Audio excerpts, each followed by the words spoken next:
Nový Straight Wild Beat. Zažij divokou jízdu. Zažij to napětí. Zažij ten beat. Zažij Wild Beat. Novou vůni od Straight.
Tipsport je tady i pro tebe, Chameleone X, který dokážeš bez mrknutí oka sledovat současně 6 hokejů, 3 fotbaly, 1 tenis, MMA, košandu, šipky a párek, co ti právě žere bez. Nejvíc exkluzivních streamů na jednom místě. Tipsport, největší komunita sázkařů.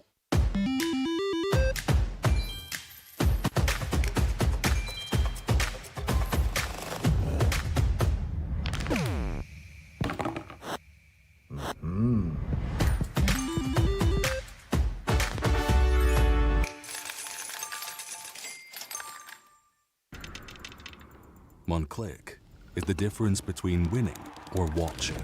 And this is the fastest click in the world. Powered by revolutionary hits technology. With custom actuation, rapid trigger reset, and click intensity. Tuned to your competitive play. We didn't just evolve the click. We reinvented it. Pro X2 Super Strike. Tati, už jsem to vymyslel. Nemusíme tady mrznout, už vím, jak můžeme letat. No to půjde těžko bez křídel. Máš pravdu, ale proto tady mám Red Bull. A ten nám dá křídla. Stačí, když se napije. Aha, a jak asi? Ale tati, prostě se napij. Počkat. A co to je? Co to je? 40 pod nulou to je? Nebo jsi smyslel, že tady zůstáváme jen tak pro zábavu? Red Bull vám dává křídla, ale jen když ho piješ.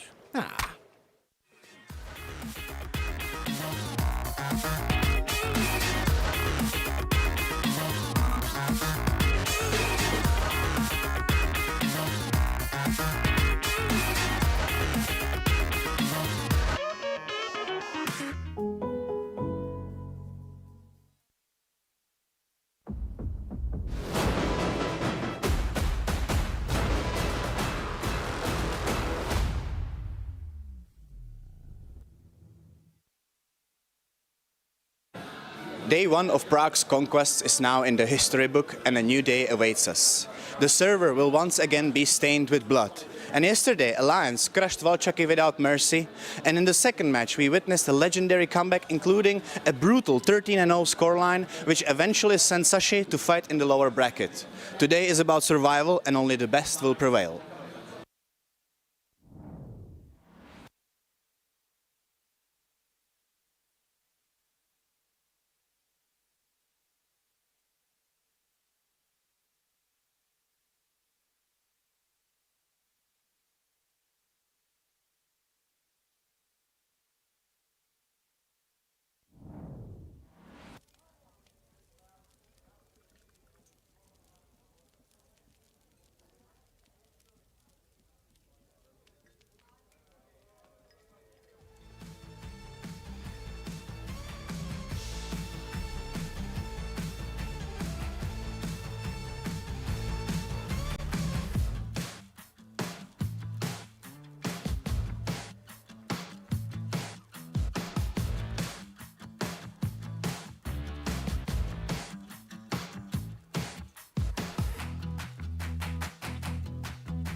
Welcome back, fans of a great CS game, to the Prague of days long gone, and day 2 even here from our talent team tower. There has been a mix-up in the talent team positions, as is typical in medieval times. A famine and peasant uprising have taken a hold overnight, so there has been a change in the king position and analyst positions. So today we welcome here Kotti and Shady as a new face. Guys, it's been a hell of a day yesterday, and we gotta say that it was a great invitation for what's to come today. Yeah, definitely. Two interesting BO3s. Each one was kind of different. The first one definitely a quick one, but the main show was put in the second BO3 between Sashi and Eyeballers. There was a pretty interesting one. I don't know, Shady, did you watch it? Yeah, I watched it a little, but I've seen a lot of very nice matches because of the teams they are here. They are very strong and they can show us very interesting matches, even they are not the favorite ones. Yeah. I do agree with both of you guys. I think we can go to highlights of yesterday's matches, because as you guys both said, it was great viewage for all of us, either here in Vodafone PLAYzone Arena in Prague or for you on Twitch. So Kotti, take us through it. Yeah, we were both hoping that the first one between Alliance and Walczaki maybe would go into the third map. It didn't happen, sadly, so that's the sad story, but harsh reality, Walczaki weren't able to be competitive even on the first map. Dust, from their perspective, was kind of better, but honestly, I don't see a scenario where they will play Nuke today. So Walczaki didn't really step up in the on-LAN position, but their fans really did. Yeah, their fans were, let's say, the most interesting and entertaining thing on the whole BO3 in my point of view.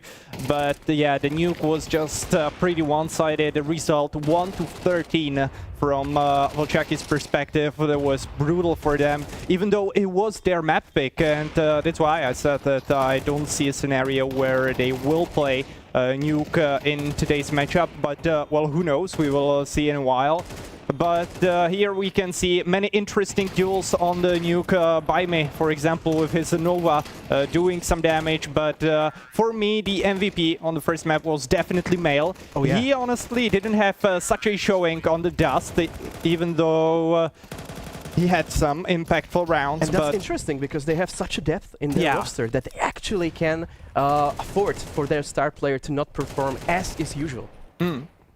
Shady, for me, personally, was mainly Era, who was the main star. Yeah, probably. I think that all Alliance have everything in the control, because they have more experiences about the LAN environment and stuff like that. So I think that maybe should be the first thing we need to look at this match.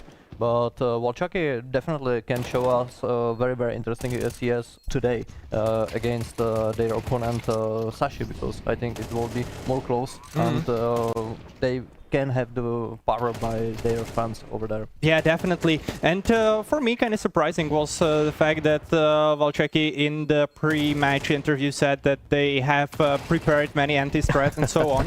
So yeah, maybe favorite word of yesterday. Yeah, and maybe they were preparing more towards the opponent's map pick, and that's why we saw such a close result. But Alliance made it pretty one-sided, and we'll see how was it as a preparation for today. Honestly, the last thing I would say to this match is that even Era couldn't really believe how the last round went down, because yeah, that was crazy one. Alliance pretty much didn't have any buy. They only had, I think, Hero, one M4 Hero and gun. one MP9. Yeah, and with that buy, with a lot of confidence and bravery, they actually managed to take it. Unlucky for Walczaki and a lot of Polish fans, but that is what it is. So Alliance moved on to today's winners matches. And of course, Walczaki dropped down. As we can see, you can see head-to-head between Upe and Olymp. And I gotta say that in-game leader of the Polish side was really shining yesterday, especially on the first map, Kotti. Yeah, despite his nice shooting skills and many kills, he wasn't the best rated player from Walczaki. There was Reiko with one 0-0 rating. On the other side, it was Upe that we had the chance to see, but as I've mentioned, it was primarily Ira and Mel who were the main stars yesterday. Of course, I think that is maybe the point why we see a little bit closer map on the second time.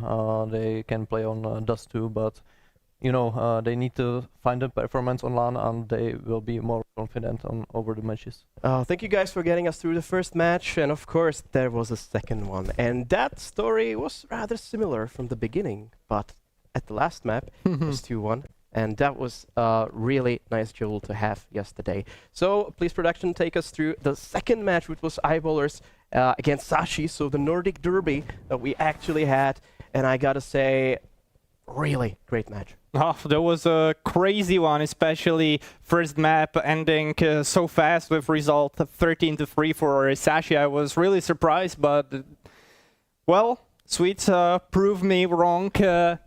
Or not me, it was you who thought Sashi will win. Shots fired even here in our on Lord. Okay. And Eyeballers were ready for the second and third map, kind of more.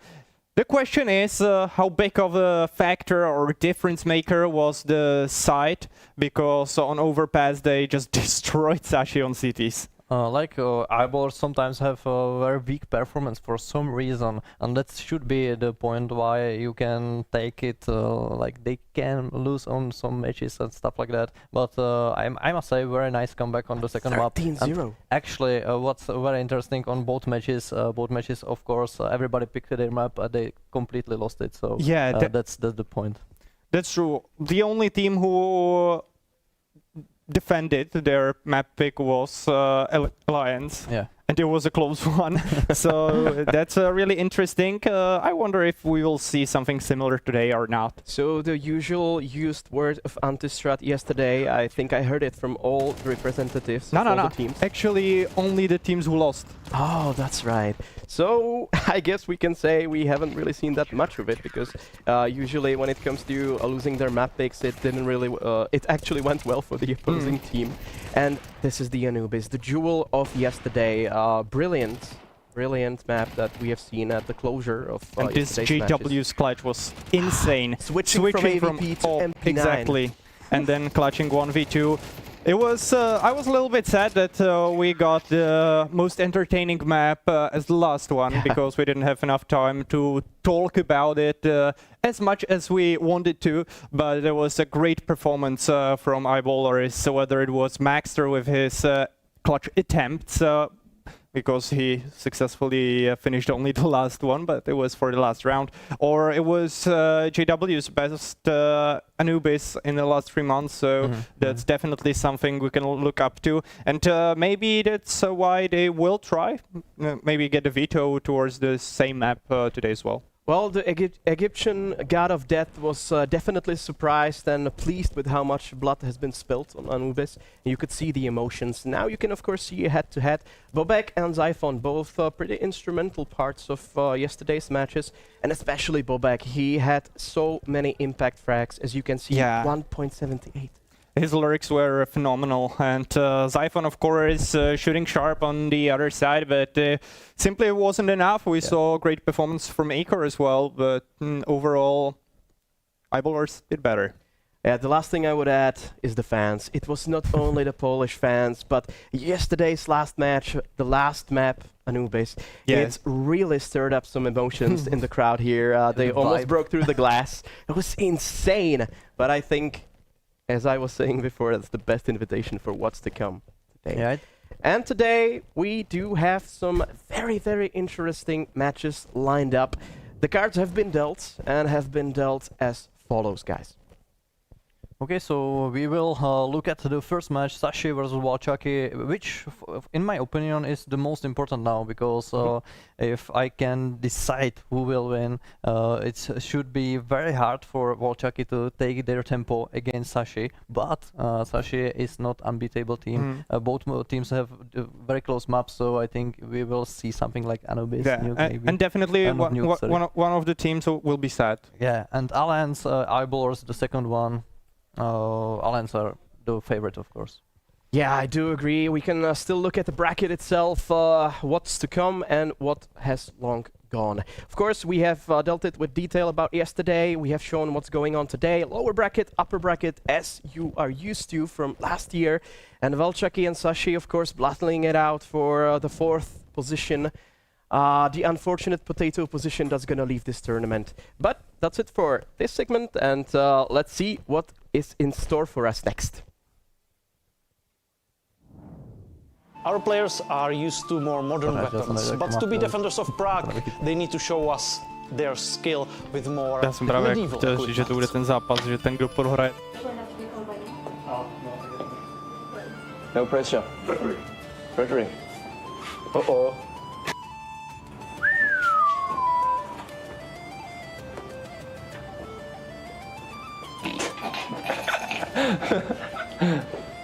Uh-oh. Hey! Unlucky. Just outside. Unlucky.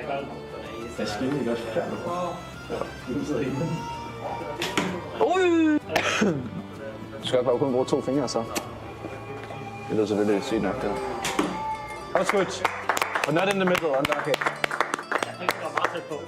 Or is it just for fun?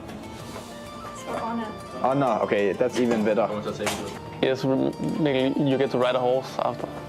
I'm scared of horses. Fint, ja. Oi! Var det den? Ja. This is what they do in the northern Denmark.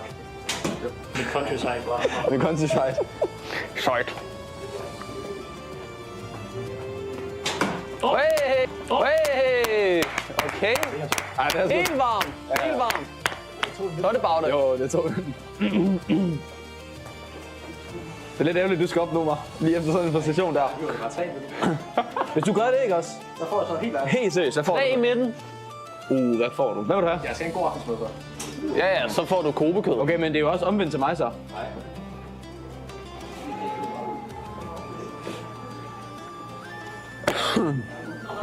Nå, så er der jo ikke nogen deal, jo. Okay, måske kan vi godt have en deal alligevel. Kan du ikke trække den her tilbage for mig? Den er tilbage, eller? Ja, der skal mere farve på den. Almost out of the circle here. Og jeg griner bare, jeg ved bare, jeg er dårligere.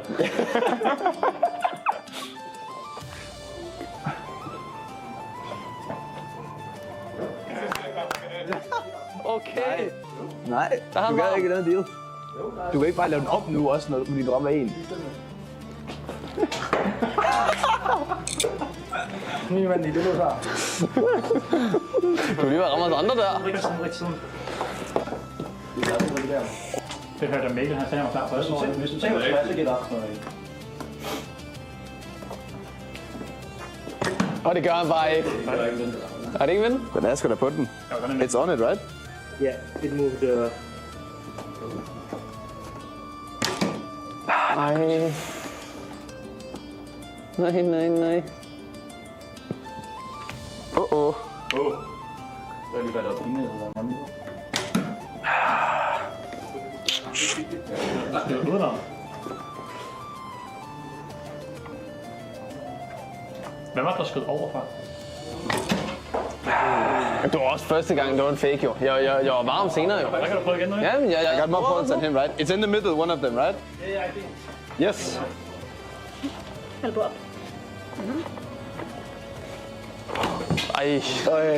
Jamen, jeg fucking glemmer, at jeg skal slippe med hånden. Straighten it completely. Yeah. Yes. Ja. Jamen, jeg bliver bedre og bedre, ikke? Så den her, så står den ikke. Ej, den er svær at aim. Ja, den er lidt hårdt. Hvor den rammer min fucking... Jeg er tæt på. Okay, best shot. Bro, den rammer min tommelfinger. Prøv at se, hun prøver at flække mig, bro. Hvad fanden seriøst? Ja. Fuck det her seriøst. So the winner of our tree competition is Gabby!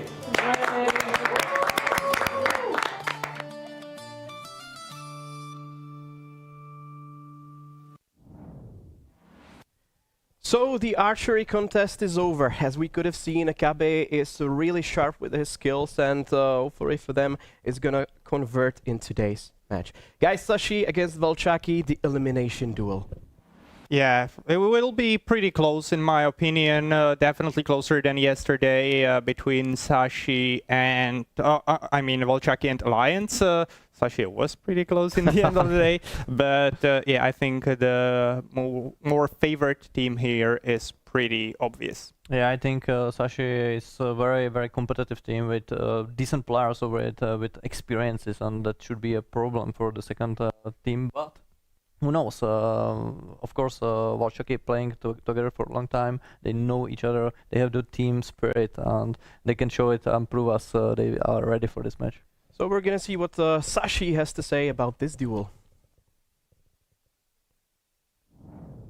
Right now I'm in the arena with one of the Sashi players, especially Cabby, and I'm going to ask him a few questions about yesterday and today's matches. So Cabby, yesterday it was a very nice comeback from your opponents. How does it feel to get smashed 13-0 like that?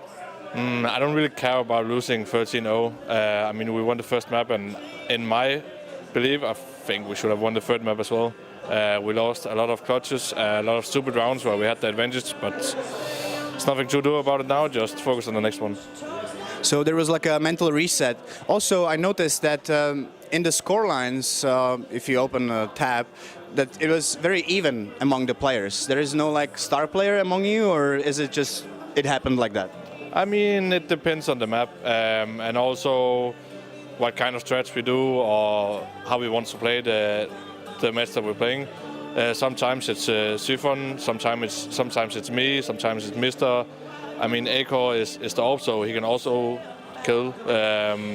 And Becky is, I mean, if he gets good lurks, he'll get a lot of kills. If he doesn't, then no kills. So it's kind of random. Can you give me like a prediction for this match? I think it's hard because they do play well, especially online, which everyone knows. But we'll see. I hope we win. Yesterday, we've seen Walczaki being a little bit nervous. How do you feel about the LAN environment and stuff like that? I feel like here it's pretty good. There's some nerves on our end as well. You can definitely feel it in the comms. Everyone is stressed, I would say, with the comms. So we feel it a little bit, but it's a good environment. And I mean, the fans are good. Not our fans, but it's fun to watch. And yeah, it's good. Perfect. Thank you very much and good luck. Thank you. So Gabi was saying that there was nervousness on their side as well. It's not only Walczaki that are feeling this on this LAN. Of course, the fans were extremely rowdy, so that's to be expected. But Sashi definitely the favorites. Both teams know how to lose in a very grand manner. But Sashi, Kote, I gotta say that they definitely seemed quite a bit better than their today's opponents. Definitely, the engine from their perspective was full of ideas, really cheeky ones, boost on long on B side, for example. Here we can see the whole 5-stack who will be competing today on a server.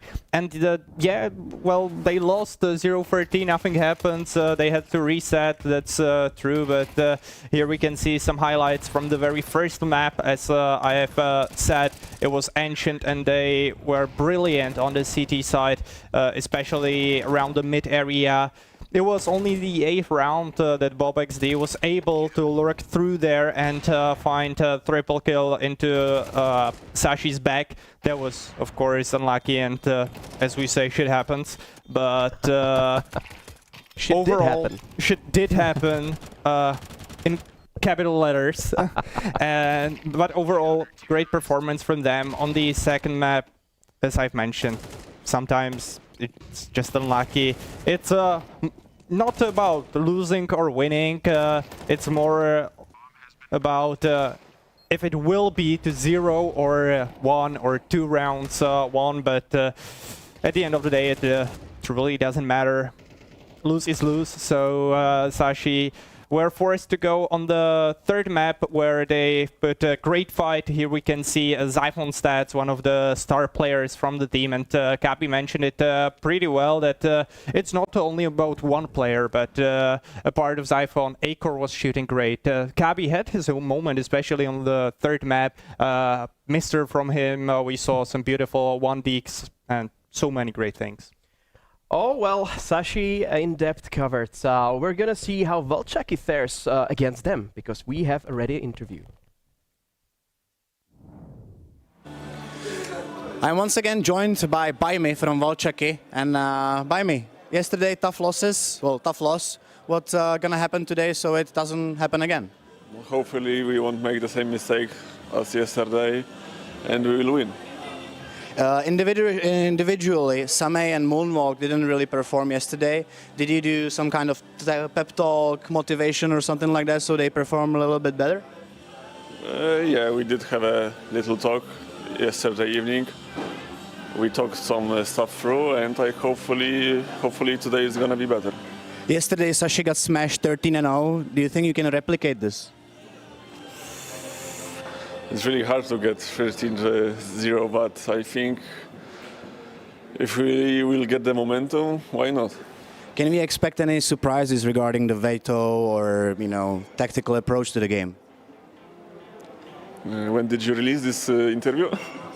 Before the game? Yeah, there is gonna be a surprise. Oh, perfect. We're in for a surprise. Let's wait for it. Baimi seems ever-present as yesterday. I love the transparency, I love the honesty in his interviews. I gotta say, he really is clinging up to my heart. But Shady, Walczaki, definitely underdog even today. The online form is great, but online, yesterday there were sparks, there was a match, but the fire didn't really light up. They didn't find their face on the start of this whole event, which is of course common in some kind of teams. But I think they have a great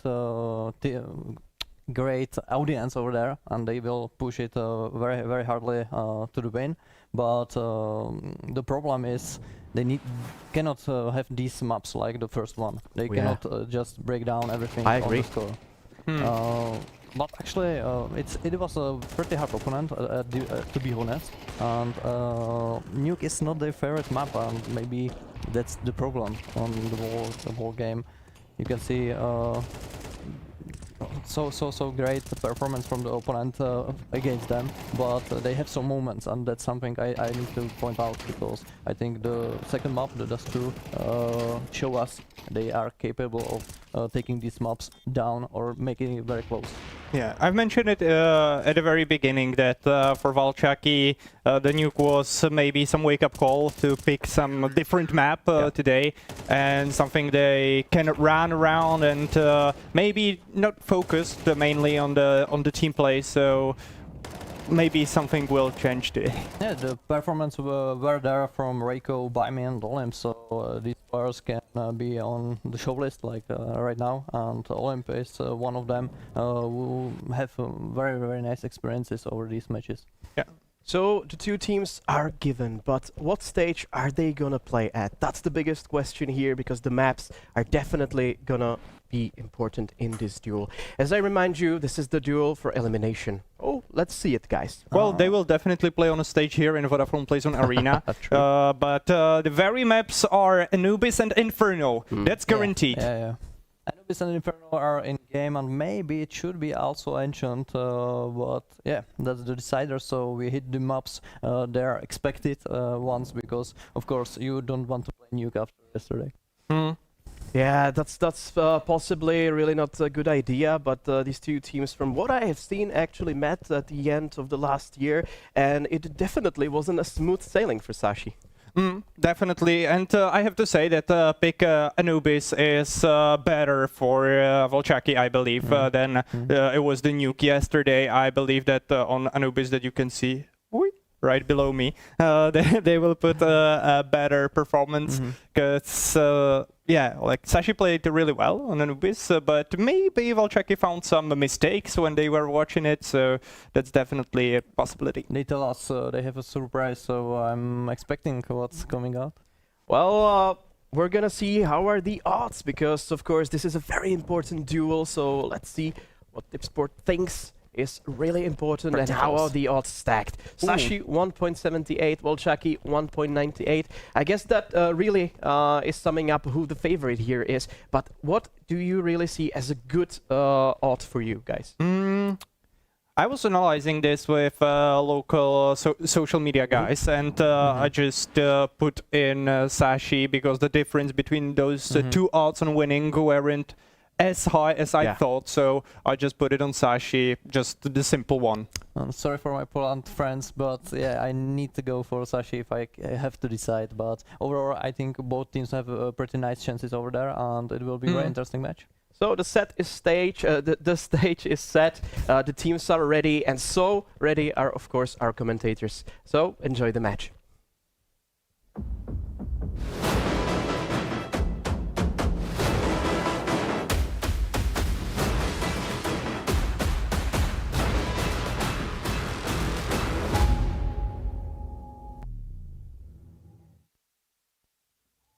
Everybody, welcome to the second day of the LAN stage of the Tipsport Conquest of Prague 2026. We will be your second day commentators. My name is Nuba. I'm joined by Pronogo. We don't have a lot of time, Pronogo, to talk before the match begins, but I'm very hyped about today. We get to see one team sent packing back home, and one team actually goes to the grand finals. Yeah, that's right. We're starting off with that elimination bout, the battle for the potato spot I heard our arena desk host and analysts talk about. And that is where we're going to begin proceedings here in this PLAYzone Vodafone Arena.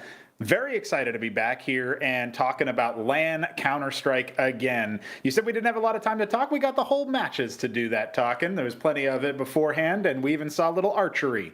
Very, very nice. Of course, precision is going to be important. One of the things I'm really looking forward to is seeing if Walczaki can replicate some of their aggressive successes that really do buck the trends that are placed by other teams, even at this level, even when you're talking about online CS. I need to see that replicated here on LAN, if for no other reason than it's just going to be a lot of fun. And Sashi, they're going to have to defend that. Yeah, Sashi might be up against it if sort of the Walczaki antics come into play and actually work. But we've said it plenty of times before, especially while we were commentating the online stage, right? It's very difficult to play aggressively on LAN comparatively to online Counter-Strike because, of course, there are a lot of factors that come into play when you sort of compare those two. But nonetheless, it's time for our elimination match. It's Sashi against Walczaki. It is Anubis to kick things off in this best of three. And Walczaki will be the defenders of Anubis. We'll see how they want to take this style, this first half, because sometimes they can be pretty aggressive, and that does often separate what CT sides are going to find victory here. In the pistol round, where we begin, of course, it's going to be a pretty full defense on the A site, and Sashi, they're maybe had a tell here. Walczaki are already ready to receive. Ooh, that flash was really nice. That's intel, that's damage, and damage dealt by the USPs. Nothing the T's can do. Only two of them left trying to scramble this round together, but it's a cleanup from the Poles, and their fans are very happy to see this. Oh yeah, we heard those fans all the way from wherever you are watching at home. They really carried a lot of energy, and that's the kind of energy that you need to start things off when you're the underdog, when you're the unsalaried squad, that you managed to fight your way tooth and nail all the way to LAN. You need that first win. People are going to be very happy about that. And Sashi, I mean, they didn't really do that much to reveal their plan, but Walczaki, they had a sixth sense about them. They knew that there was something missing from the middle, and they went right back over. So Sashi are now going to try to get their pistols into the other side of the map. It's by me to open things up. We heard from him in the interview. We'll hear from him today. Afterwards, I'm sure of it. And with the exception of that man falling, casualties on the side of Walczaki, they restock that rifle immediately, and AWP is already looking very good for the CTs.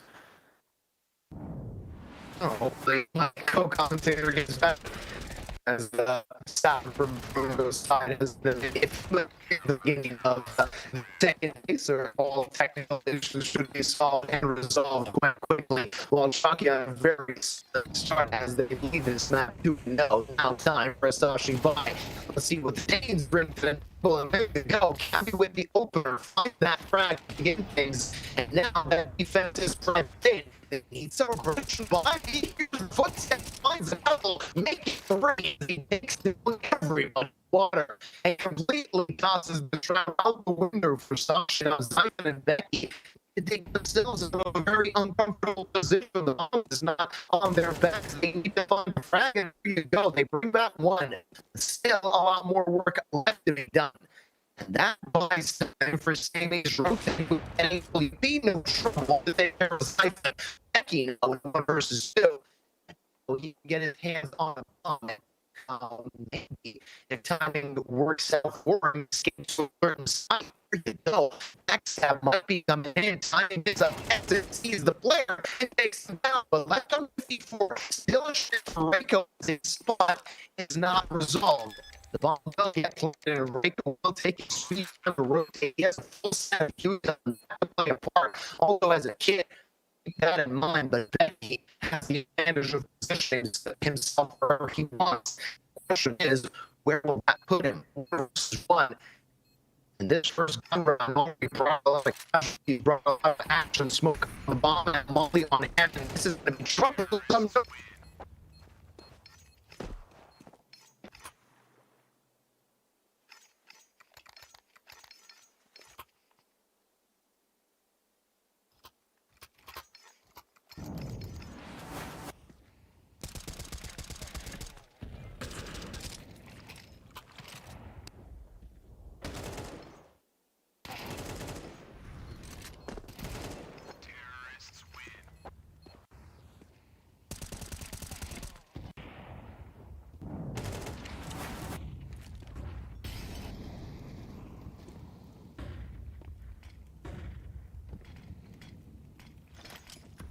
See where it takes us now. A very scrappy buy, actually, on both sides. Acor leading the charge. Olin will be the first point of contact. Not the best situation you want to find yourself in. The timing, absolutely calamitous, as they now can make their way onto the A bomb side. Moonwalk goes through the flames, but now, do you even want to continue before your teammates join you? Bomb on the ground. Sashi post themselves in a solid spot. What is next for the side of Walczaki, and do they want to commit to this retake? It's a 5 versus 4, and you already contemplate the idea of saving your guns. Pronogo, that will be the case. Yeah, they're not going to even bother trying to go for this one, but there's very little room to get into the A site when you're so low on utility and everybody's coming in from the same angle. No flanks available. The rest of the map, a cold, dark, scary place, hollowed out by the Sashi squad, and we have a tie game on our hands. Obviously, scrappy buys on both sides, as you had mentioned, but it's only going to get scrappier from here. We know Walczaki like this kind of style. I'm sure Sashi have had to play their fair share of slobber knockers in the past. I don't think this will be any different. Oh, yeah, especially given the fact that this is an elimination match. You're in a situation where every round can count, every round will make a difference, and there are situations where you even want to commit to low percentage rounds. Put yourself in the best possible spot to claim this one. This is Walczaki's map pick and one of the best maps in their pool, but it does not mean that Sashi will be slouches heading into this one, and they've proved that in the past 2 rounds. The question is, can they make it a streak and use this T side to their advantage? And T-side's supposed to be just a little bit better. Obviously, once upon a time, it was a very dominant T-side performance you'd come to expect from everybody on Anubis. But with the latest eco and map changes, Anubis is just a little bit different than that now. Walczaki's still figuring out how they want to leverage things like that to their advantage, and it's going to be Moonwalk tested first here. Some support is available, but he fails the first test. Is that going to bait them in? The HE already whittling Acor down to half health. And Olymp, well, that angle was calculated by Acor. Easy enough to break into the site, get the bomb plant, and once again, force a save. Yeah, Sashi doing quite well in these T rounds. Becky got the ball rolling, and ever since then, these past 2 rounds have been quite simple for them. Walczaki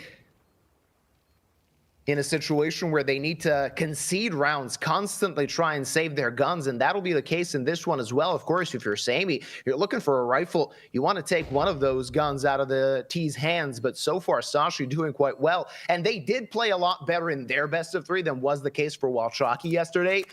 I did not expect that to be maybe a suggestion, maybe something that could give us an idea of what could happen in this best of three. Of course, it still is early days, but so far Sashi have shown some better Counter-Strike at least. Yeah, the main issue with Walczaki's style is that if they don't keep the momentum up long enough to get any bank, then they won't have stable gun rounds. And realistically speaking, they didn't. Round 3, that one going a full wipe in favor of the T's. It's not what you needed when you just barely managed to scrape an op into your hands after 2 successful wins.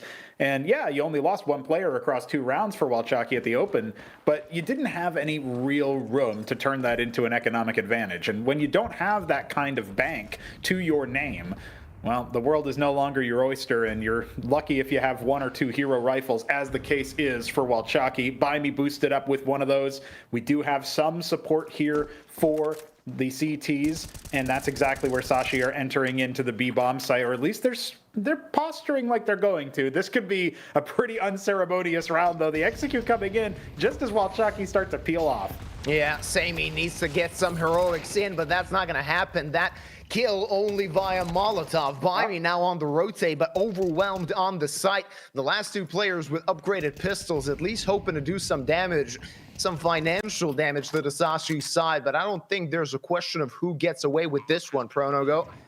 Moonwalk and Olymp. Simply no space, especially with the utility usage of the Danes, and should be them extending their lead. Yeah, pretty unfortunate series of events for Walczaki so far. A great start, clean pistol, where they were able to clearly read exactly what Sashi were doing. And now it gives way to this. A 4-round streak for the Danes. We have that max loss bonus queued up for the Poles, and we're going to see what Walczaki can really do with that kind of economic boon. It comes at the cost of many rounds and no chance to immediately close the lead and tie things up. They're going to need to chain a few together if they want to make this first half competitive. Yeah, but the problem is, as you said it, they do need to chain together rounds. Sashi doing very well with their economy. Most of their players starting either at or close to 10K heading into this one. So Walczaki need to dig deep and start claiming rounds as soon as possible. Yeah, Anubis is a T-sided map, but can you bank on your T-side being so strong that you actually get the rounds necessary once the sides switch? I don't think that's the case. Sammy now with the AWP. Hoping to deal some damage at the beginning. That Mac-10 just flying in and finding the opener. Now Buy Me in trouble. T's swarming and no chance of surviving. Moonwalk, that molly was not deep enough, but gets 3 beneath his feet. And there's simply no entry onto the site. Op might get stopped. That won't be the case. Actually, Gabby gets gunned down, but that's intel and damage dealt to Sammy. Bomb not planted just yet. Could be a bit of a troublesome situation for Sashi in that regard. Next kill will be crucial, and it goes Walczaki's way. This might be a foothold for this retake, but oh no, not if you ask Acor. Though Zyphon alone in a 1 versus 2, they should know where he could be. Finds the first, looks for the second, not gonna get that 1 versus 1, and it's a 1-round game yet again. Yeah, Moonwalk finishing the clutch, finishing that 2 versus 1 that Zyphon wasn't able to convert the other side of. Sashi's game plan was really solid, actually, going right in for a pacey play, knowing they still had a Mac-10 from all the bonus from prior round victories, and also knowing that with max loss bonus, Walczaki would have their full gun round buy. That gives them the pace, that gives them the sight, but Walczaki, to their credit, have breathed. They have performed that move where they put that little mental jujitsu onto themselves and say, we're going to breathe, we're going to take this slow, we're going to get back onto the site. That's where we belong, that's what we need to do. Slowly clearing angles, a lot of individual plays, very similar to what Sammy has been able to do. He cracked 2 off yesterday, just in the last round as well, and now it's gone. The op duel won by the Polish sniper. Walczaki have a man advantage, a 2-man advantage now. Looking much better for them to get a tie game on our hands. Just like that, back in it. Zyphon might be dead to rights for a moment there. I thought that the connector players might double peak, and won't be the case. No necessity for Walczaki to force the issue now that they have a +2. took the op out of the round as well. AK is on the side of the remaining Sashi players as Zyphon wants to make an individual play in connector. Might get double teamed, should be the case. Finds one. Does he expect the other? That's the question. The answer, absolutely no, but guns him down nonetheless. Now we're back into a 3v3 Pronogo, and the world is their oyster as Cabby takes care of Moonwalk. Olymp isolated on A. Now a lot of trouble for Walczaki as this round is slipping through their fingers. Yeah, Zyphon getting 2 there is absolutely criminal, and then the HE to pop that second smoke doesn't even hit the right mark. So Sammy has no information to give Olymp now, and he's given away his own position. It's a 3-person crunch. Olymp, what can you do? Did you spot the barrel? Maybe he had a sense there, but now the sound cues. Oh no, he's found the first frag. Becky, he drops with the bomb. The activation from Cabby was much too late, and after Olymp was surrounded, he just snaps their necks one at a time. Sashi, sit down.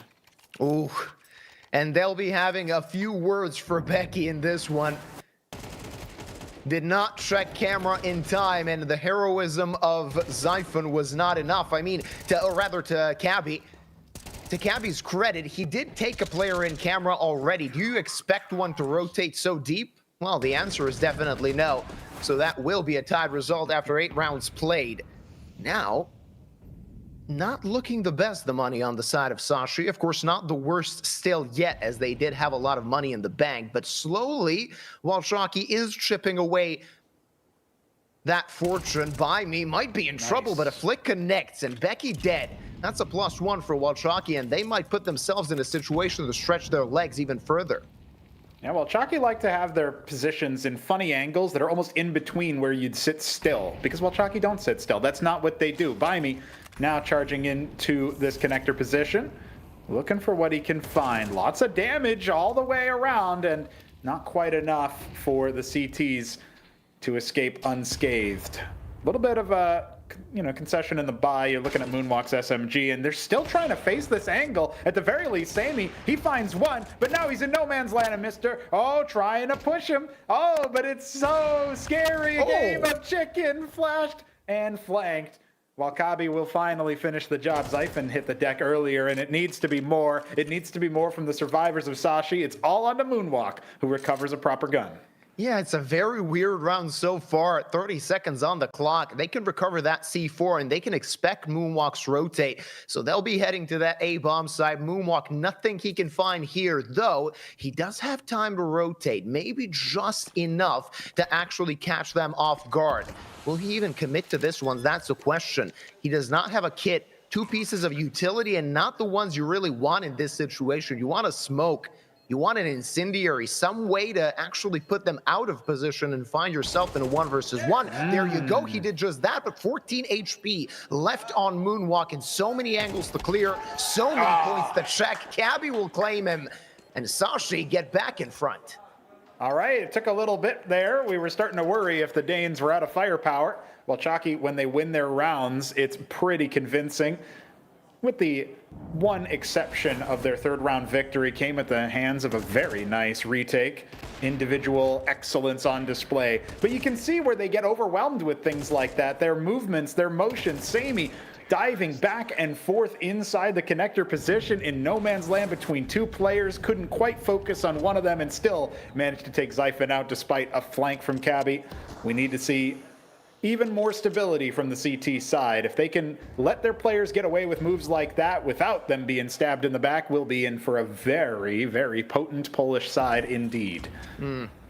Though, now, basically only wielding SMGs, the Poles not going to be the easiest round, and Sashi already gaining a lot of ground. Look at Cabby, so far deep towards CT spawn. Do you expect him in this position? This could be the ace up the sleeve of Sashi in this one, as he can now flank either side, whichever he wants. That should be the A-bomb side, but aggression made by the Walczaki players, not going to do anything, though. A 1 versus 1, Moonwalk still alive, but now the attack commences, and that flank still yet to play a part. Moonwalk swings, actually finds a kill. There you go. Cabby there to lend a helping hand as A-Core finishes off the A-controlling player. Now it's a 3 versus 3. Some damage dealt to the T's, but the bomb is down, and so little that the Poles can do in this one to actually approach the bomb. And if they want to claim this round, Pronogo, they're going to have to hurry up. They have no kits.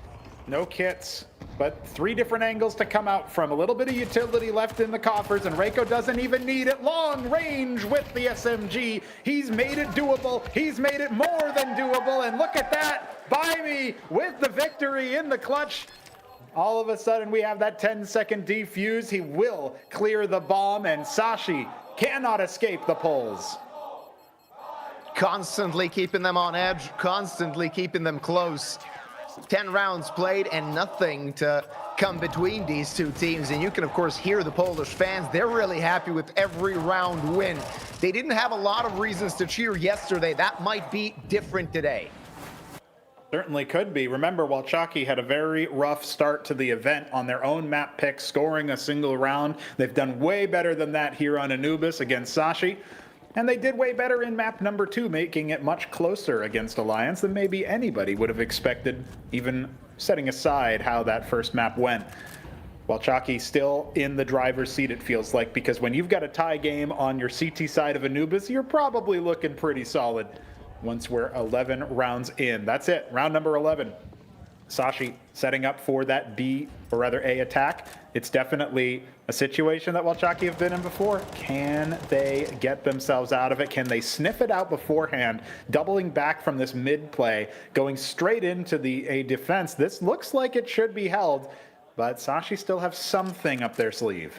Yeah, Sashi is just waiting for the smoke to fade and an opportunity to maybe make a set piece execute on the side, but now 3 players defending. Flash comes in and Moonwalk takes care of 1. Rather, Sami is the one that found the kill, but still 1 for 1. And intel gathered by the Walczaki side. That might be a call for Sashi to change their minds, change their approach and go elsewhere. Won't be the case. 50 seconds on the clock, and at some point they're going to have to hurry up. Now looking to approach the site, siege it completely. Cabby again doing his thing, going all the way through CT spawn. What's the play this time around? Now they want to go for B, and these B defenders, they're struggling, they're in trouble. Somebody is going to have to be up to a multi-kill. Baimi won't be the guy. And Reiko needs to actually find something here, gets his head blown away by Mister. That's the site for Sashi. That might be the round done. Olymp and Sami, will they even try it? Oh, this is Walczaki we're talking about, Yuba. Of course they're going to try it. Maybe a little body language gave Mister's position away, but Olymp is dealt with. It's Sami cast into a 1-on-2, looking in the wrong place, the wrong angle. The tension builds, and maybe he just decides to exit stage left, live into A4 another day. He's got that rifle.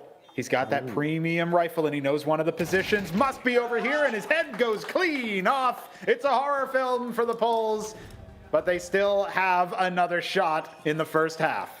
Yeah, I mean, you said it yourself. They'll be quite content with the tied scoreline at the half, but they're going to have to deserve it, and that is with a discount buy.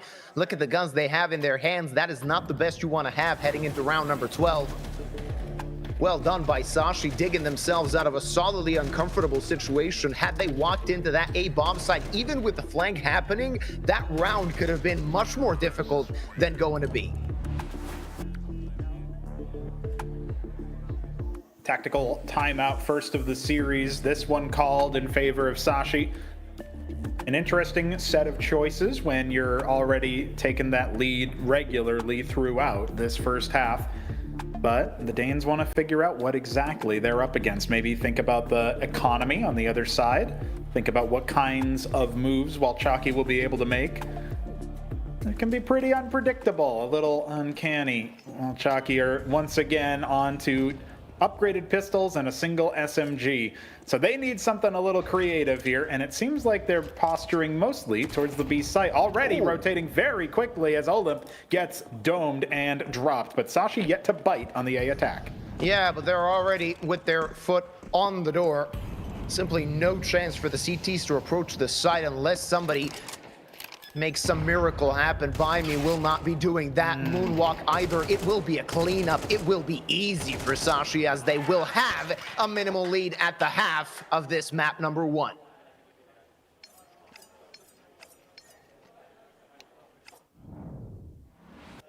And of course, we are inside here in the arena, and I was lucky enough to catch 2 absolute legends, 2 major qualifications, Sinners players, Stresarn and Kiserek. Legends, how are you?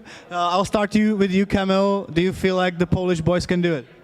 I think we can. Yes, it depends like of the day, I would say, but I think it's like 1-1 at the first and later is the decider. So we're gonna see. Stresan, who do you cheer for in this tournament? I'm not cheering for anyone, but for this match I'm cheering for Sashi. You're cheering against your teammate, yeah? Okay, we got some battle going on in here. So let's see the second half.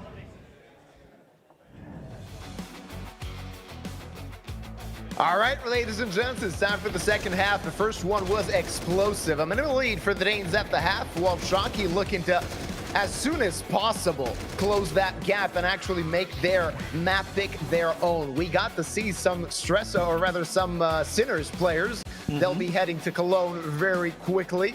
But of course, before they do that, they need to stop by Prague to get some beers in and watch some Counter-Strike. Well, it sounds like there's some good moments, good feelings going on in the PLAYzone Vodafone Arena over in Prague. If you're watching from home instead, maybe you consider how you're going to get there next year. And in some of the other events that are planned by our friends at PLAYzone. It's the vibes are immaculate, Yuba, and we are into that second pistol round. Walczaki taking to the offense, and it looks like they're going to go right to where their opponents went in their pistol. Sashi trying to defend. It's going to be explosive. It's going to be very difficult for the Poles as they're trying to head in, but that won't be successful. Only one kill found by Walczaki as Sashi actually claimed the pistol. It is a replay of the first pistol round we got to see in this map. Very weird, Pronogo. Yeah, there have been some interesting moves throughout this entire series so far, just in the first half, just in the first map. But I'm looking forward to having these two teams duke it out at least one more time. With Sashi having a 3-round lead and no bomb plant, Walczaki can ill afford any further casualties. They have a P250 and just a whole bunch of Glocks. We'll see what they can make happen here on the T side in the second round. Just looking for damage and maybe a bomb plant. Unlikely to get anything else with 8-core. Tapping away at long range. A flawless CT side here so far. Only one kill dropped the entire first 2 rounds. Very reminiscent of Walczaki in that respect. Yeah, well, if you're going to take that into consideration, Walczaki should be the ones getting the next round. If we're looking at how the first half went. And 8-core playing aimbots, basically. Of course, this round being quite simple. I would assume, Sashi, especially in this position, you feel a sigh of relief when you get that conversion after the pistol, right? There's definitely going to be a sigh of relief because what you need most is stability, and that is something that Walczaki were sometimes faltering on in their CT side, but they know how to sniff out that kind of weakness, that kind of disadvantage. They've already got Moonwalk up in middle right now, and Mr. announces his presence in connector. This play could go anywhere. The T-steps are where the bomb is. Nobody currently making moves to grab it, but it will be Samey as the closest factor there. Infiltrating in middle. Olymp gets his head dinked. It's not going to be a pleasant way to announce your presence, but they are now doubling back towards connector, and it doesn't look like they'll be flanking from Temple. No, instead, Sashi rotating 2 players over as Samey is bringing up the rear with the C4. Now, what you have to consider is how many CTs would be on each site. There's been a lot of weird CT setups so far in this map. They're just walking into B, Mr. awaiting to spring the trap, but the first casualty is actually on the Sashi side. Afterwards, all the kills go their way, but in a lot of trouble now. Cabby is hoping for the cavalry to arrive in time. He has to fight, no chance of survival, otherwise he'll be dead nonetheless. Some damage dealt. Now let's see if Walczaki can actually get the bomb down. That's the hard part. Now made a bit easier by Moonwalk. They know exactly where Zyphon is, all turning into 1 versus 1. Let's see who gets it. It will be Walczaki. As they post their first in the second half, it won't be easy for Sashi to claim double digits. That's what we needed to see there from Walczaki, from Moonwalk in particular. He often finds himself in those 1vx clutches, and pretty good for a look into it, pretty good for a chance. Comes on in pretty hardcore with the entries and ends up scoring 4 frags in the round. Impressive performance in it. And you can see some frustration on the faces of the Danes. Any weakness on the side of their CT economy is going to have to dissipate now. A full buy with some concessions. FAMAS's a little bit lower on the utility and the kit side. Even some missing helmets, and Moonwalk once again boosted up in middle. Yeah, looking to make some space as soon as possible, the side of Walczaki. And they did gain a lot of ground. Of course, the CTs, you mentioned the concessions. They put themselves in a spot where they really cannot rush things. They just need to sit tight on the sites and hope that Walczaki make a mistake. Ooh, that missed Molly could have been one of those, though almost by me catching two, not even dealing a single point of damage. That's some intel at least garnered by his team. Moonwalk opening things up. Now some trouble for the CTs, though trouble completely annulled as quick 3 kills go the way of Sashi. Now it's only Olymp and Moonwalk left. Right, and only one of them even has a rifle. That's the wounded Moonwalk with 12 points of health. They swap weapons. A little bit of a miniature around the corner version of Bogdan's Law. Acor with that sniper. The 2 FAMASas still in play. At some point, those will get upgraded if things go Sashi's way. And now, a very passive setup on the B site. They know that their opponents can't afford every second in the world. 30 on the clock. The bomb is going to have to enter in dry. Only an HE grenade to their name. Walczaki, they're looking to use whatever things they can scrape off the floor. Any tool, any implement, get us onto the site. It's a FAMAS 4K from Mr.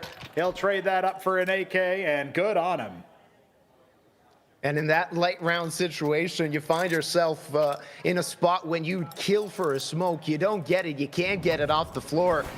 Sashi hitting double digits. Mr. comes up huge in this one. A 4K looking quite good. Of course, those first 2 kills were crucial. These last 2 was only under the question of which one of the Danes takes the frags. Now only down to pistols, the Walczaki side, and they might be in a bit of a pickle here. Pronogo, the Sashi lead is extending in this second half. CT side works well for them, and Acor on the op hits his mark. Even more work left to be done, but no trouble for the opper. Maybe he wants even more, as now the Poles are looking to go his way yet again. Just aim practice, no problem. He also has Zyphon there to lend a helping hand, and Acor might actually have to pull back right about now. You don't want to lose that op, even if you know that you're going to win the round. Yeah, no chances, please. Acor wants to keep things very clean. Grabs 2 frags to his name. And then backs up, backs away. It's easier when they can't shoot back, and Walczaki do not have the right weapons or utility to properly combat that. But Sammy with the bomb on his back has found a unique opportunity to get a free injection of money. Walczaki need things like this, and ideally he can see if he can steal away a couple of guns from the side of Sashi. Any frags he can find are going to be so important, but he's missed his chance. He's missed his chance. The cabbie says, I will not pick you up. Do not pass 5th Street. Good night. Walczaki are in a very big pickle indeed. Yeah, in that situation, why would you even opt to check the angles? You got 15 points of health, brother. You're not going to find any kills. Just try and get the bomb down. $600 for your teammates and yourself was not the case. So Walczaki now looking to get another buy-in and, of course, start to chip away at this lead. But look at the difference that lack of a bomb plant made. Some concessions made utility lacking. Reiko on a Galil. That's not what you want when you're trying to dig yourself out of an uncomfortable situation. Leaning heavily towards B is Walczaki, but Acor's scope is focused right on that entrance. This is going to be very difficult for them to break through, even with the utility they have. Nice flash, though. Acor hits the mark nonetheless. Cabby, they're in the lurk. 2 for 2, not too bad. Damage dealt, and Reiko dies to the hand of his teammate. Sammy down on 47, but now they can at least get the bomb down, Pronogo. This is an opportunity and a half, especially with that flash and smoke, to keep the CTs at bay for a little bit through the smoke. There he goes, doesn't check main, and it's a 1 versus 1, but Olymp's position unknown. Zyphon can't find it, and it's 7 for Walczaki. That's what they needed, a lifeline for the Polish side before Sashi hit map point. Maybe there's a hope. The money is still good for the defenders. Walczaki need it again. They need to do it again and then contend with whatever the Danes have in store for us. Tactically, they've tried to suss out exactly where the defenders are, but Walczaki's still struggling to get onto these sites cleanly, even when they're able to get a man advantage. A team kill puts it right back into even odds, and that was dangerously close to map point for Sashi. At any moment, we could get there. Oh yeah, now they want to bring up some pace heading into this B-bomb side. Mr. dies, Cabby in trouble, damage dealt already to the T's, then everybody is late to the party. Olim finally dulls the blow. He can get the bomb down, but it's a 3 versus 2. This is still a higher percentage round for the Danes. 8-core just spots the leg, but needs to pull back via that Molotov. They do have kits, so they do have time, or rather they have a single kit. Utility available to Sashi as well. They can just wait for the smoke to fade and then try their hand at the retake. Very slowly, Zyphon is lurking to main. That could play a big part in this one, but they smoked it off. What's the plan now for Sashi? Time is now of the essence. They're going to need to hurry up. So little time left on the clock. Reiko caught in no man's land, takes care of one, and now it's Olim. He just needs to buy time, and that'll be number 8 for his team. Got it. Dancing around the pillar, no trouble to take care of the last player. And Walczaki biting back. Back-to-back 1v1s. Olim, cool as a cucumber, says that instead of the pickle, please. And 8-11, it's now a 3-round gap between these two squads. Sashi's money does not afford them a buy. They will not purchase premium weapons in this round. And Walczaki have a chance at a much easier time. And they've lost a lot of players. Let's be real, they don't have the greatest econ themselves, but they still have rifles, and that's a damn sight better than what Sashi have. Tactical timeout. We get a breather. Yeah, these past 2 rounds, I would assume they took a lot out of the players. A tactical timeout for Sashi to try and consolidate. We'll see if it goes their way. Still a lot of work for Walczaki left to be done. And I can just shut up so you can hear the fans. All right. The fans decided to be quiet. Fine, see if I care. Well, listen, they were trying to drown out the tactical timeout. That's what they need, you know? They're just thinking about the tax. That coach is talking, boo, boo, you know, like that's the kind of thing they need. Oh, so okay. It makes sense. Makes sense. Sashi, only a single weapon that you could consider primary. It's an MP9 on the Cabby. A Deagle for Becky. This is not a round where they plan to win. They just plan to inflict damage. They just plan to frustrate the approach of Walczaki, and maybe they can get a little bit lucky. But luck has been on the Polish side for some time now. We'll see if they can continue to use it as they play smart and slow, knowing this is an anti-eco. Olimp, though, quite deep and alone. He might get caught by this crunch, and there you go. Well, at least they get a rifle. That's a lot of intel, of course, for the side of Walczaki, as they can waltz right into that B-bomb site, easy as you like, and that will be number 9. As you said, they're looking to inflict some damage, and Becky will be very content with that AK carried over to the next. Yes. That's what they get for their troubles. A little bit of economic damage by killing a single player, and a little bit of frustration along the way. Upgrade a single gun.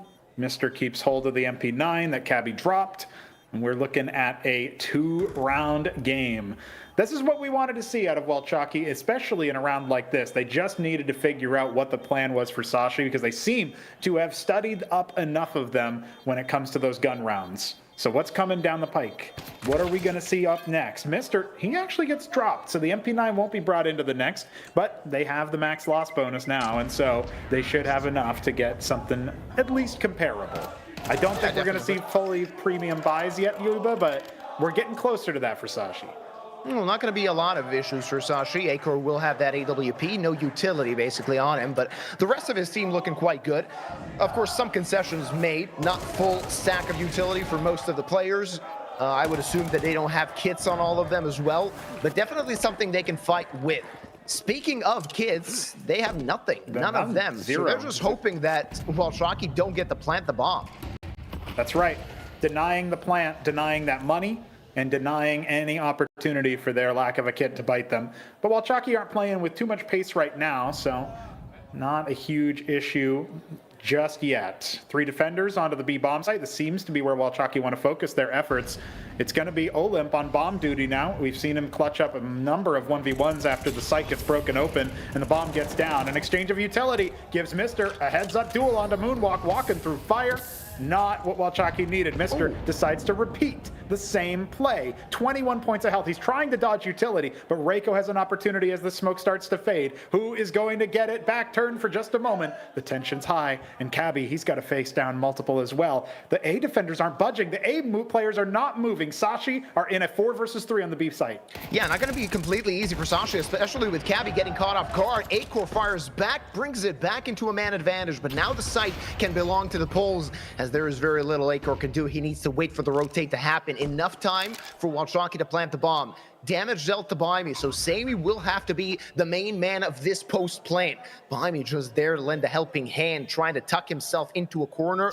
Will he be successful at that? He should know that there's a player coming from Connector. There you go, finds a kill. Now they need to find that retort as soon as possible. Becky a little bit late, and Baimi punishes Zyphon. There is nothing you can do. It's a one-round game. A one-round game and no money for a buy. Sashi once again back to scraps, and Walczaki are looking like they could make this tied up. They could make this comeback happen. The T side is paying out dividends for them, and the coaches look like they might be getting ready to jump back on. Are we going to get that tack? No, not going to be called after all. Walczaki just happy to have the momentum back in their corner. From luck to skill to tactics, they go right in with the aim in this last round, and you can see it's so tense. They need this map. A victory on LAN, and Becky already showing his head. Moonwalk is wise now. He falls back despite that flash. Oh, they take too long to get up and scramble in front of him. And he drops one down to half health, and the other is dead as a doornail. Not looking very good here for Sashi in the pistol buy. This is not the round that they were looking to win, but they were hoping for some low percentage, active, proactive, maybe too active in the middle of the map. And Moonwalk once again looking for seconds. And Walczaki know at some point, if you're on the CT side, you're going to need to pull back, and they're doing just that. Sashi can't maintain these positions for long, and therefore just going back to sites. The question is, will Walczaki pick the correct site? And there's 3 players on B. Even with pistols, that could be a threat, but some intel garnered already. Even so, they want to go to B. Pronogo. 40 seconds on the clock. This might still be an outside chance for Sashi to claim this one. 5-7s all around. That Deagle can deal damage as well. The question is timing. And Walczaki, they might be walking straight into a trap. Yeah, it feels like it. It feels like that's the case. And Moonwalk will relieve some pressure, clearing out the whole A site. They could still double back. They could still turn back around, but Kabi, he's found 2 immediately. It's a calamity, and Baimi needs to make everything happen. The Opera can't handle these pistols. Sammy is dropped, and Moonwalk trying to take the world by storm. Walczaki clutch it up. How did that happen? 10 seconds on the clock. It looked already lost. Walczaki managing to save themselves in a very uncomfortable situation. Now 5 rounds on the trot. 2 more necessary to take their map pick, and Sashi might be sweating already. I know I'd be sweating. The lights are on. This is the last tactical timeout for the Danes, and Walczaki, what do they need that for? They are all on the same page. They are all speaking the same language, and clearly that language here is Counter-Strike more than it is Polish. Powering through every little bit of Sashi's defense, even when it looks like the wrong move. They're able to breathe quickly enough to get right back into the driver's seat about it. Yeah, there were some economic concessions there. No, there is no T-side op in round 23. But it might not matter. Sashi have a full buy, and so far, the most competitive they've looked is with pistols. Absolutely. Walczaki, you said it, they don't have an op, but they don't want an op. They could have bought one into this round. Not going to be the case. They just want to bring up some pace. They're heading into B yet again. No. Cabby finds a frag, but gets fragged back. A-Core in trouble, gonna get overwhelmed. And it's a man advantage post plant now for Walczaki as they're looking to grab map point. It will be Sashi conceding another one, pulling back and hoping for overtime. Oh, look at that. For overtime, Sashi want those extra rounds. That's how they're going to play this. And Walczaki know, even if they can't see the fans, hear the fans, they can feel the fans. When you have that sudden eruption of vibration through your bones, you know. This is not a round that Sashi are going for. Walczaki, 3v2. Happy with this. They keep the majority of their players alive. They'll have plenty of cash in the next. It will not be a problem for them, but Sashi are scraping by. Yeah, but Walczaki, so many times before they hit that B bomb site and have been successful during this streak. Now the question is, if you're Sashi, how many players do you want to allocate to B? Do you want to leave A completely wide open, look for space on mid, maybe try to take control of water, a last-ditch effort, a Hail Mary, if you will? This is one of those very dire situations on the CT side. Even though you only need one round, that one round seems to be the most difficult to get. Seems like it could be, but Walczaki, are they just going to go to B again? That would be the ballsy play, but that would also be maybe the best one. Already out, look. Oh, Vaimi gets hit immediately. The effort was made, the attempt was there, the utility had already been thrown. A different look at a B attack. Sashi have already started to lean 3 there, and it hasn't helped them, in this case, thrown a bone. Suddenly, 5 versus 4 in favor of the defenders. Can the Danes make it happen? Overtime looming. Xiphon forced in water via those flames, so that'll buy a little space for Walczaki. It's only Olymp looking to make some space for his team towards mid. Everybody else on the Sashi side just looking to make some space elsewhere, but they find another kill. It's a 5 versus 3. Walczaki waltzing into B, but can they break it open? That's the question. 2 for 1. Not too bad, but still work left to be done as there are more CTs than Ts on the map. Now confirmed, and it's only Sammy left. 1 versus 3, completely blind, and they're overwhelming him, swarming him. It's 24 rounds. It was not enough. We're going to overtime on map number 1. You can't finish it here. You need extra rounds. We need 4 more for either one of these teams. And they hit 16, just like Counter-Strike OG Global Offensive. We're looking at Walczaki's map starting to crumble before their eyes. We knew it was a long shot. We knew that those 6 or 7 rounds that they needed in a row in order to get us to this point to begin with looked very, very slim. But they made it happen. And now they have another shot. Was that a 6-7 joke? No, I'm old. For a moment there, I was worried. All right, let's see what OT brings us. Sashi throwing 3 players on B while Walczaki want to hit it again. Well, Old Faithful, if it worked so many times before, why not try yet again? This time, not with so much pace. They're waiting for the CTs to expend most of their utility. Cabby, for a second there, thought he was going to go through that smoke, try and be sneaky a little bit. So much time still left on the clock, and he knows the mistake can really cost his team severely. Little bit of noise made. As the smoke clears, it's Cabby having to face down multiple players. He only ends up scoring 1. And make matters worse, Mister has fallen elsewhere. The B site looking very juicy right now, and Moonwalk guarding for even more. It's an elimination without setting foot on a bomb site. And Walczaki have already scored their 13th. Yuba, we need to talk a little bit about what Sashi are doing. They're getting away with stacking 3 players on one site and 2 on the other, forgetting about the rest of the map. For many rounds now, Walczaki, they haven't actually pressured through mid, not in several rounds. In that round, it didn't matter. It didn't cost them because Sashi tried to get a little proactive, and I don't think they're doing that again in overtime. The question is, how long do you want to force it? How many times do you think that maybe trying to find something sneaky will pay dividends? Acor now wants to be the first point of contact this time around. So many times before, he was the last player standing for the CTs on B. That op needs to fire away. It needs to make impact. Otherwise, as we've seen so many times before, Sashi will be in trouble if the rifles are the first to welcome the Ts heading into the site. This is going to be a little scary. Sashi have had to deal with so many attacks onto the B site. They're not even necessarily sure where all of the opposing positions are going to be. They haven't really checked down water to see the sight line to confirm whether or not the T's are even there. And once again, Sashi, they started Zyphon in middle, but he immediately moves away towards the A site. We got Bayme fluffing a Molotov there, but it's still sound cue. It still does something to you. And now Sashi getting curious. Now Sashi getting inquisitive. Acor and Cabby calling in the vehicle, moving on down, seeing about their transport. Becky on the other side, he finally has some action and only good for one. Cabby might be able to backstab the bomb. No, he's silent about it. He's quick, and Zyphon is dead.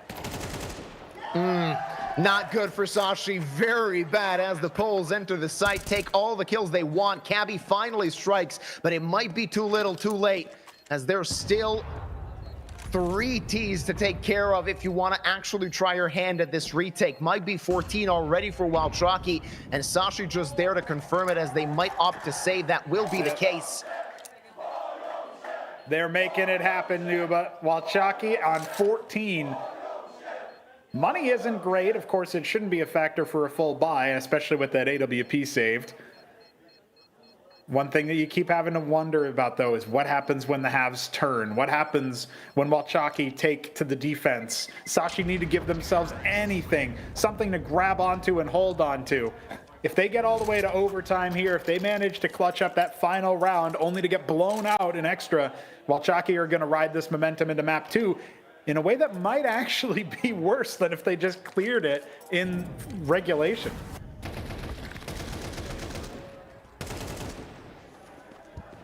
Inferno will be up next. Of course, first of all, we need to end our business on Anubis. So far, so good for the Walczaki side. They made the comeback happen in regulation. Almost had a chance to take it in round 24. Was not the case, but that is not stopping them one bit, Pronogo. The Poles seem very ready to take map number 1. It would be their first map win on this LAN. That's right. LAN victory on a map. Even if it's their own map pick, even if it required extra rounds, it all counts. It all makes sense. Reiko looking like he was very emotional after one of the duels didn't go his way in the previous round. We saw that in that replay. But still, Walczaki able to make it happen. Hopefully, they can stabilize not just their own play, but their feelings, their emotions. It's way more intense on LAN. The lights, the fans, not trying to disappoint people who came all the way over just to cheer for you. That kind of support means the world to these players, especially when they're having their LAN debuts or when they just haven't played that many of them to begin with.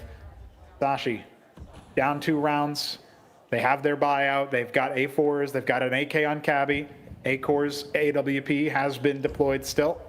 Ooh, this is dangerous. This is very dangerous for the side of Sashi. Acor is isolated on the site. That op needs to be on a swivel, and Bayme over the smoke catches him. Mr. Now wants to actually hold the line, but that is impossible with so many T's approaching from each and every side. Frags going the T's way. It's Walczaki close to 15.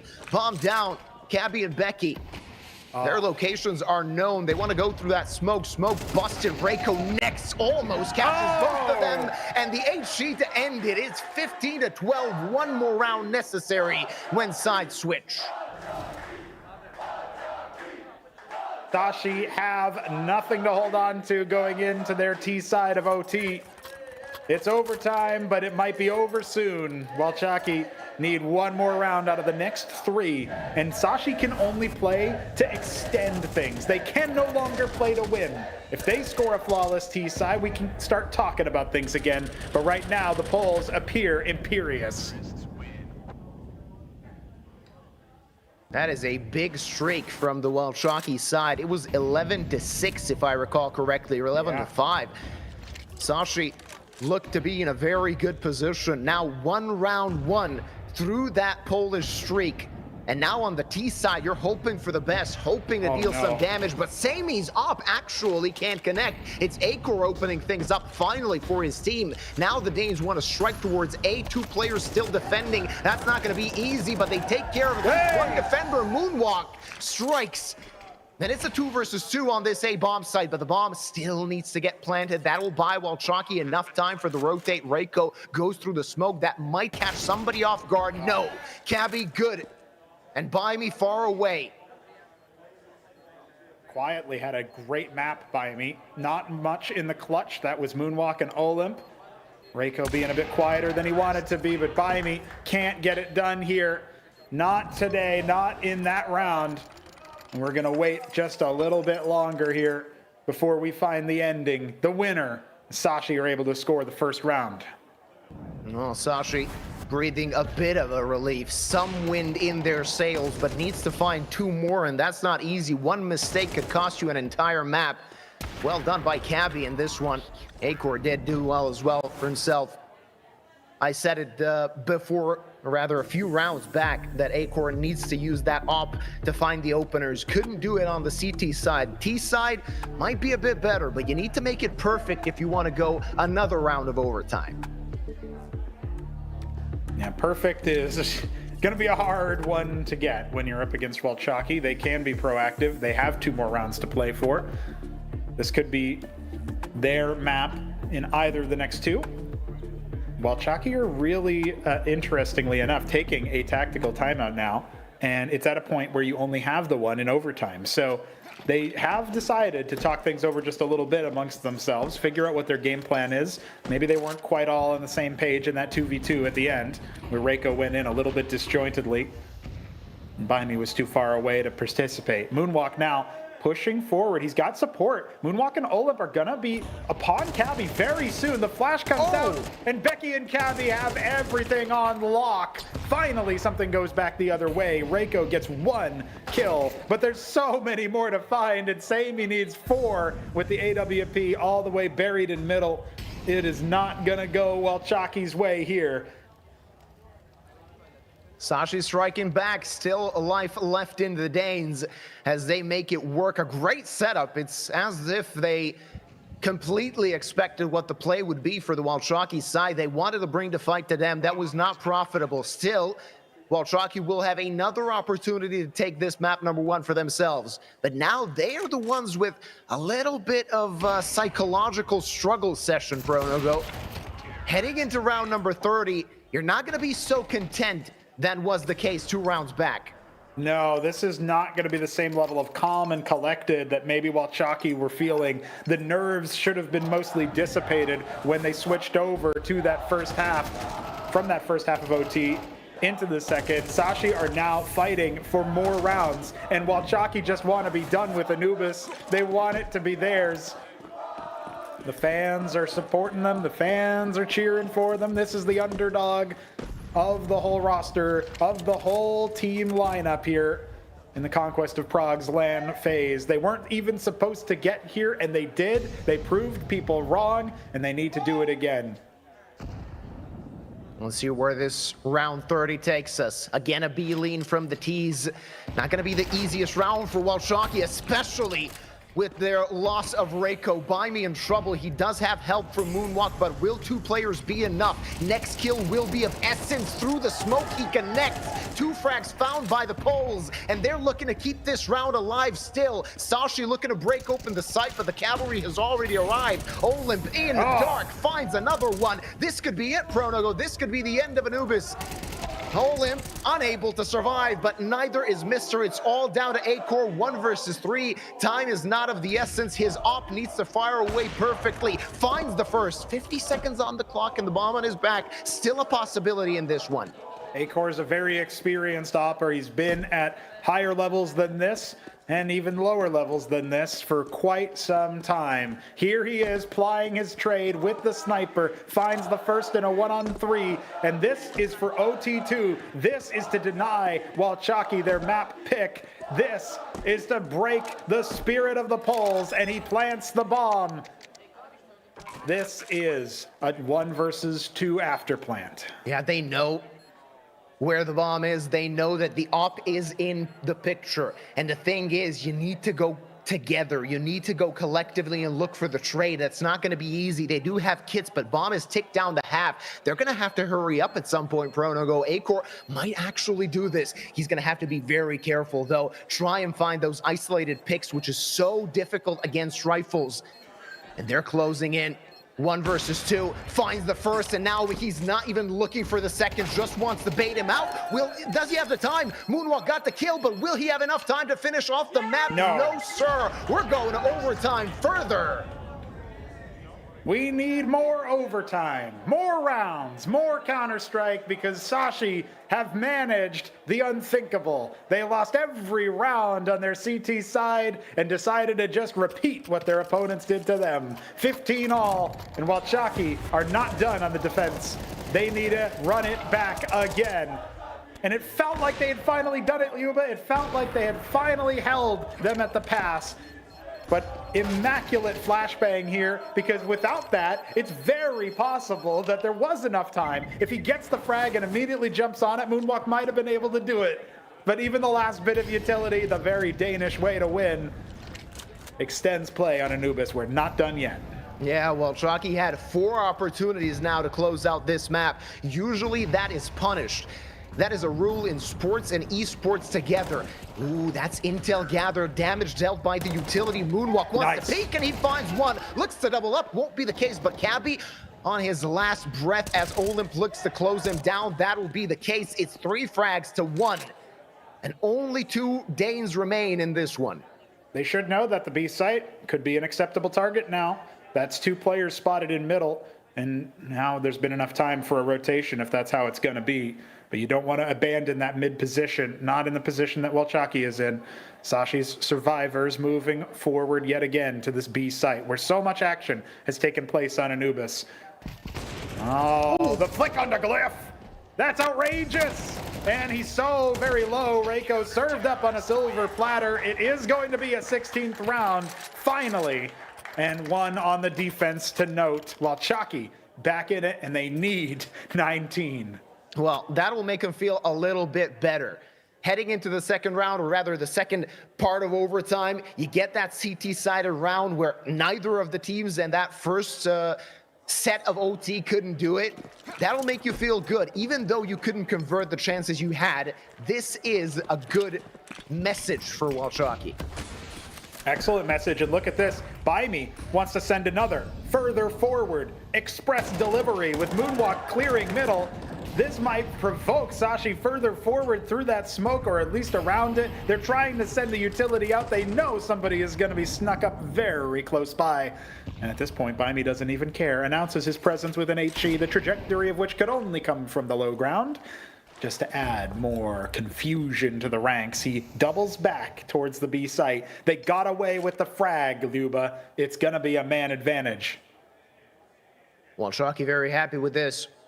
They got the first kill, and now it's Sashi's time to make the next play, but they have so many angles to check Pronogo. They need to clear the entirety of water before they even contemplate the idea of going to a certain site. Currently, it seems to be A, and Walczaki doing a very good job funneling Sashi where they want them. The question is, especially with Becky's lurk, can you actually stop them as they hit A? Even with 3 players guarding those, Sami's up, will definitely be a threat. Some utilities still available for the Danes. Let's see if they can actually break open this site. Acor's up, needs to play a part, but Sami strikes and looks for more. Gonna get gunned down, but 2 poles still on the site surviving. Now Olympique's back, but dead. Moonwalk now isolated versus 2. He needs to survive for as long as possible, and they know that they need to take him out before they can plant the bomb. Rather, that will be the bomb plant. But Baimi on the lurk finds the kill. Now Zyphon alone in a 1 versus 2. Can't do it. It's Walczaki on 17.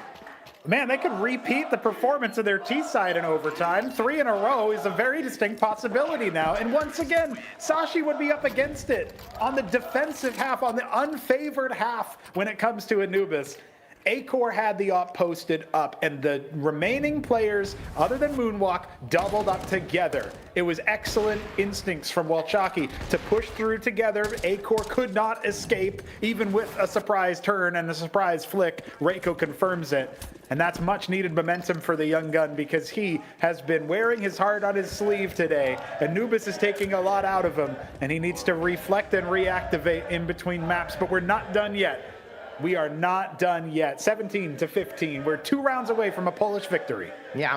Sashi desperately need this one. They want to clear B main, and they're going to be successful at that, but Reiko strikes back. It's a 4 versus 4. Still, the CT's under duress as only one player is defending the site. Sammy, can you do it? The answer is no. Cabby wants to take it for himself, finds a double in this one. That's 31 for Cabby on this map.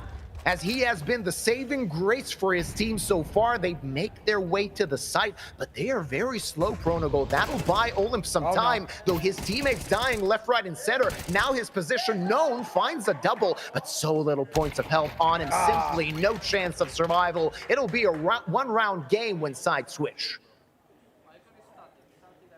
Anubis is delivering, ladies and gentlemen. The PLAYzone Vodafone Arena has already had a bloody Anubis in day 1, and apparently we do things better in day 2. I am not sure how we're going to even keep the arena's lights on by the end of the night if Anubis gets picked in the next day.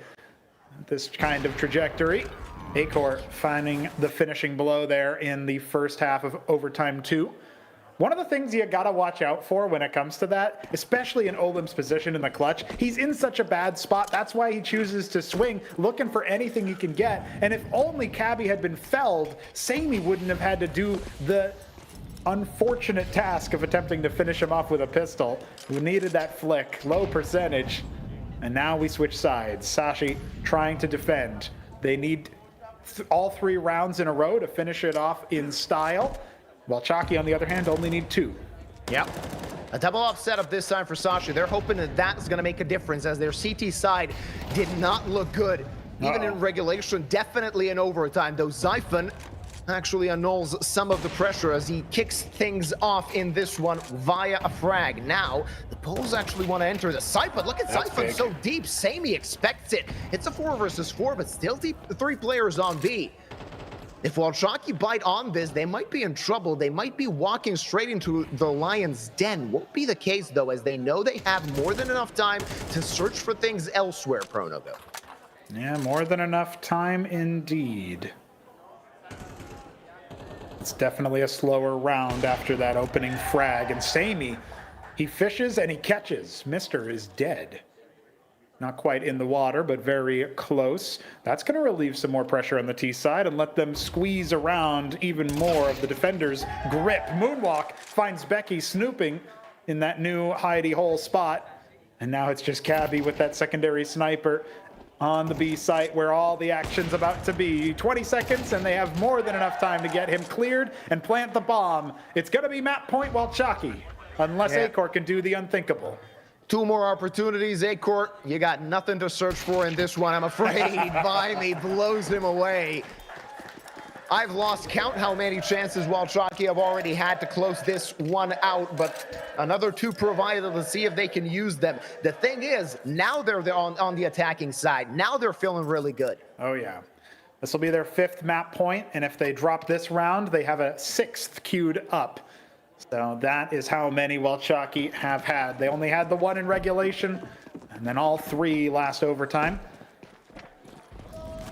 Just need that 19th round, that sweet, delicious, juicy 19th round. Mouth watering, Walczaki drooling on the prospect of going into Inferno up a map as the underdogs. Took a lot out of them to get this far. Let's see how they can finish the job. Becky tested once again on the A site. He calls for some backup from Acor. The op posted up. Moonwalk is brought down so very low, but the flashbang is glorious. Moonwalk is able to clear Becky, and that puts us into a very tight angle indeed. Acor hasn't announced his presence, but they're knowing. They know he's there, and through the smoke, Walczaki get up by several players. A 1-on-4 required for Sashi to extend play. Cabby has been amazing on Anubis so far, but this might be a little bit more than a mouthful for him. Finds the first, but now his presence is known and the clock is ticking. He needs to hurry up. The Poles ready to receive, ready to end their map pick. It was difficult. They needed to make the comeback in regulation, and they did it. Now OT looming, but Cabby brings himself an opportunity. A player from behind, he can't take care of him. It is Walczaki taking the lead in this elimination best of 3. Walczaki make it work on their map pick, and their fans are really ecstatic.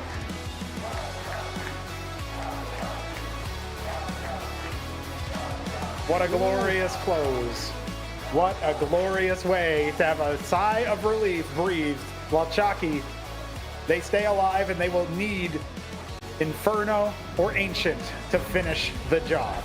That was close. That was very difficult for Walczaki, but if you want to play on LAN, you got to test your mettle against the best when you're in the arena, and they actually did it. Prono go, I'm sweating. I can't even contemplate the idea of how they're feeling right now, but they have at least one more map to play should they want to go through to tomorrow. They weren't supposed to be here. I keep saying it. It's not meant as a sign of disrespect, but actually of saying, wow, look at what they've accomplished, managing to get all the way to LAN, and now being up a map in their elimination jaunt. It would be shattering for Sashi if they end up dropping this. They are the favorites, not exactly heavy, but steady favorites. They're supposed to win a map like this. They're supposed to win a series like this, and Walczaki's style just keeps surprising. It wasn't the most stable victory, but it was a victory. And now Inferno is a brand new map. We get a nice little break. Isn't that right, Yuba? Oh, yeah. Inferno is going to be very fun. Of course, we can talk all things about what happened on Anubis, but I think there are a few boys that are going to do it a little better than us. So we can toss it to the Prince of Prague and his peasants at the desk so they can actually break things down for you guys. And we'll be back for Inferno to start.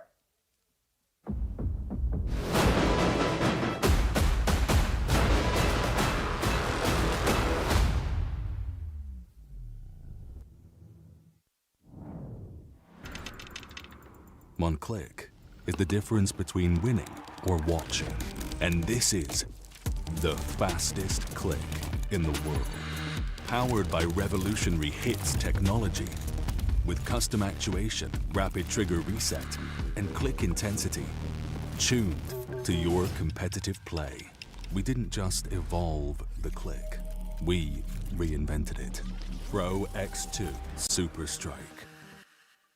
Nový Straight Wild Beat. Zažij divokou jízdu. Zažij to napětí. Zažij ten beat. Zažij Wild Beat. Novou vůni od Straight. Isten hozott a híresek csarnokában. Vítejte v síni slávy Tipsportu, místě zasvěceném největší komunitě sáskařů. Profi výbava analytika plechtiče, který inspiruje. Co děláš? Držím palec. Ukáž. Držíme palce všem sportovním i sáskařským hrdinům. Tipsport.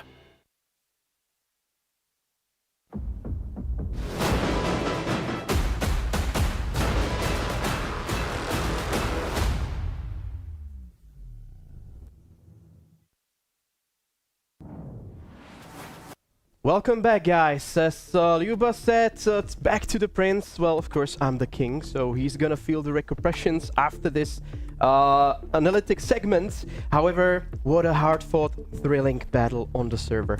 Walczaki, after all, prevailing on their home turf, albeit with trouble. Fans chanting, hyping, and probably pushing them through their own map pick.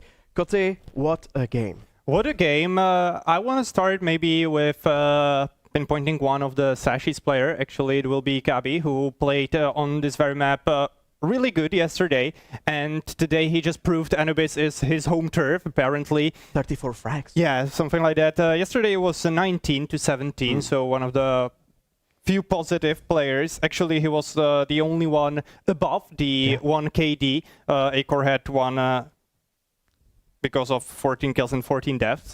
So today Kabi repeated his showing, but it simply wasn't enough, Shady. Yeah, I must say it was a very nice performance from Sashi as well, but Walczaki find a way how to end up this match correctly for themselves, and I think it's very important in this match. They need to have some edge, some chill moment in this match. And Storm, I believe we will agree that the second half from Walczaki was incredible. Phenomenal. 10 rounds, only 1 round went for Sashi. Yeah, well, we had Kabi on one side, but on the other side, there was a particular player we want to speak about.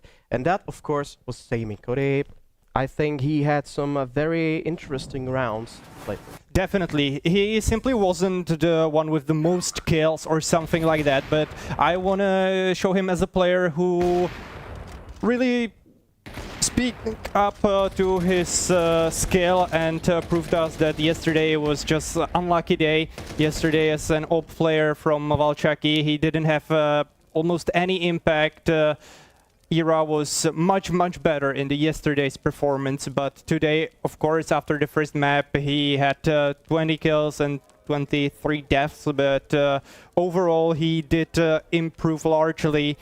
And well, he ended last in a player tab, but I still believe he is playing much better than yesterday. We picked him like at the start of the match, so I think he performed well at the beginning and maybe started the way for Walczaki overall. But you know, he's a very important player for holding some spots and doing the correct way how to enter the site and stuff like that. Yeah, especially for an AVP player, he was very aggressive in the connector position. I remember a few rounds there, he was trying to hold the canals, the water, and he was very successful in getting multi-kills. On Anubis, it's really important that with OP player you are not standing still on one position, but you are trying to run around the map, surprise your enemies, and that's what Sammy did in a few rounds.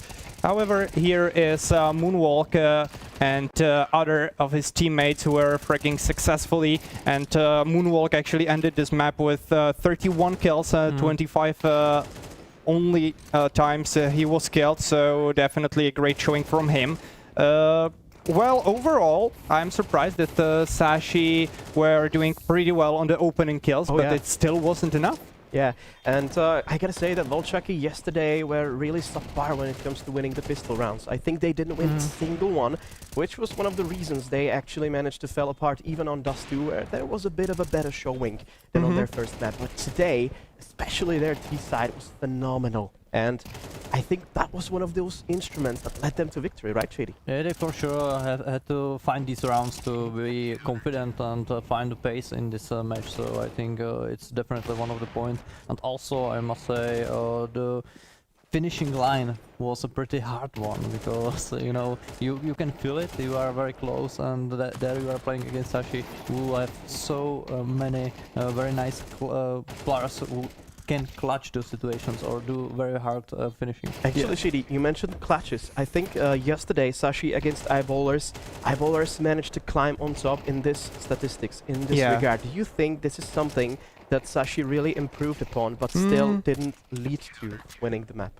We saw a few clutches, for example, from Acor with his op, where he went towards the A main and successfully was able to hide himself from opponents coming into the site, and at the end the bomb exploded before Walczaki were able to defuse it. Very well played. Smart play from him. Yeah, but I think it all fell apart thanks to the post-plant situations and retakes, because Walczaki clutched a few 2v3 situations with bomb ticking. So that was, I think, the biggest difference maker in their favor. Which is not easy, of course. Definitely. You need to be on the spot, and Walczaki definitely did a nice job in this kind of play. Zyphon 1-0 KD, not an impressive showing from a style player on the Danish side.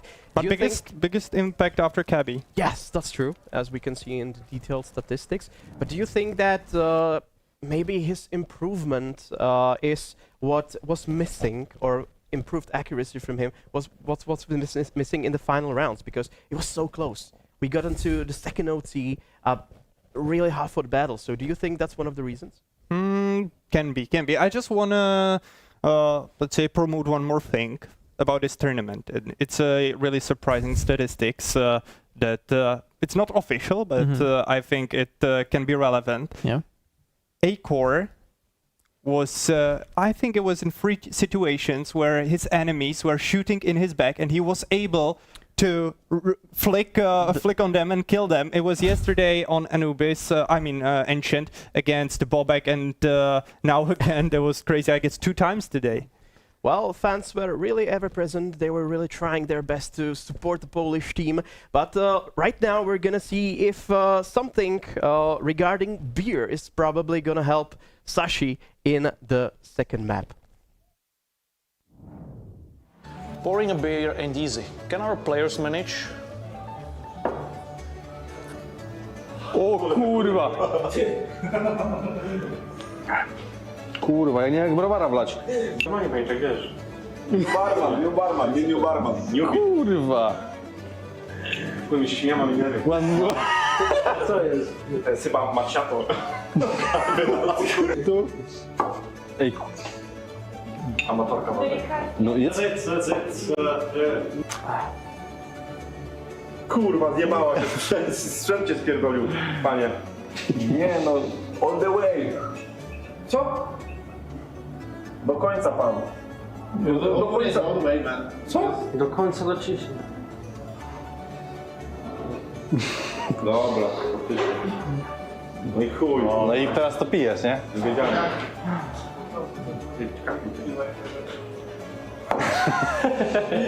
Oj. You have too early. You have paper or? Dobra, man. Rejko, co byś się napił? Pianki. O. Nie idzie, ty, no ty.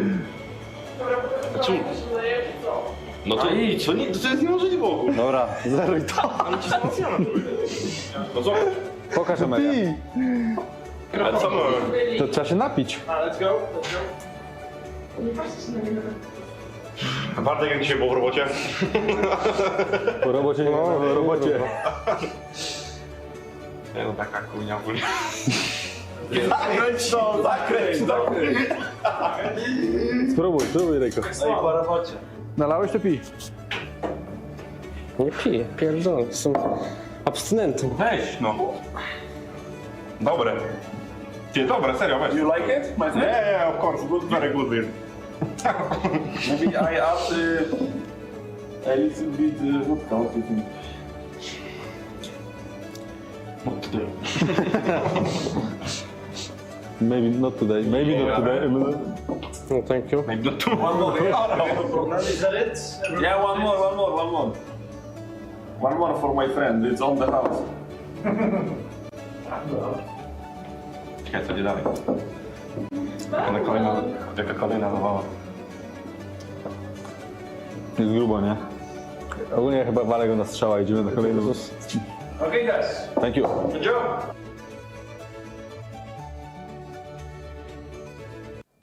Well, Walczaki, at least from what we have heard yesterday from By Me, they're pretty good at consuming beer, but when it comes to pouring one, I don't think so. But what matters the most is their performance, of course, on the server itself and on Anubis. They were really great. But Anubis is a thing of past, is a thing of history. The Egyptian god of death was definitely satisfied with what happened there. But right now, let's go to the Italian hellish landscape. Inferno, of course, is what's next for us. Yeah. Can they make good coffee? Or pizza. Or pizza. Or pasta. Well, they've played Inferno against each other last September, and actually Walczaki, ESC at the time, won 13-11, so definitely we can expect some close map. And Sashi are playing really good on Inferno. Across 8 maps played during the last 3 months, they've lost only twice against Tricked and Nemesis. They've actually successfully overcame Fnatic and other Russian teams. But Walczaki online team, as we call them, they've played 5 more maps, but the successful rate isn't that high in their statistics, and the teams they've played against aren't that strong as well. So I believe for Sashi, this should be an invitation for decider. I think so. I'm expecting something for very close last map as well, because Walczaki past time didn't have the best results ever. They are in many cases playing like 2-1, not 2-0 matches. So maybe that should be a problem on Inferno. Yeah. So Sashi fell apart at the end. It was very close. What do you think of it, that Sashi have to change on this new scene on Inferno to actually win this match? I don't know. If I'm not mistaken, we didn't see Inferno from them, so hard to guess. And in this very tournament, everything can happen. Inferno, of course, well-known map for every single player, so definitely for Walczaki, this won't be a huge surprise. as Baimi was mentioning that surprise is coming, I don't think the Inferno will be the one. Well, Shidi, do you think that the Polish fans can hype their team to victory, to push them through to at least one more round? Do you think that's gonna be something of value to them? They will need to, because I think this map is considered as a very teamful. So you need to play strong on sides. You need to have something extra to push them, and that should be the case for the Polish fans. Well, for Sashi, this is pretty much the last chance. They have to win. They don't really have any other options. So do you think it's gonna make them a bit more nervous? Because in the interview, I think it was Kabi who mentioned to Svexai that they were nervous yesterday as well. It was not only Walczaki who are, let's say, famous for their online form, but online they're not so much proven. But for Sashi, it's a bit different. Do you think the nervosity is gonna play some role there? Hard question. I don't think so. I think they will try their best, and we will see at the end of the map how the result will show up. But I think it's open. I've mentioned that Sashi have better statistics on this map, so I don't think the nervousness will somehow affect them. But you know, sometimes you see some statistics, you have some numbers, but overall it's a LAN environment, and this team performing very well until now, and everything can stop at this point. And we need to mention one more important thing, that Walczaki are actually sitting better in the VRS ranking than Sashi. We've spoke about Sashi, that they are a more favored team in this matchup, but actually the VRS ranking is kind of opposite, but we were speaking mainly about the LAN tournaments. Well, Gori, that's definitely a part of their online success, Walczaki, and we have mentioned it yesterday. Out of 22 past online HLTV games, they've managed to win 18. So that's an insane number, insane percentage, and that's definitely propelled them a bit forward when it comes to VRS ranking. Shady, Aker, we have seen what he can do. He has multitude of experiences in the major final.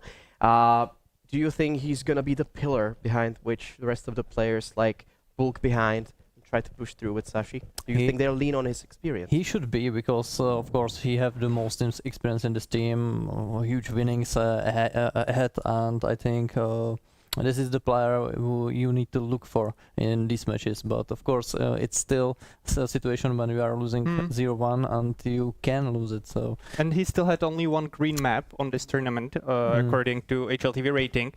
It was one map where he on Ancient had 1.86 rating against eyeballers, but he definitely needs to step up in this match.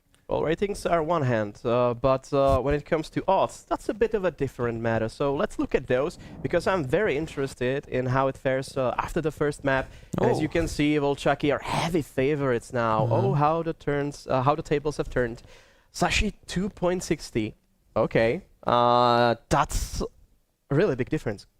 And also speak between, you know, Ancient, the last map, everything can change when we are going for it. So yeah, this should be a very interesting one, and you can choose your favorite team. Were you expecting this much of a change? Because we have to take into account that the first map was definitely a pick from Walczaki. So for Sashi, of course, they're one map behind, but still they should on paper be the favorites. They didn't really drop off when it comes to performance that much. Nothing extremely worrying at all. So, were you expecting this much of a drop? I thought the movement of the numbers would be a little bit less harsh for Sashi, but well, that's how the bookmakers are expecting it to end. So we'll see. We'll see, and of course, our commentators will see you through the whole second map. Let's see if it's the final one. Enjoy it.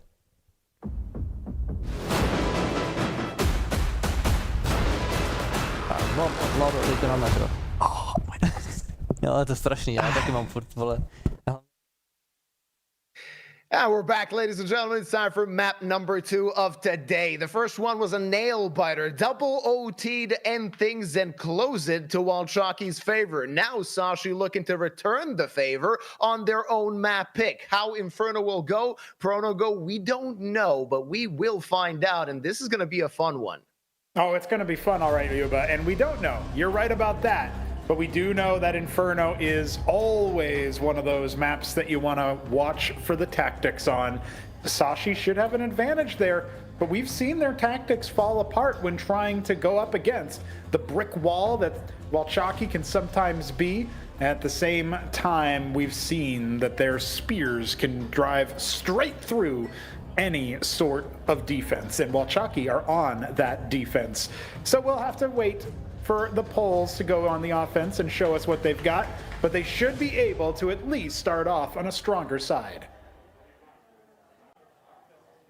In theory, it is the stronger side. Let's see if they can utilize it to their advantage. Sashi hoping to take us to map number 3, while Walczaki want to end it here on Inferno. It will be a B strike for the beginning. It will be a pistol round B hit. Dooley's at the ready. Olymp completely blind. Reiko out of the picture. Oh, no. And Olymp dead. That's an easy execute toward the B bomb site. And Siphon just adding insult to injury. Though Cabby dead, this might be a bit of an opportunity now for Walczaki to enter the site. But how successful will they be, as they are still a man down? Even further, By Me dead. Now, one by one, the Poles fall, and nothing that Sammy can do. Yeah, a few kills might help you with the finances, but you're not going to get this round, no way. An ace clutch necessary and time running out.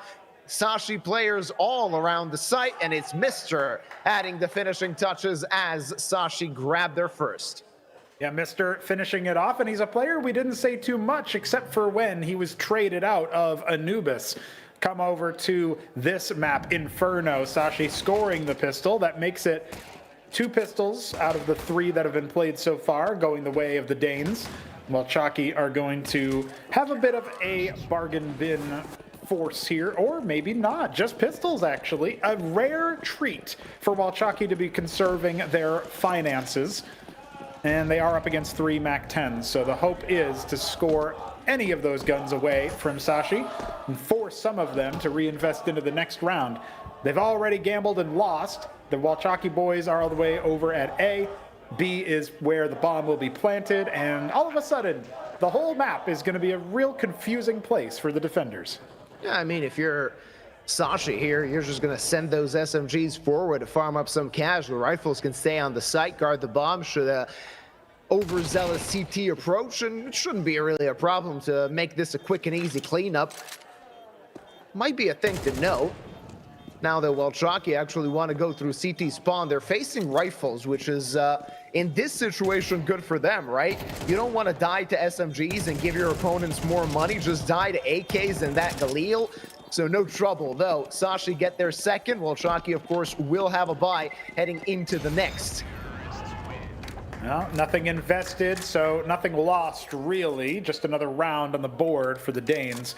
And Walczaki are going to take their saved money and put it to good use. We've got a couple of rifles already being popped into the picture, slotting into place. The pieces of the puzzle are going to slowly but surely give Walczaki another look in. And Sashi are obviously going to have to be on guard now, because it's very rare for a full save to come out. And Sammy with the AWP, I don't think he would have afforded that if he hadn't gotten those 2 Glock kills. Yeah, absolutely. That might actually be a helping hand for his team in this one. Not the prettiest of buys for the CT side, but that op might not be expected. Even so, Inferno's not really Opera's paradise. These close angles can actually do some good.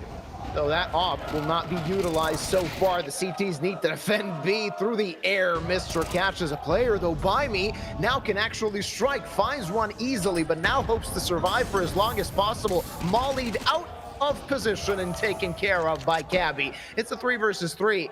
And now an opportunity for Sashi to go to the other side. Look at this, Bronago. They're toying with them. They're playing with them a little bit. Yeah, they are, and it's a lot harder to get that AWP into a site that's already been taken by the Ts than it is to just receive their action over on B. Sashi playing very nicely here, and the remaining defenders for Walczaki caught in a bit of a no man's land. Between 2 rocks and hard places, Olymp dives into the cubby outside the winery. looking to see if he can maybe push Moto with timing here. Oh, the bomb plan actually gets interrupted. A gap in the defenses, and Becky knows. Oh, Becky knows, but he's going to be in a lot of trouble here in a moment. Sammy strafes out with that AWP, upgrading over to the empty AK-47 and reloading gives the loud noise away. Cabby's going to immediately tuck tail and dive. Sammy has recovered a kit, but it might not matter. This is just going to be a heads-up duel. Yeah, though Cabby only has an SMG to work with. I would assume that there's a better gun somewhere along the site. Might not even need it necessarily. There you go. Now over to the M4 and a late smoke to CT. That will allow Cabby a lot of space on the site. And if you're Sammy here, what do you do? Even thinking about going back for that op, but he wants to claim this round. He wants to commit. Does he make noise? Just walks through the smoke and gets caught by Cabby. Some heroism necessary from the best player of Sashi of the previous map as he claims another round for his team. A 3-0 start for the Danes. They're feeling good on their pick. They are, and that round actually had some, twists and turns, travails for the Danes, and they still managed to make it work. Sammy almost was able to clutch it up. But how often are you going to have your player just standing there in the smoke? We get some nice little jubilance from the side of Sashi, some celebrations on their end, and a little bit of a roast chicken to boot. That should give you like 5 health when you walk over it. Ooh, please don't do that. I would assume that somebody in Valve thought of that already, but you can pick it up as an item and you eat it instead of injecting the med shot. It's the same kind of idea though. Well, did you hear that they're considering a med shot actually in competitive play? Oh, I did not hear that. That's a rumor. I don't know how much it has legs. Right. Yeah, that's like yes, I am underwalk instead of overdrive. Get it? Underwalk, and I have all of these ideas and rumors in my head. No, I do think that would be pretty cool though. I'm going to be honest. Hot take. Ooh. I get hit with an HE by Apex, and then I just med shot, and it's fine. Might be a bit of a fake toward the B bomb site. Might be a full committal, but they still are yet to grab the bomb. Olymp wants to go through this smoke on an opportune timing, and Becky might be dead to rights. Timing won't be on his side. Buy me easy as you like. Gonna get his hands on an AK. Now the Danes can actually commit to B, but the bomb needs to cross. No trouble as Zyphon finds a double. That was pretty to look at. I'm curious how it looked from his perspective. And Olymp is gonna be a dead man. No problem for Cabby to take care of another one. And it's only Buy Me left in a 1 versus 3. No kit, does have that flash to maybe run through the smoke. He's going to try his hand at this one. Let's see how successful he is. The answer is absolutely not, as Mr. grabs the final kill. Sashi on a stroll so far. It hasn't been difficult for them, barring the 3rd round where they did actually need to pivot over to another site and then back around to B in the clutch. There wasn't really a whole lot for them to worry about. Walczaki supposed to be on the favored side, but CT can get real squirrely when it comes to the economy. This is the map with the most saves. This is the map where you're worried about, what if I die and I'm the 3rd man and now we don't have majority alive at the end of the map, at the end of the round. These are things that have to go through your head just so that you have a proper econ. And with this technical pause for the moment, players will not be allowed to speak to each other in the same way that attack would come out. And it does look like Zyphon needs a little bit of a fix-up. He realized that he had that 2nd kill and he didn't even mean it. And he said, "Hey, can you check my PC? Can I ask for that?" So we're waiting on that. He'll reconnect shortly. And the AWP already out for Sammy once again. This is going to be a buy for the side of the CTs. Max loss has been achieved. Surely a comeback somewhere on the cards, at least a little flutter. Or are we going to have another drubbing served up as day one had in spades? A 13-1, a 13-0. Not what we were expecting on LAN. Even a 13-3, I believe. Yeah, if I recall correctly. There were a lot of underwhelming performances from some of the teams in day one, though you do have to state one thing, is that players do take some time to adjust to their setup sometimes on LAN, so I would assume that everybody's feeling good today. Cavi definitely is. That smile, that damned smile. I did like that Cavi was so cool, calm, and collected when it came to his clutch. He obviously was able to finish the job, hiding away in the smoke. There was no chance for Sammy to sniff him out and find him there. Even with the kit, needed to go through that smoke or go around it. And it felt a little bit safer, a little bit bolder, perhaps, to walk through it. But Cavi didn't even really budge. He just laid back a little bit and said, yeah, that's what I do. I clutch. Well, we'll see how many clutches he has under his belt by the end of the day, as his team yesterday was on the receiving end of a number of them. They played Eyeballers, and that map number 3, the reason it went Eyeballers' favor, or at least one of the reasons, was the fact that they had a lot of clutch attempts that actually went their way. It's one of those things you got to watch out for in Counter-Strike, clutches. How exactly are you even going to math out where your opponents are if you keep getting domed so quickly into the map? I think that's a big problem for the CT side in this first half.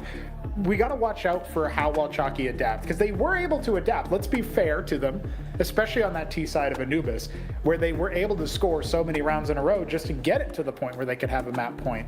Obviously, we went extra after that, but it did take some time for Walczaki to solve things and figure it out. Sashi, so far, as a pattern, have come up with these problems, and Walczaki just take a few rounds here to get their grounding, get their feet under them. And with Zyphon starting to reconnect here, I think we are getting back into things. Ladies and gentlemen, Walczaki are down 4 rounds in the opening. Sashi looking very much in the driver's seat on Inferno, their map pick. But Anubis told many tales, and one of them was Walczaki making a comeback. Surely they can have another look at it now. Yeah, now they're back on a buy. Up on Sammy yet again, looking to strike on mid early. That molly will send him back.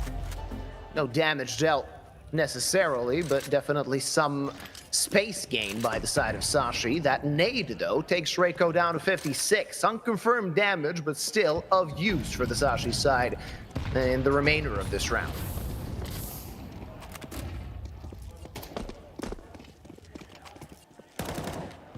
Danger close in apartments, but it's just the lurk of Becky. Wasn't so effective when it came to our first map of Anubis. He definitely had some struggles there. Now falling back just a little bit towards Boiler. Inferno, a map that's really changed with age. You can say that easily enough. Not even really called Boiler or Library anymore. Can you believe that, Yuba? What do you mean? It's still... It doesn't look like it, but people still call it that. 3 players defending this A-bomb site. It will be an A push, it seems, from Sashi. 40 seconds on the clock. Some utility still available for the CTs to keep these Ts at bay, though one of the defenders already gunned down. Moonwalk needs to find more than one. That won't be the case now. Buy-Me on his lonesome, hoping to keep control of this site. His teammates rotating slowly but surely. He needs to find the frags. Shots missed somehow. Takes care of Zyphon. Now in a 2 versus 2, and the Ts need to plant the bomb. 20 seconds on the clock. Won't be a problem, but the CTs have made their rotate happen. Hardly any utility to work with, but they can actually approach the site. Both Oppers still in the picture, but A-Core just holding his ground, holding his nerve, and waiting for that line to strike. Ooh, a player already shows his face. Molly now in play, and A-Core awaits, finds one and the other. And that is number 5 for Sashi. The nerves don't let him down. Sashi are able to keep things clean enough for 5 in a row. And can you really start complaining about this team? Not yet. Walczaki have not found a look in. It started off looking all right. Becky was able to eventually trade down the mini pit player. It doesn't look very clean on the entry, but Sashi keep themselves cool, calm, and collected. And Walczaki, to their credit, they were able to take fights off of each other and try their best to make some lemonade out of all these lemons, but they're being pelted in the head by him, and B is being hit with pace. all in so much trouble, can't even react in time. A frag brought back. Reiko, what do you want to do? Through the smoke he goes, gets gunned down by Zyphon. That AK awaits another flash through the smoke, and Sammy this time successful, though caught with an 8 in hand means he's dead. Still, man advantage maintained and established by the side of Sashi. Nothing that Viney can do, especially with his position known, though he takes care of Becky, looking to go through the smoke himself. Won't be successful at it, can't do it time and time again. It is another for Sashi, and they're cruising on Inferno. 6-0. It's been absolutely easy, with the exception of these last 2 rounds where they have gotten a little bit hairy. They had the 1v1 that Cabby was able to win, but that didn't look too difficult for him as soon as he sussed out exactly where his last opponent would be. And we're looking at round number 7 with Walczaki yet to get on the board, going for these low percentage plays, and the pace is unrelenting, but the momentum isn't on their side. They need a breath. They need a moment, just a spare moment of oxygen. And they keep going for it, scrambling for it to see if they can fill their lungs and fight a little bit longer. Reiko has secured a man advantage. Barely drawing a breath the side of Walczaki, though. Sashi finally in some trouble, at least some semblance of it. Acor and Mr. looking to extend their team's lead further. At least some space gained by Acor, and he can go quite deep through CT spawn potentially. By me, though, already awaiting. Now timing of essence, and that's the bomb down. That's round over. There's nothing Mr. can do in this one. No, and at the very least, for Sashi, money is not an issue. Their flawless run doesn't give them the huge bank you would expect. So many rounds going down to 2 or 3 players alive. Not an easy way to build up a huge bank, but Mr. isn't going to be too bothered by it. He doesn't need to save this AK. He can look for more damage and see if he can at the very least make this victory for Walczaki an expensive one. It took the first half of the first half for Walczaki to get on the board, but they're there now. Yeah. Finally, and no time is too late to get your first round of the map, especially when it's the first half when you do it. But now you want to chain together a few. The CT side needs to start working to at least get a commendable half by halftime's end.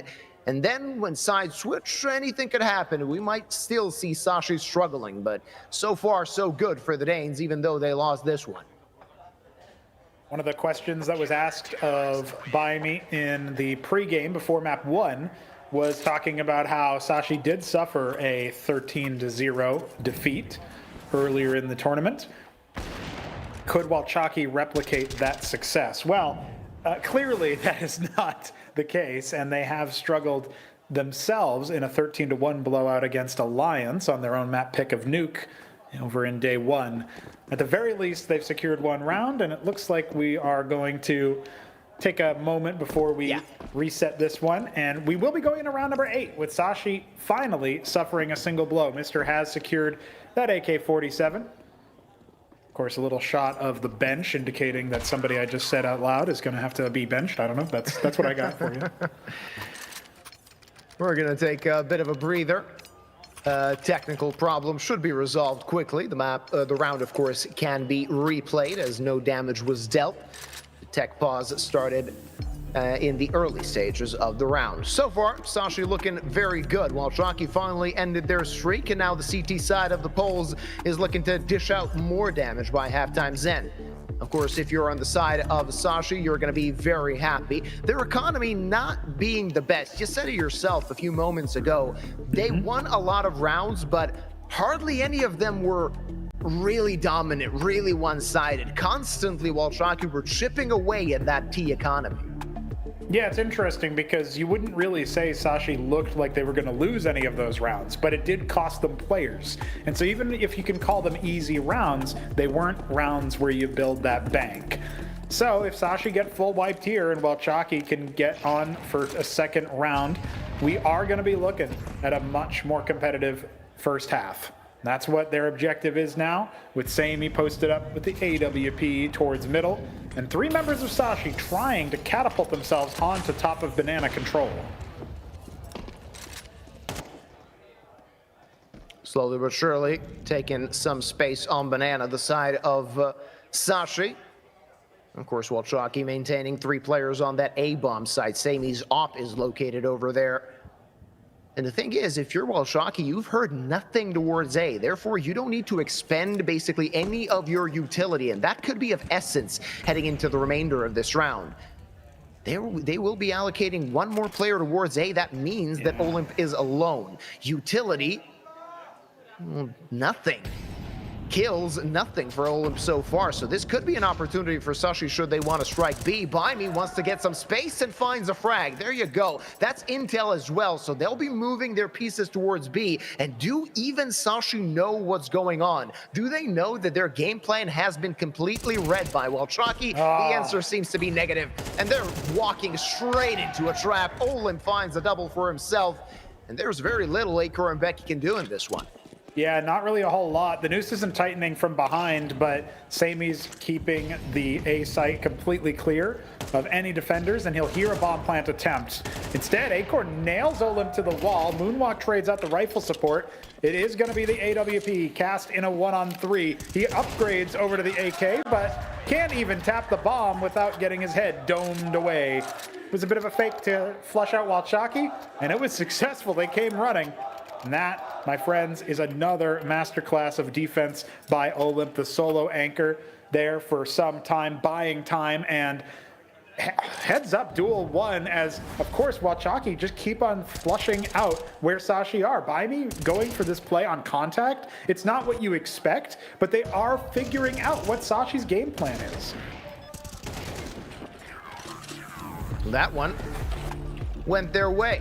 They want to maintain this streak. A tactical timeout called by Sashi. They need to change something, adapt to what they're seeing across the map. This time around, there won't be a proper buy on the Danish side. We could be expecting pistols. A few guns, or rather a few rifles here and there. Mr. might actually be the one with the hero rifle. They're contemplating a buy, talking about it through the timeout. But so far, it seems like there'll be only Tech 9s on their side. All fear of the mighty Tech 9, a map like Inferno, is a godsend for that pistol, given the fact that you're fighting in close quarters. Rifles might actually be struggling against that pistol. We'll have to see, because all these Tech 9s can run over a defense if you're not careful. Walczaki can't let down their guard. 4 rounds to the better is Sashi, even though their weapons are nowhere near competitive, unless you put them in the right locations. And Olymp might be offering himself out in that respect.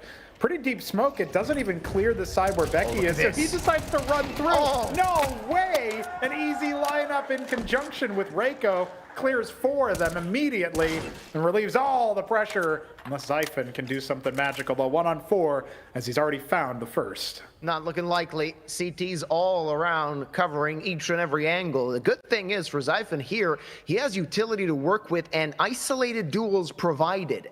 With a player rotating over through CT spawn, Sami should not be a problem unless he peeks from CT, which won't be the case. Zyphon just lurking about, but now his jig is up, and there you go. His time is up. Sami takes him out, and that's 3 on the trot for Walczaki as they're looking to make this map competitive yet again.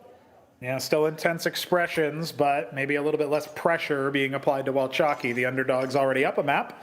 It took extra rounds, double overtime before we settled affairs. At the end of the day, it felt like the right team won that, though. Walczaki were able to chain together so many rounds, and now they need to do it again. Sashi 6 on the trot, broken by a streak of 3 from the polls, and maybe more to come. It is a buy.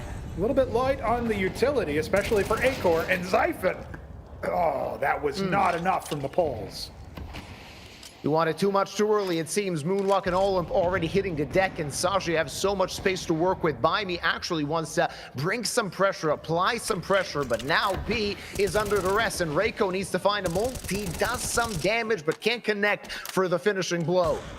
Maybe looking to already save the guns, at least taking care of Becky, and maybe within arm's length this round again for the side of Walczaki. They can't stop the bomb, plant that.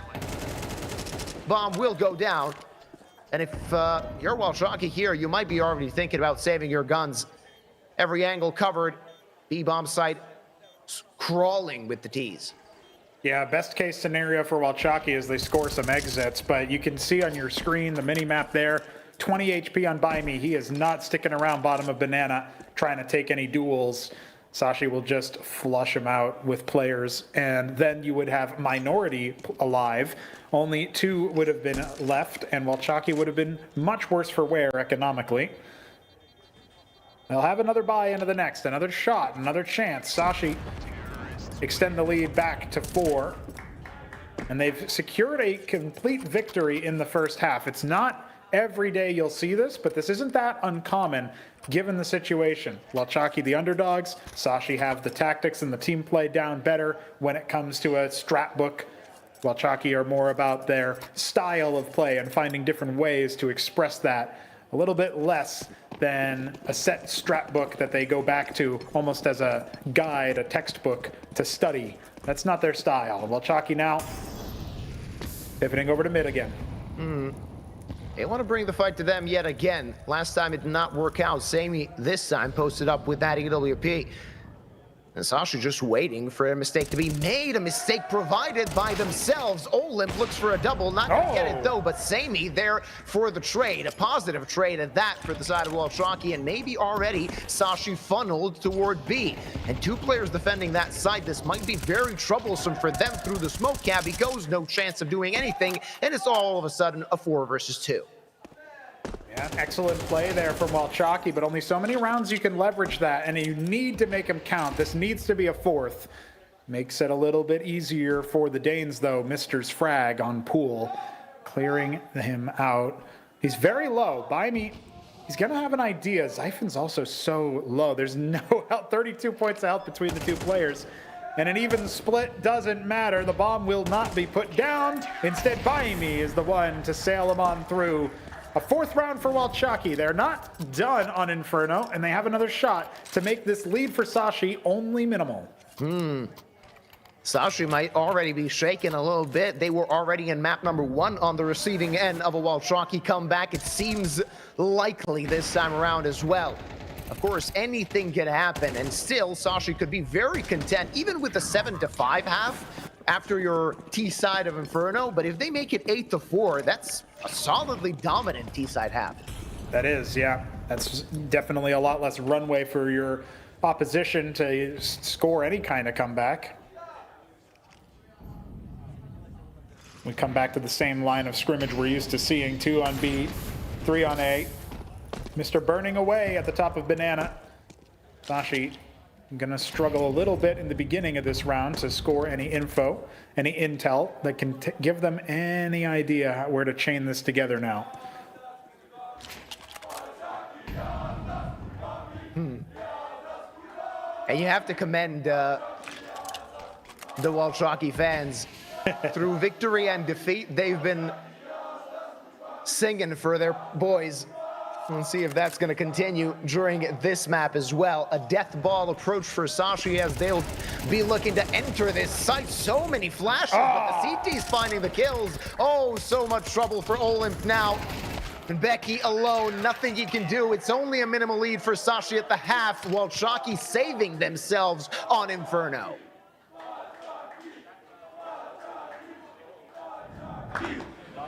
I'm not sure if you'll even be able to hear me because the Polish guys are going absolutely crazy in here. How do you feel about the match now? Good, very good. Very good. How many beers you had? I don't know. You don't know? Oh my God. Guys, please, too many. Yeah. So is it happening? Is the Polish jazda happening all the way? Yeah. Go ahead, give me your chance, guys. Come on.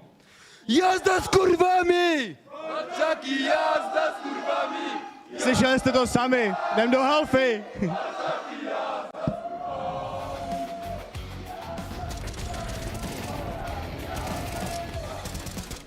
Walczaki fans are feeling really good. Their team looking to complete the comeback at the beginning of the second half. It was a 6-0 start for Sashi on map number 2, but that lead has crumbled slowly but surely. Now only 2 rounds separate these 2 sides. Pronogo.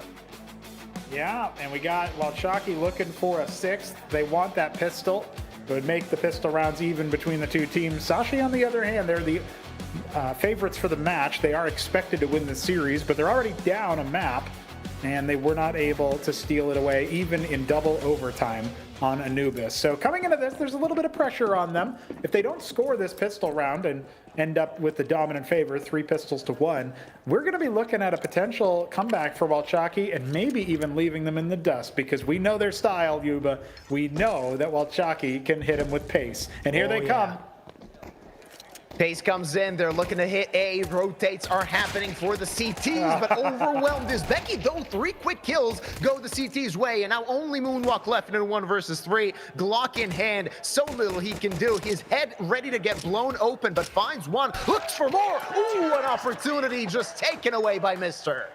Oh, that was close. That was damn close. Moonwalk, how much more do you want out of the guy? They jump leaping onto the A site, but can't clear all the positions in time. The duel's just not quite going their way. And because of the way that it got staggered out, no trade opportunities quite there. The communication can't come in that fast, no matter what language you're speaking. So Sashi end up with a 3-round advantage just off the back of that pistol. No bomb plant, no buy. That means Walczaki are going to be playing with a 4-round deficit. Best they can do here is get some damage and avoid those SMGs. SMGs now coming into play, just looking to farm up a lot of cash. All 5 kills taken by the MP9s. Acor with the quad, and a lot of money provided to the Sashi players here. Yeah, the Opper is definitely going to have an op, I think it's safe to say, after a round like that. And that's the least... what would you say, palatable choice for Walczaki. Giving the Opper 4 kills on an SMG. Not how you wanted it to go. So as everything starts to crumble into place, Walczaki, ooh, you can see they're not so happy. Not so happy with it at all. The table slams and monitor grabs, but hey, aggression from Sashi starting to go the other way. Reiko and Olymp have already found some frags. It's by me to secure a 3rd, and just like that, you can pretend those last 2 rounds didn't happen. Yeah, you can't go with pace against Walczaki. They know how to play with it. They know how to play against it. You try to play in your face, and that just blew up in, well, your face. Not sure where I was going with that. Still, it will be a Walczaki 6th. Mister got his head blown away, and Zyphon just hoping to hold onto this M4. That would be the hope and the dream. I don't think Walczaki will be hunting with the amount of money in their back pocket. They could hardly afford a plane ticket out of Prague. Maybe they won't need it just yet. Maybe they'll survive to go into tomorrow's proceedings. As a reminder, the winner of this proceeds through the lower bracket, but the loser is eliminated from the LAN proceedings. Sashi want to be the team that survives.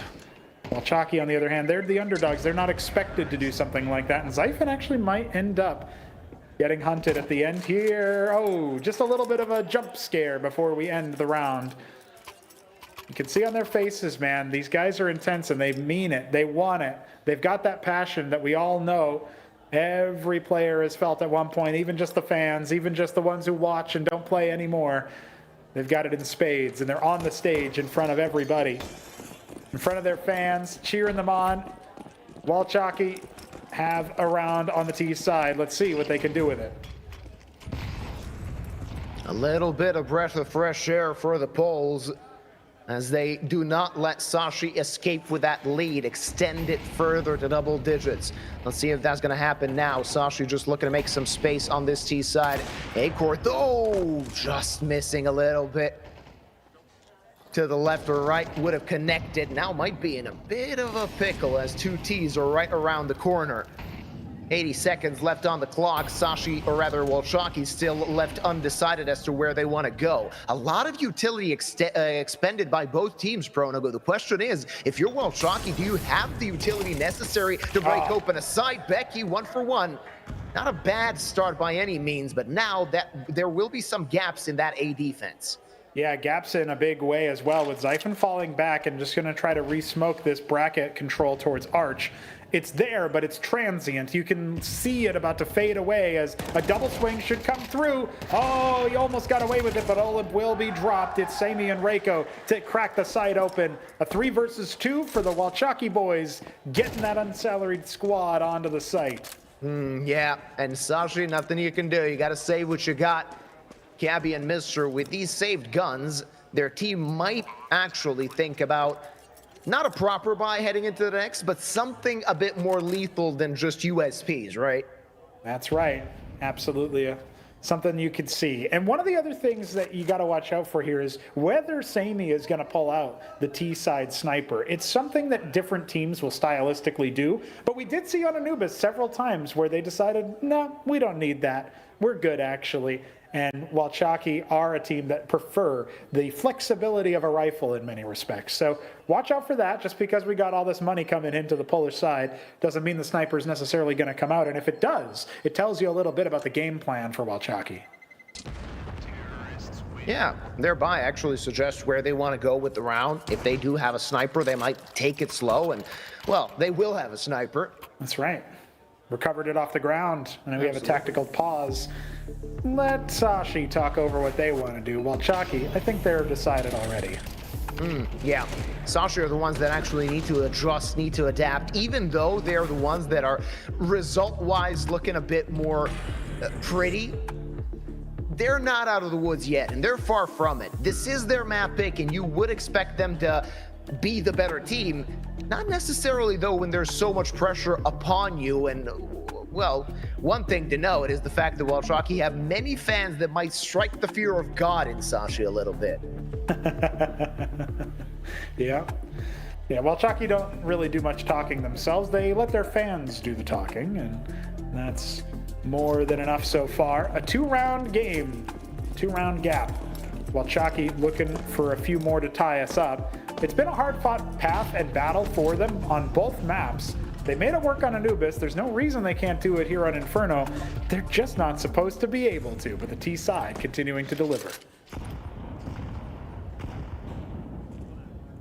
This is going to be a very passive approach for Sashi this time around. They're just waiting for the Poles to enter their crosshairs. Zyphon with that D could be the first point of contact. Rather, he decides to pull back. Though 3 players defending the A bomb site and 1 on long, this is not going to be the easiest round in the world for Walczaki. And Zyphon just waits for them to go through that smoke. Should he know he's going to fire away with that D. Let's see if that hand cannon can sing away. So many T's behind that smoke. Zyphon ready to strike, but strikes down only 1 before he gets struck back himself. They want to split B. Not going to be so easy, though, provided easier by that buy me kill. And now the CT's isolated on A, a free avenue of opportunity for Walczaki.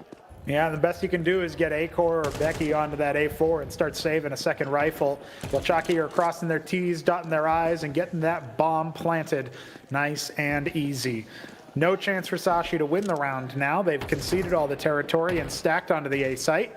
And this is the first time we're actually seeing a proper B split come out of Walczaki. The brackets control ended up going their way. They had the smokes there with multiple players behind. If somebody was doing a lurk play because the buy wasn't there, it works out fine for them, as evidenced by the way that that kill got traded out. And Mr. needed not just 1, but 2 kills there to confirm the round.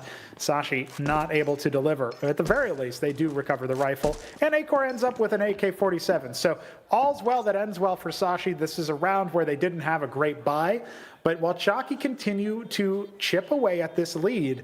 And all of a sudden, this looks like a neck-and-neck battle between 2 teams. With Walczaki already up a map, you got to start having those nerves come through if you're Sashi. 2 very evenly matched sides so far. A profitable round for Sashi as they recovered that AK and kept hold of the M4s. But now they want to claim a round, as this is looking to be the beginning of a streak for Walczaki. The same thing happened on map number 1. They were struggling in the first half, struggling at the beginning of the second, and then they got into the driver's seat. Basically didn't get off it ever since the map's end. That's right. Even when Sashi scored a few rounds in a row to guarantee a second overtime, Anubis did not go their way. Walczaki found a way to solve the problems, finish the equations. We are going to see another round where Walczaki are taking a measured approach to things. They're aware of the buy from Sashi. The Danes doing their best to understand where Walczaki are approaching from, and they're already starting to pivot away from the B site. That's a misread, at least right now, with the bomb at the bottom of Banana and 3 members starting to push forward. The other 2 in mid, Walczaki look like they're going to be finishing B. Could even be a B split for all we know, and you can see Mr. rotating back over. Yeah, but Cabby has a full stack of utility, so really not in a lot of trouble, even if that rotate came a bit later. This way, they can just hold off the T's for a while and just wait for that approach. That HE grenade could actually deal some damage at the end of the day. Not as much as I would have hoped for, or rather as Mr. would have hoped for. Still, a smoke there to keep the T's at bay, and this looks to be a late round ending. Of course, Walczaki are setting themselves up for a set piece execute. Do they want to run through the smoke? That's the question. One of them will be. Cabby might be in a little bit of trouble. Grabs the first. Great flashes, but they're unable to find the kill. Zyphon, though, brings it back into a 3v3. Reiko only on 6 HP. That could be an opportunity for Sashi as they're looking to strike another T down before the bomb is planted. It will go down. Now a 3 versus 3 retake seems unlikely, though 1-for-1 trade still keeps them in play. And keep in mind that Reiko is low, Olymp on the high ground. Let's see if the Sashi players can't expect that. Banana smoked off, Olymp finds a frag, and now Acor in a 1 versus 1 can't connect. Reiko's 6 HP made it work, and Walczaki tie up the scoreline. And you can hear what that means to the fans, Yuba. Sashi are now looking at a tie game. This is not where they thought Inferno would go. Maximum pressure starting to come through from the Polish side. And even the crowd is on their side. The Danes can't get anything right now for free. The only thing they can do is white knuckle through this and see if they can buckle their belts. It looks to me like Walczaki are on the precipice of taking the lead. Looks like it, feels like it, and Sashi buy suggests it. A half buy, not what you want when your opponent is facing double digits. Got that M4 on Zyphon, everybody else on discount weapons. 4 players on B. They're just hoping and praying that Walczaki waltz into a trap. Yeah, this isn't really how you want to have to play Inferno if you can help it. It's Becky to throw some supportive utility over towards top of Banana, and another HE keeps everybody else interested. But 4 members of Walczaki are pushing in, and Olymp could discover what's happening. The play is to pounce on the A site as soon as Olymp finds information or as soon as the clock hits the right timing. Another piece of utility tossed over to keep Olymp at bay. But he's so burrowed close, there's not a single hope in hell that Walczaki aren't going to see what's happening here. Yeah, he sees the leg. He's about to see a whole lot more, even if it's in the depth cam, because right here, right now, Walczaki have an open invitation to the A site. Not sure what the idea was for Sashi in this one. Throwing smokes from long, maybe hoping that via some reverse psychology, Walczaki are going to think that, oh, they're throwing smokes from A towards B. B must be empty, but it didn't really work out now, did it? Did not work out at all, and the 3 survivors can at the very least say that one more player has an AK-47, has a premium rifle, but that is just Pyrrhic. That is nothing for Sashi to actually hold on to. They need to take these weapons and turn them into round wins. Because even if they end up with an early advantage or a setup that looks like it'll be good into what Walczaki's plays are, the Polish side is still finding the solution to all these math problems the Danes keep putting out. They need tougher equations. They need things that are going to give them the victory that they oh so brazenly crave and certainly ought to have if you're considering who's the favorite. Currently, it seems that Walczaki are the favorites. Crowd favorites. Oh yeah, definitely. Sashi struggling just a little bit. Still, of course, only a 1-round game. This could turn on its head very quickly, but Sashi need to dig deep right now. Double digits got hit first by Walczaki. You never would have guessed. A full buyout for the Danes, a little bit of cash to splash if they need to reinvest next. And Olymp with a MAC-10. This is a pacey hit. They're doing that deliberately. They got plenty of cash in the bank. This is intentional. They're going to be popping through some of this utility. They're going to be seeing what they can find with pace and when Sashi least expects it. Yeah, but so many smokes, you want to be careful if you're Walczaki here. You want to wait for those smokes to fade. You never know when a sneaky CT is right behind them or underneath you. And Mr. takes control of top banana. That's some ground gain by Sashi in this one. Can they keep Walczaki at bay, though? A boost on wood. Reiko not going to spot a player over that smoke, at least not just yet. And a boost awaits on broken wall for Sashi to have it, but Olin, this is an opportunity, and he finds a double with the Mac-10. Only one player defending B, and now the Poles are swarming. Zyphon in so much trouble here, just hoping they don't check him, hoping they don't challenge him until it's too late, but they must take a look at Triple. There you go, they do now know where he is. Still a man advantage for Walczaki. What do you want to do in this one? Olin chips away at Zyphon, and he's gonna die to that Molly. Acor and Becky, they're going to want to save their guns, but they are unable to do so via moonwalk backstab. Becky looking to run away, but I don't think he can do it right now, as that SMG is ready to pounce through the smoke.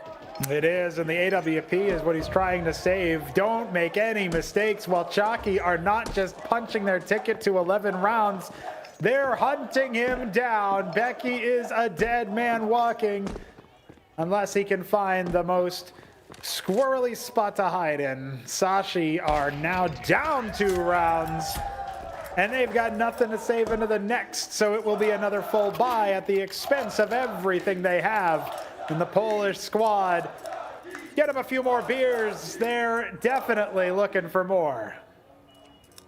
2 more rounds left to go for Walczaki to remain in competition, well, at least until tomorrow. And you never would have guessed it. Sashi had the upper hand on both maps, could not utilize it. We spoke about the nerves. The nerves come into play, and Sashi can't handle them. Been so cool to watch Walczaki's rise throughout the competition, even before they changed up their name and became an orgless squad, if you will, an unsigned roster. Now finding victory in LAN, that is what is on the table here. Already a map up. And this time, it might not even need 2 overtime, Zuba. And one thing you have to know about Walczaki, people have had some harsh words about their online play for a while now. A success at LAN, well, that just takes a few bullets out of that gun that people are shooting with you or at you on social media. Yeah, I mean, it's going to be pretty hard to argue against a victory of this stature, particularly in the way that it required comebacks. It wasn't just that they got off to a hot start and kept it going. No, they needed to correct errors. They needed to rectify their mistakes. And now, with Acor finding the opening pick, they are once again down a man, but Walczaki aren't going to give up that easy. By me leading the charge, spearheading this attack towards Ace. Still 3 players defending, can't connect. Acor, when it matters most, makes impact with that op. Gonna have to do a bit more. 30 seconds on the clock. What's the plan for the Poles? Can they enter this site, find a foothold to this round, and get themselves to number 12? They need to break open this site with pace, with strength. 20 seconds on the clock. They finally find a frag, but is that enough with the CT swarming the site? The answer seems to be negative, as each and every one of the Poles gets gunned down. Olimp, the last one alive, but best he can do is try to save that up. Of course, so much money in their back pockets won't be really a big problem. Sashi feeling a little bit of a breath of fresh air here. Yeah, you can see the second half there. 6 in a row unanswered. And finally, Sashi are able to get back into winning ways, at least for 1 round, at least for a blip on the radar. And you know Walczaki have money. This is not over yet. If they can score 2 of the next few rounds, we'll be looking very, very solid for Walczaki to 2-0 their opponents. The desk brought this up. They don't typically go for 2-0 victories. That's not what has characterized their online performance.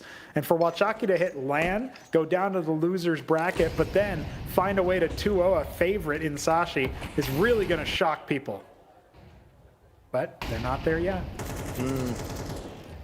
Gonna have to deserve it. 2 more rounds necessary, and Sashi finally biting back in this one. Burning as the player on sandbags actually burns to his demise, but finds a frag beforehand. Cabby now isolated on B, and this is actually a solid spot for Walczaki as they've spread the defense thin. Wherever they go, they actually have the men advantage, given that, well, you're gonna have to allocate a few players toward the other site.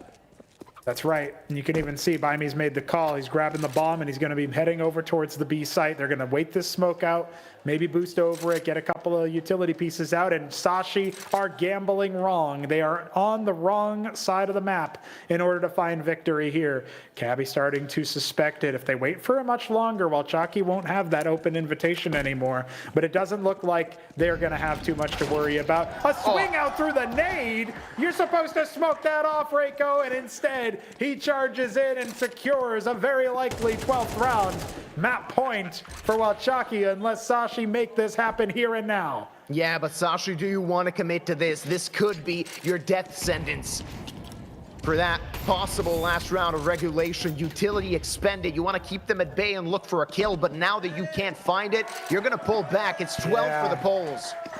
They're going to play for overtime again, Yuba. Last time this happened, they at least scored 11 rounds on Anubis, and then Walczaki just kept on hitting them again and again.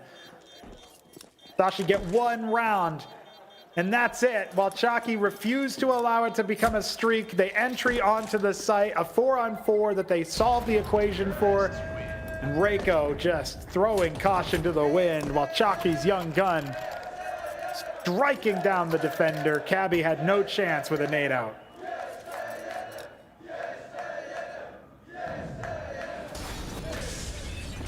One more. That's what's necessary for Walczaki. Sashi in trouble. This best of three should have been a formality comparatively to the two other teams that are in the upper bracket still. Wasn't as easy, wasn't even close, and now they're facing elimination should they lose one round out of these remaining two.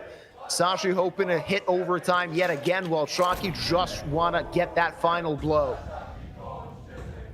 Could have been a formality, Luba, but Walczaki's style is anything but formal.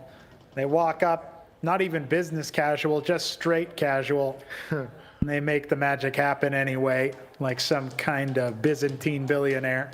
But Walczaki are happy with it, and they know their work isn't quite done yet. They've got two chances to end this in regulation. Sashi have 3 members on the B site, and it does seem like that's where Walczaki want to go, but are they going to get a little too curious for their own good? Oh, well, the answer is no. Samian's the one who drops, and that gives Acor a very powerful position. 5 versus 4 for Sashi. This didn't work last time, but can it work now? 50 seconds on the clock. At some point, Walczaki are going to have to pick a site. And they're being funneled toward that A-bomb side via that smoke. That'll keep them at bay for a bit, but they'll stay their hand, wait for that smoke to fade, and actually strike the site. It's Cabby and Mister that are holding the line for the Sashi side, just hoping they can survive this run and put themselves in round number 24. Set piece execute ready for B. Some damage dealt by that HE. Mister playing anti-flash and now ready to strike. Finds a double with Cabby, and it's a cleanup. We're going to all 24 rounds. All 24 are required here. You can't separate these two teams without at least threatening overtime. And Walczaki ran right into the side that was stronger. The stronger site for Sashi was the B site. Converting off of Acor's pick, very important. You can see the utility doesn't quite hit either of these players that are defending. Cabby, the only one who ends up getting dropped. Despite rotations, the Acor op had already found its impact. But Walczaki still have those fans, and they still have this cash, and they can still make this work. One more chance in regulation. It's a smoke spam from Becky, but he's in a very awkward spot. And Zyphon trying to joust for control by Archside. Unsuccessful. Acor caught in translation between different spots on the site, and the winery will run red. A 3 versus 2, but Walczaki have found a foothold to the site, bomb planted. Now all the hopes and dreams of Sashi lay in the hands of Cabby and Zyphon. So much work to be done, so much space to acquire and teas to take care of. There is simply no way for them to make this work. Bomb tick to half, they're gonna have to hurry up. Still some utility available for them. A chance could be provided, but they're just sitting put, sitting pretty. Walczaki don't want to face them, don't want to give them that outside chance of claiming this one. 1 down, 1 to go. There you go. It's Walczaki surviving day number 2 in the Conquest of Prague. It's Sashi being sent packing. Walczaki have done the unthinkable in Prague, surviving the second day of proceedings. They will play in the final day to decide who gets to be third place and who gets to move on once again. They might be in for a double best-of-3 day tomorrow. You never know. Crazier things have happened, but give it up for Walczaki, finding a way forward over Sashi. The favorites, the Danes, they will not be proceeding. They will not pass go. They end up in last place. Unfortunate for Sashi. They had an easy time in the Swiss stage. Got here directly, didn't need to play the play-ins, but at the end of the day, that might be what cost them. Maybe a few more reps in would have made this an easier battle for them, but they get dropped by a team that was called just the onliners. Of course, we will be hearing an interview right now.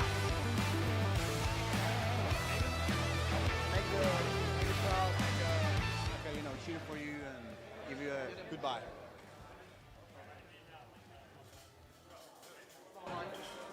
All right, ladies and gentlemen, after an amazing match, unfortunately, Sashi will be leaving the tournament. What happened? How come it didn't work out? I mean, for us, it felt like we played decent, like we had reads, but I mean, I guess we just didn't hit our shots. I don't know.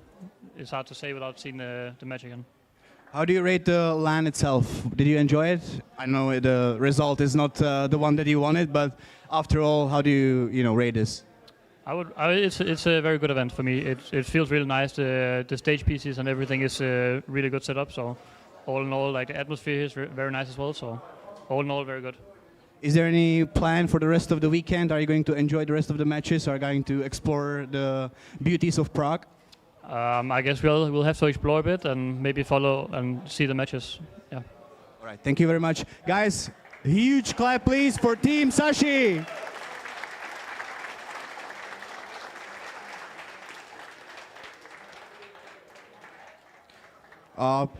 Okay, now we can go back to the studio, I guess.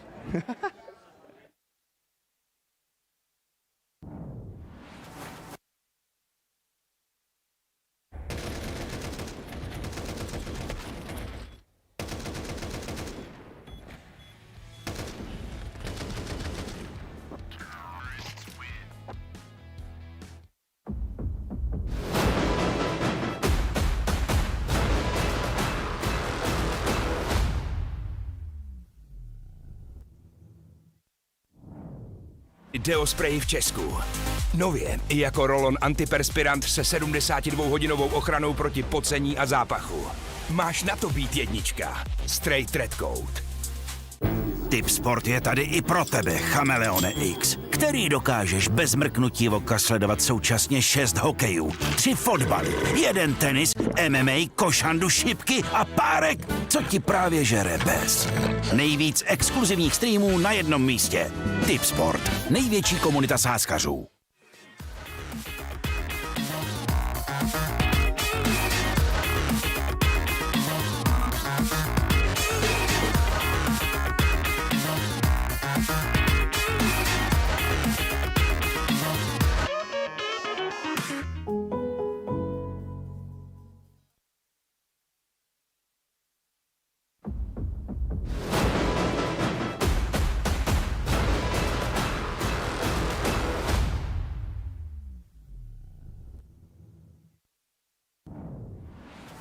So there we have it, guys. 13-11 is the scoreline on Inferno, and hell, it definitely was.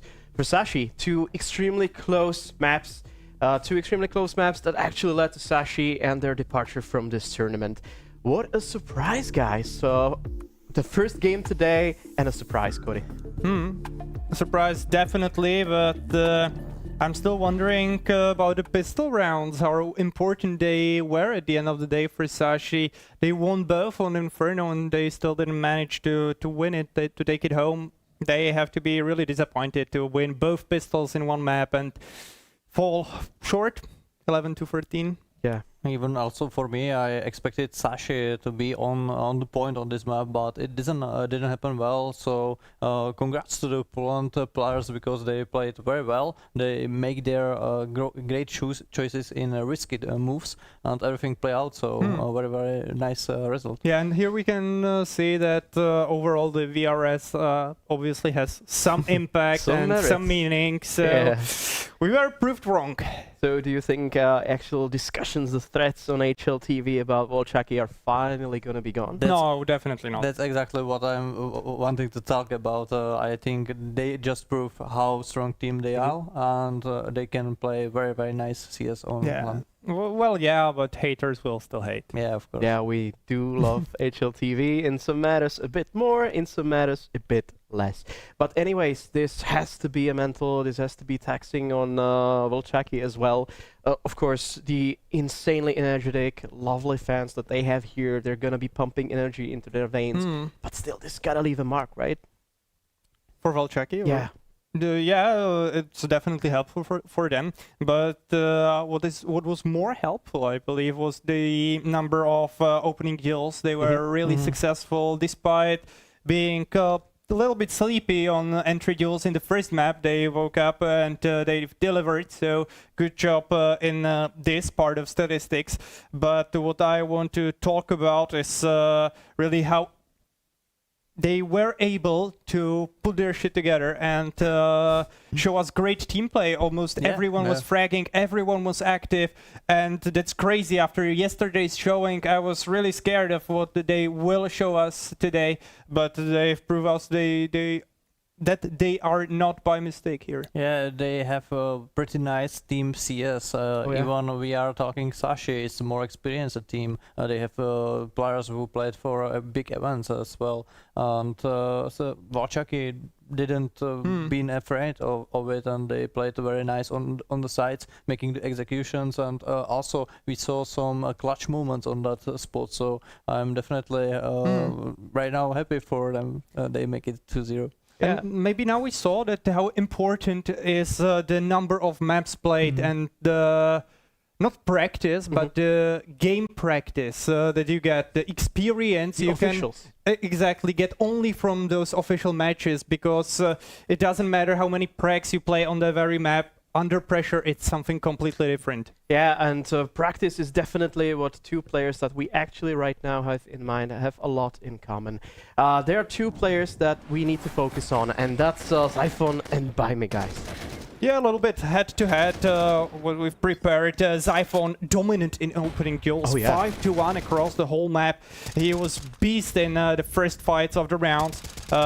On the other side, it was Baime, who was 2-0. So if he took an opening duel, he was successful. But he led his team with 18 frags, and those weren't just random kills. Most of them really did find an impact. And of course, in Zyphon's POV, it was the same, and here we can see their little comparison, and Baime overall did better with 18 kills. Zyphon, okay, he did kill more players, but at the end of the day, it wasn't enough for Sashi. And actually, both of the players played very well since the beginning. They hold their performance till the end, and that's maybe the point why we saw so close fight. Yeah, maybe for Sashi, from this tournament, what they can take from is maybe work on closing the maps, because there was something that hurt them even yesterday, but moreover today. Yeah, definitely seen some similar patterns, but when I actually look at the stats just briefly, from what I can see, is that actually Walczaki were even across the board. It was not only about Baime, but the whole roster definitely stepped it up. And when we compare them against yesterday, it's like it's different Walczaki, right? It felt like it, yeah. It surely did. And as I've mentioned, I was pretty surprised how did they turn out to be okay. They find out what to do on this LAN. They play it consistently over all the rounds, and that's probably the main reason. Because Sashi have a very common playstyle, but they didn't make it in the critical spots, and that's for me the changing point. Maybe I'm a little bit scared about what will it show us in the meaning of the whole tournament. Whether Alliance are that far off from other teams, or how the situation is. You never know. You never know. Yeah, it's such an offshoot. I'm really looking forward to the next match in this regard, but let's put that a bit to rest. Right now, we have something prepared for you, and that something is a little interview.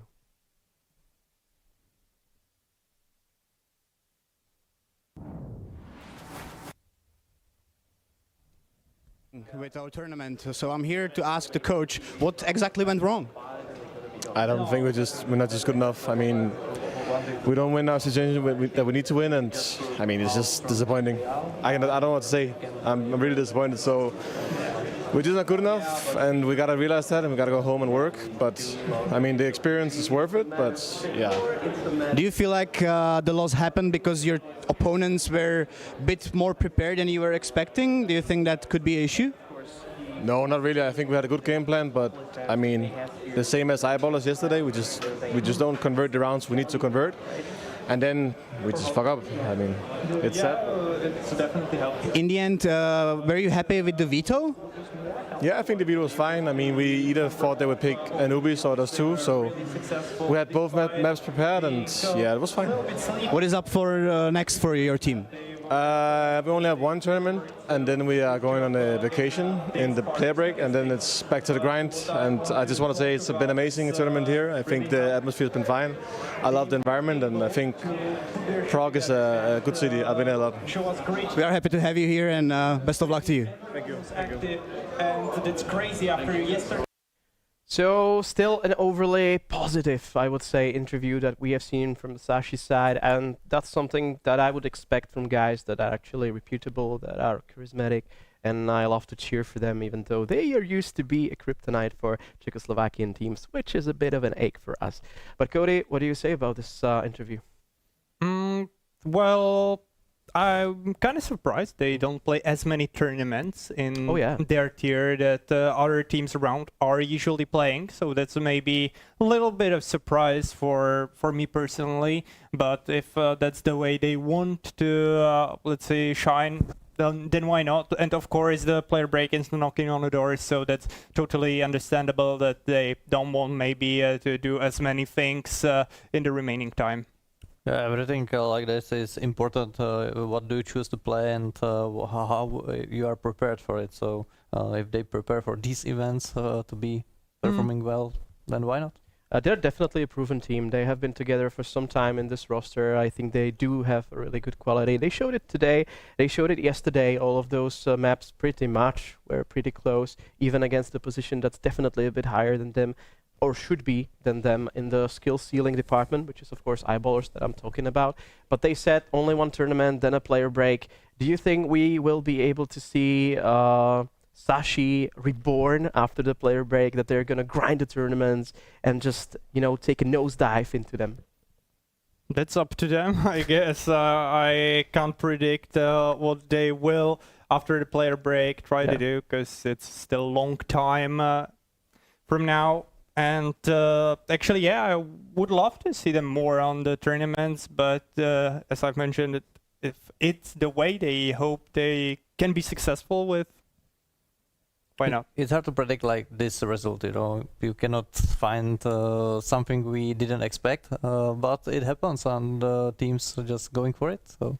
Well, we have heard from a team that sadly is leaving this tournament, but there's still more to be said about Walczaki. And of course, that's an interview that right now we have prepared for you. Once again, I'll be talking to Paime after their amazing match. Vicious victory, what can you say? I would say I'm happy for the boys. We managed to keep ourselves together. We communicated a little bit better than yesterday, and yeah, like we finally won LAN game, so we are obviously happy. If I felt like I'm watching a completely different team than yesterday, what did you change?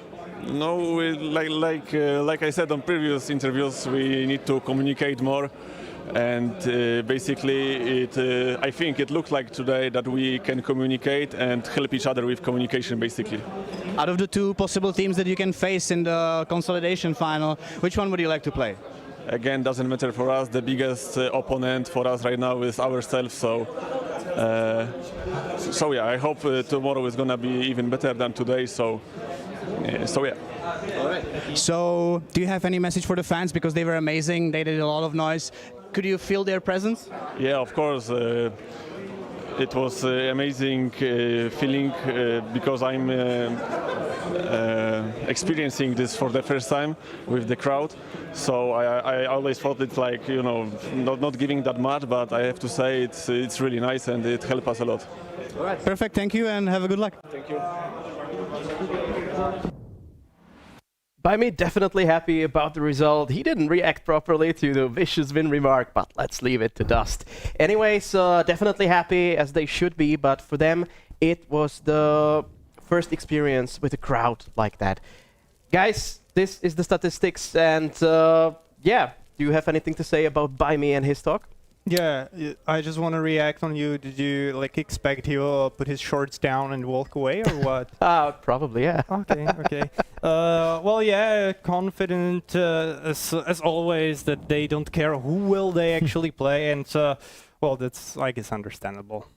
Yeah, I like this attitude, because you need to be prepared for everybody. It doesn't matter. You have still some chances to win against even the top one team on the world. So yeah, this is the mindset you need to have. Yeah, they definitely have the great mindset, the great attitude. But let's go over the schedule. Let's go over the bracket for today. That's definitely important going forwards in time.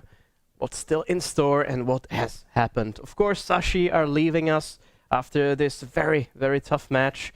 And what's next is the golden egg of the night, I would say. Probably Alliance against Eyeballers. The Swedish fight for dominance is what's next in store. And about this, we're gonna talk in a bit later. And as you can see, 2-0 Alliance in a bit is gonna follow up. But we're gonna leave this, let's go for break. All good? Ja. It's good. Hvordan ser det ud? Ser fint nok ud. Jeg ved ikke, sådan, okay, det er fint nok så. Jeg kan næsten se det igennem. You read it all? All good? Yep. Ja. Then go for it. You start. Is my player retired? No. Okay. Is my player European? Yes. Is he Swedish? No. Is my player a man? Yes. Yes. No, yeah, that's it. Is he top 20? Top 20 team? No. No. Is my player from Scandinavia? Yeah. Okay. Is my player in a top 10 team? No. Okay. Have my player ever been on the top 20? Yeah. Okay. Is he Danish? No. Am I in Scandinavia as well? No. No.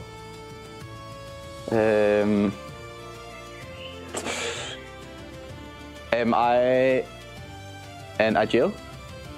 No. Okay. Am I an Alpha? Nope. No. Am I an Alpha? Yes. Okay, okay.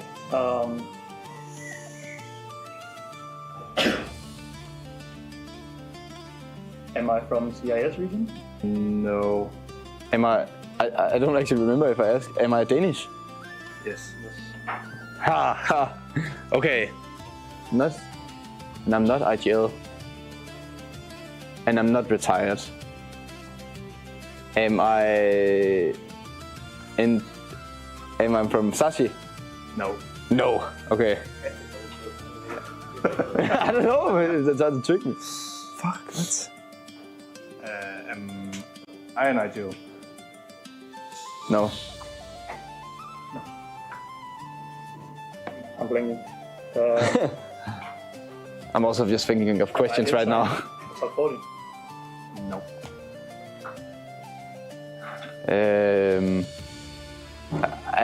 I think I know who it is, but like, am I benched? No. What? And I'm not top 10. Am I known for good aim?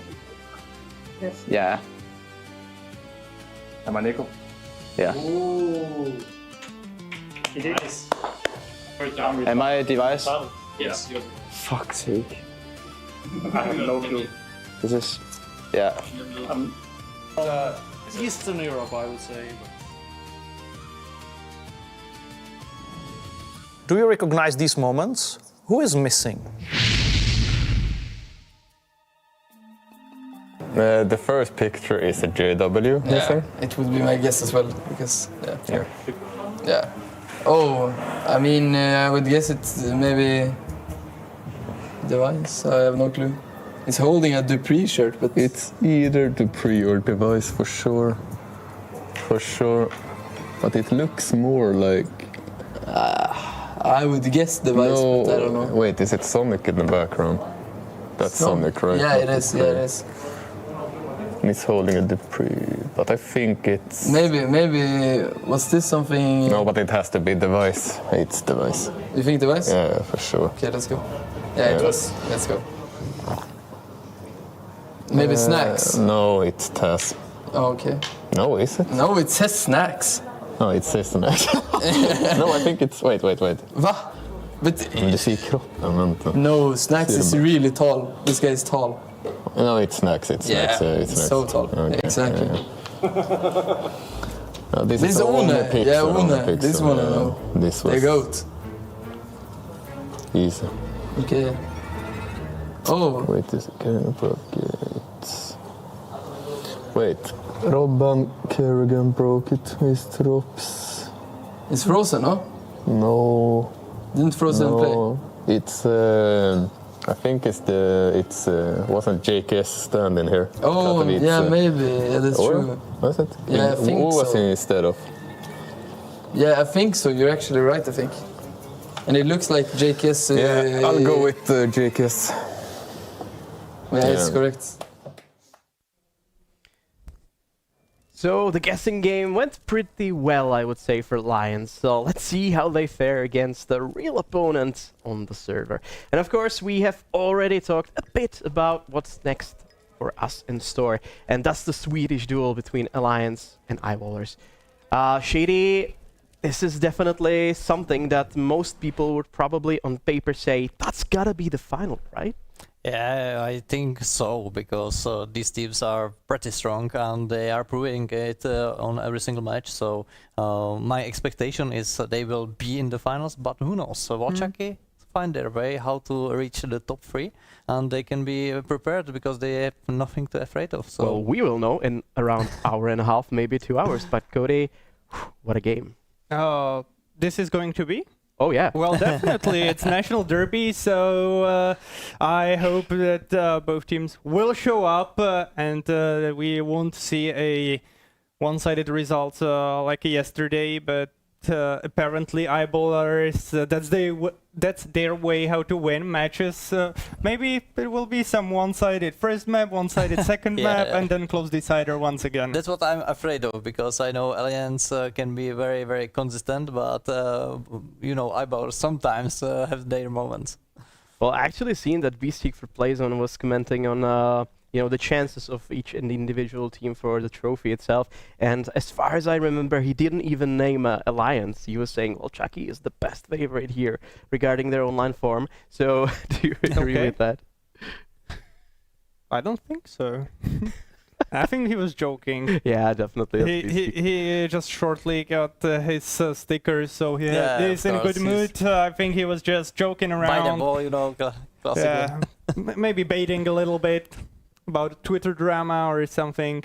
Who knows? But we have heard from the players in their interviews that the Swedish games are unpredictable because there's such a rivalry between the teams, and we know it from our scene, from the Czechoslovakian scene, that it can get really heated. And we have seen that the fans get really heated as well. Not only the Polish ones, but definitely the ones rooting for the Swedish teams.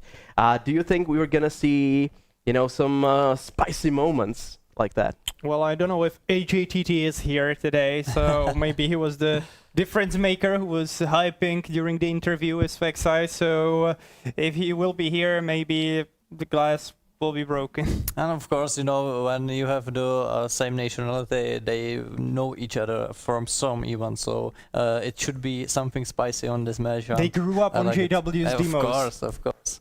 It's a legend. Yeah, I agree with that. Spicy is definitely gonna be a content that we have prepared for you regarding each team.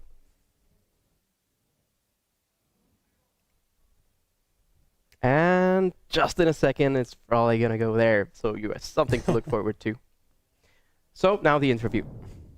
It is my honor to be standing beside a CS legend, JW himself. Hello, mister. How are you feeling about the match that's coming up? Feeling good. Always like fun time playing against Swedish opponents. Usually shaky matchups, but yeah, let's see what happens today. I think they should have more pressure. They're higher rank. They have played better than us, so let's see what we can do here. Yesterday you managed to smash your opponents on one of the maps, 13-0. How does it feel to smash someone like that? I mean, it feels good, of course. I don't think it happens that much here in CS2. It's usually like a Tech9 round or SMG round or whatever finds a way to win, right? So yeah, it feels good. I think maybe the first one we did on LAN, 13-0, so it feels nice, of course. Yesterday you had a very nice clutch on Anubis. It was with the MP9 towards the end of the map. Can you walk us a little bit through it? What went through your mind? I mean, it was pretty short of time. I knew one guy was sight. I heard the other guy rotating in from camera to close left. They knew I killed two people before with AWP, so they played like I had an AWP. So I just tried to go into aim in and get a different gun. First gun was an MP9, so I just took that. They were low on money as well, so probably no head armor. So yeah, I just took that and tried to kill them one by one, because I was pretty confident that they would try to peek like at the same time or have crossfire angles since they thought I had a AWP. So yeah, it worked, and we won that round, and in the end we won the game, so it feels good. Amazing. One last quick question. Can you give us a prediction for the match? I mean, I have to predict in our side, I guess. I think we take each other's map pick perhaps, and then we close it out on a close third map. Perfect. Looking forward to it.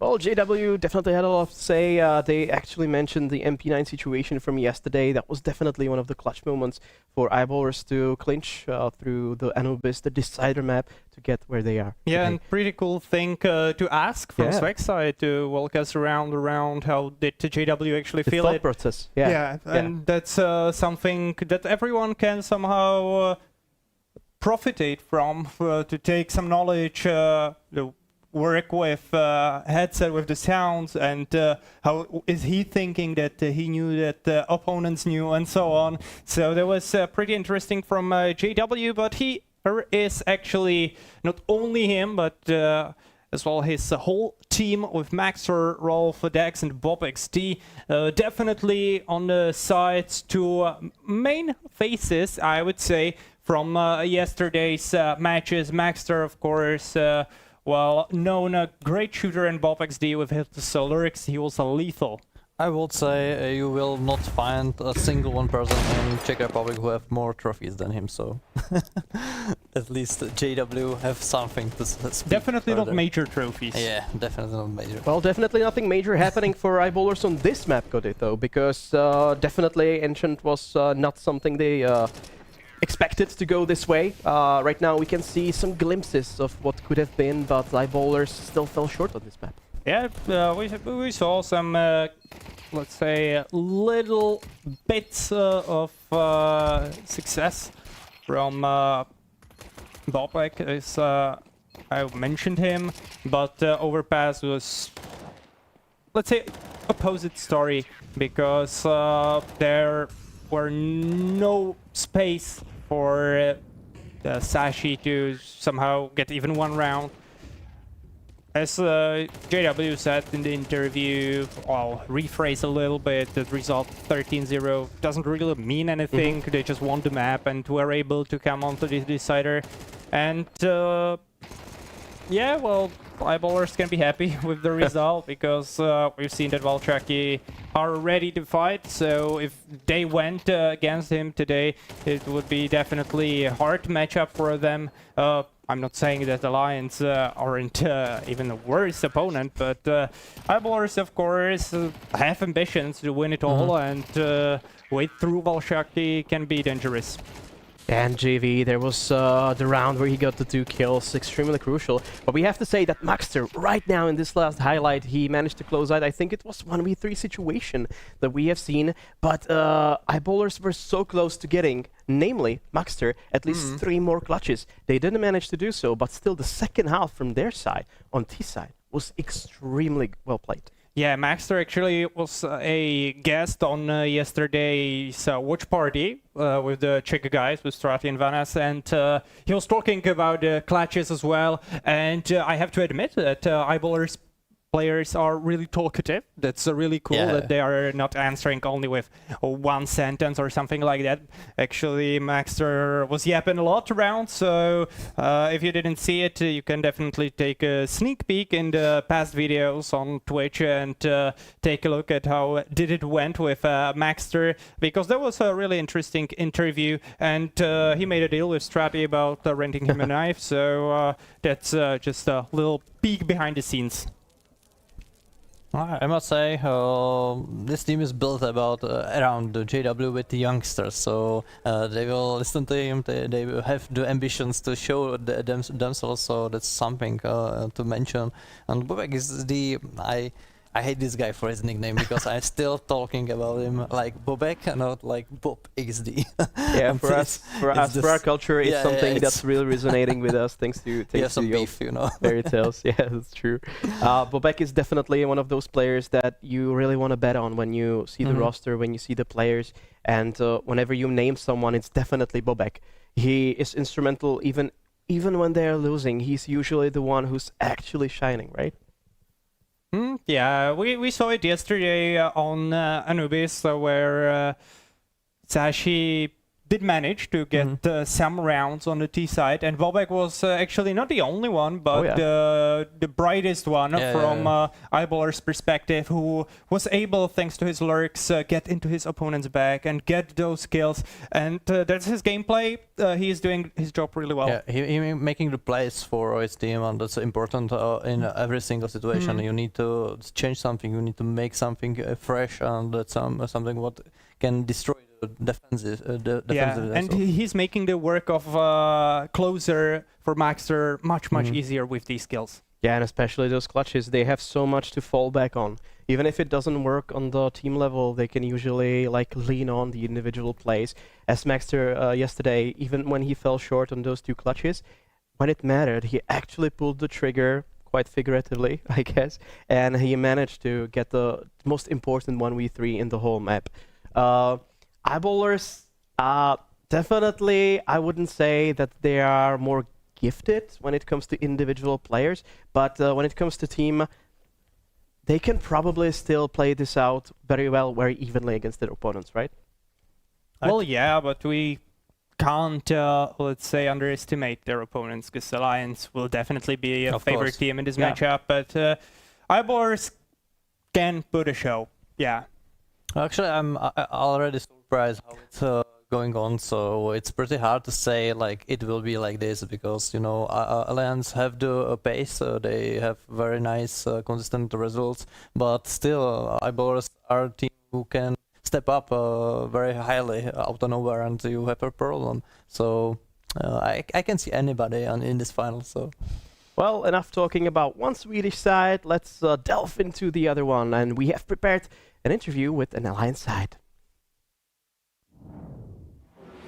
Before their match against Eyeballers, we will be talking to Twist. Twist, very hard opponent against you. However, you are the favorites. How are you feeling about the matchup? It feels good. We played against them in Stockholm last time and we won, but they won also against us, so it's a good matchup, fun matchup. Fun matchup, 1-1. Can we expect you to smash them? Hopefully. Do you have something special prepared for this matchup, or are you keeping it for the finals? We have something special for them. You have something special. Can you tease us a little bit? No, it's a secret. Is it regarding the veto or is it regarding the strats? Regarding the strats, all right. You will be facing one of the legends in the CS scene, JW and his friends. How does it feel to play against a player like that? I mean, I have played with him, so it feels good. He has accomplished much, but yeah, it's gonna be fun. Yeah. Can you give me a quick prediction how the match gonna end? I think 2-1 to us. That sounds good. I would even say sounds great, but definitely when it comes to Alliance, we are always talking about Era, we are always talking about Male, but Twist, man, that is walking experience. He went through Fnatic, he went through Godsend, numerous others organizations, and right now we have him here in Vodafone PLAYzone Arena for an interview. Wow. Well, I like how humble they are. Oh, Yesterday was Male who said that it will be 2-1 for them. It was Smash, at least on the first map. And now it's Twist saying it will be 2-1, so maybe one more is cooking here. Yeah, I think both of them cooking, but one will be in the truth spot. So we'll see. I think Twist is definitely a player we can talk about because he have the experiences behind like JW, but not with many trophies from Major. Actually, he cannot find one, but you know, still very huge teams, very nice experiences overall during his walk to here. Cody, do you have something to add on Shady? Because right now there's a lot to talk about. This is the team of the moment. This is the paper favorite right now that we have on the LAN. So that's Alliance. Well, yeah, and we've talked briefly about them yesterday with about Male, obviously, as he's the young prospect from the Swedish scene. But yesterday, even Ira showed us how important part of his team he actually is. And despite that he's now covered with Twist and Avid, he was the man yesterday who was in the front row of the battalion of Alliance.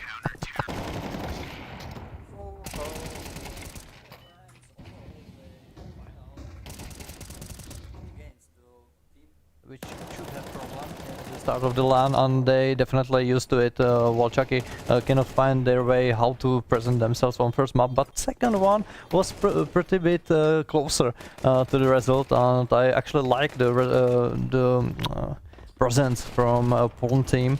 But definitely Alliance just show they are not afraid of any LAN environment, and they are moving pretty strongly with every single one. It doesn't mean who's fragging, everybody can do a huge damage to the opponent side. Yeah, I was actually talking about it in a backstage of camera off stream, that when you play against stronger opponents, the big difference is also a utility usage, and Alliance showed us exactly that in the last round of Dust yesterday, where they used flashes perfectly and they even combined them with only pistols. There was a huge round from them, and it maybe saved them in having problems with Walczaki. So here it even is look into player's booth with Ube getting ready for his next matchup. Dragon Lore mousepad, interesting one to see, definitely.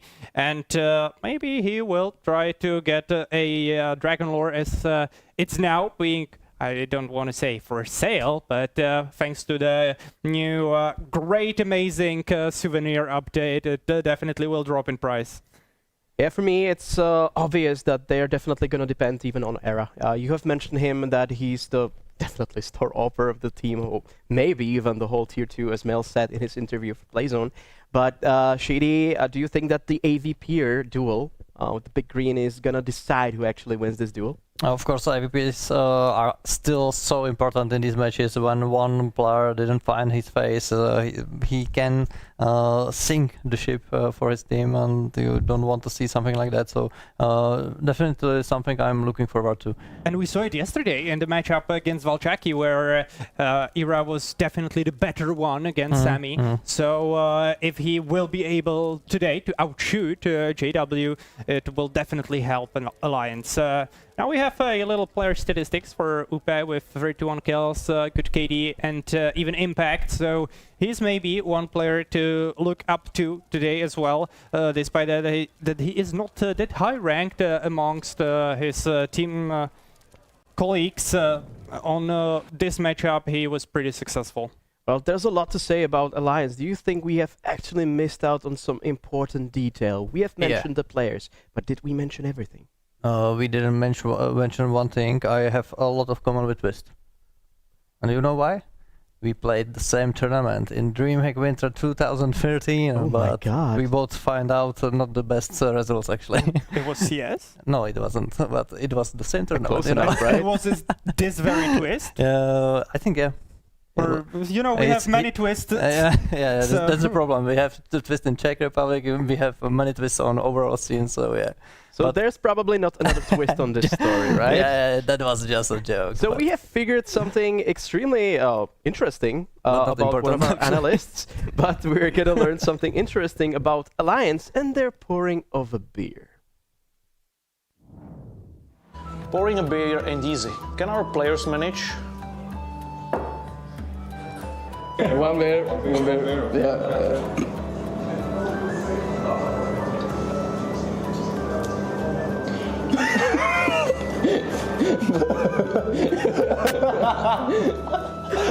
Just bara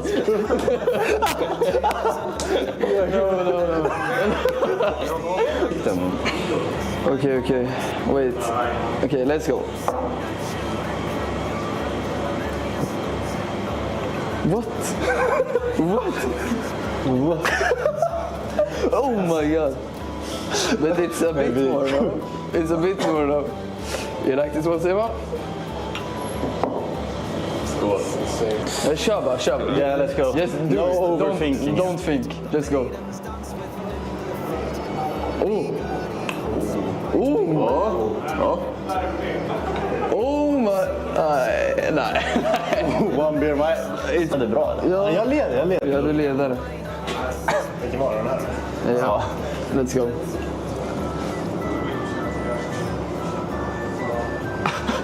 Du missar ju glaset. Nej. Här. Så blir det stege. Nej, I'm not drinking that. Cheer up so bold as stories of old times are told. Vad garvar du då? Okej. Vad där kan gissa om det är. Do you know them all? Yes. Yeah. Well, I know this. If you don't know the answer to some of the questions, I'll help with Vicky. Yeah. So I think you can start. Yeah. Then go for it. Is it Bob XD? No. No. Is my player Swedish? No.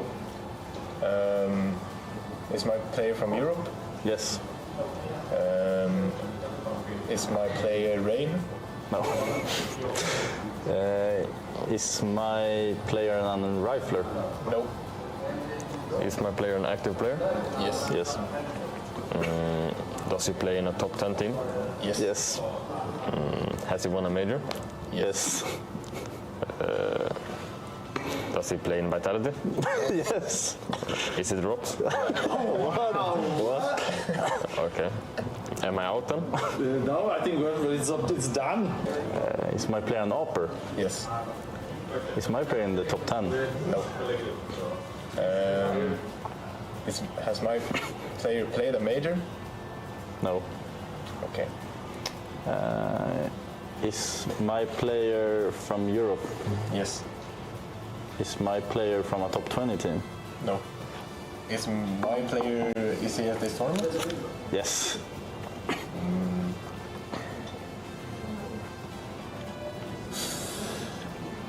Is he from Holland? Oh.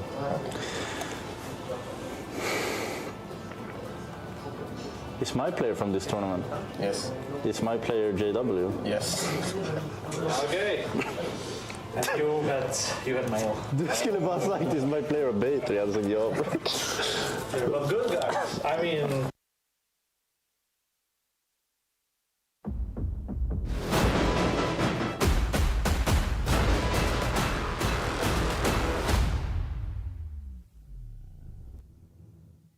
Nový Straight Wild Beat. Zažij divokou jízdu. Zažij to napětí.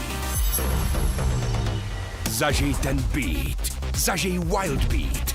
Novou vůni od Straight.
Tipsport je tady i pro tebe, Chameleone X, který dokážeš bez mrknutí oka sledovat současně 6 hokejů, 3 fotbaly, 1 tenis, MMA, košandu, šipky a párek, co ti právě žere bez. Nejvíc exkluzivních streamů na jednom místě. Tipsport, největší komunita sázkařů.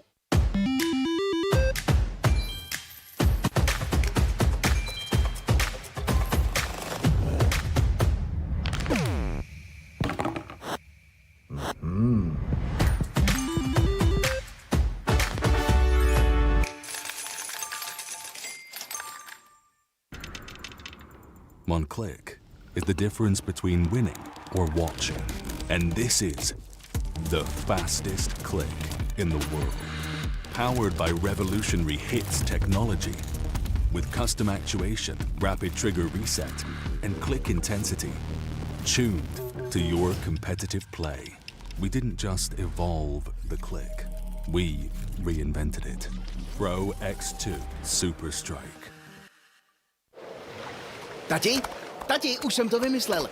Nemusíme tady mrznout, už vím, jak můžeme letat. No to půjde těžko bez křídel. Máš pravdu, ale proto tady mám Red Bull. A ten nám dá křídla. Stačí, když se napijeme. Aha, a jak asi? Ale tati, prostě se napij. Počkat. A co to je? Co to je? 40 pod nulou to je. Nebo jsi smyslel, že tady zůstáváme jen tak pro zábavu? Red Bull vám dává křídla, ale jen když ho piješ.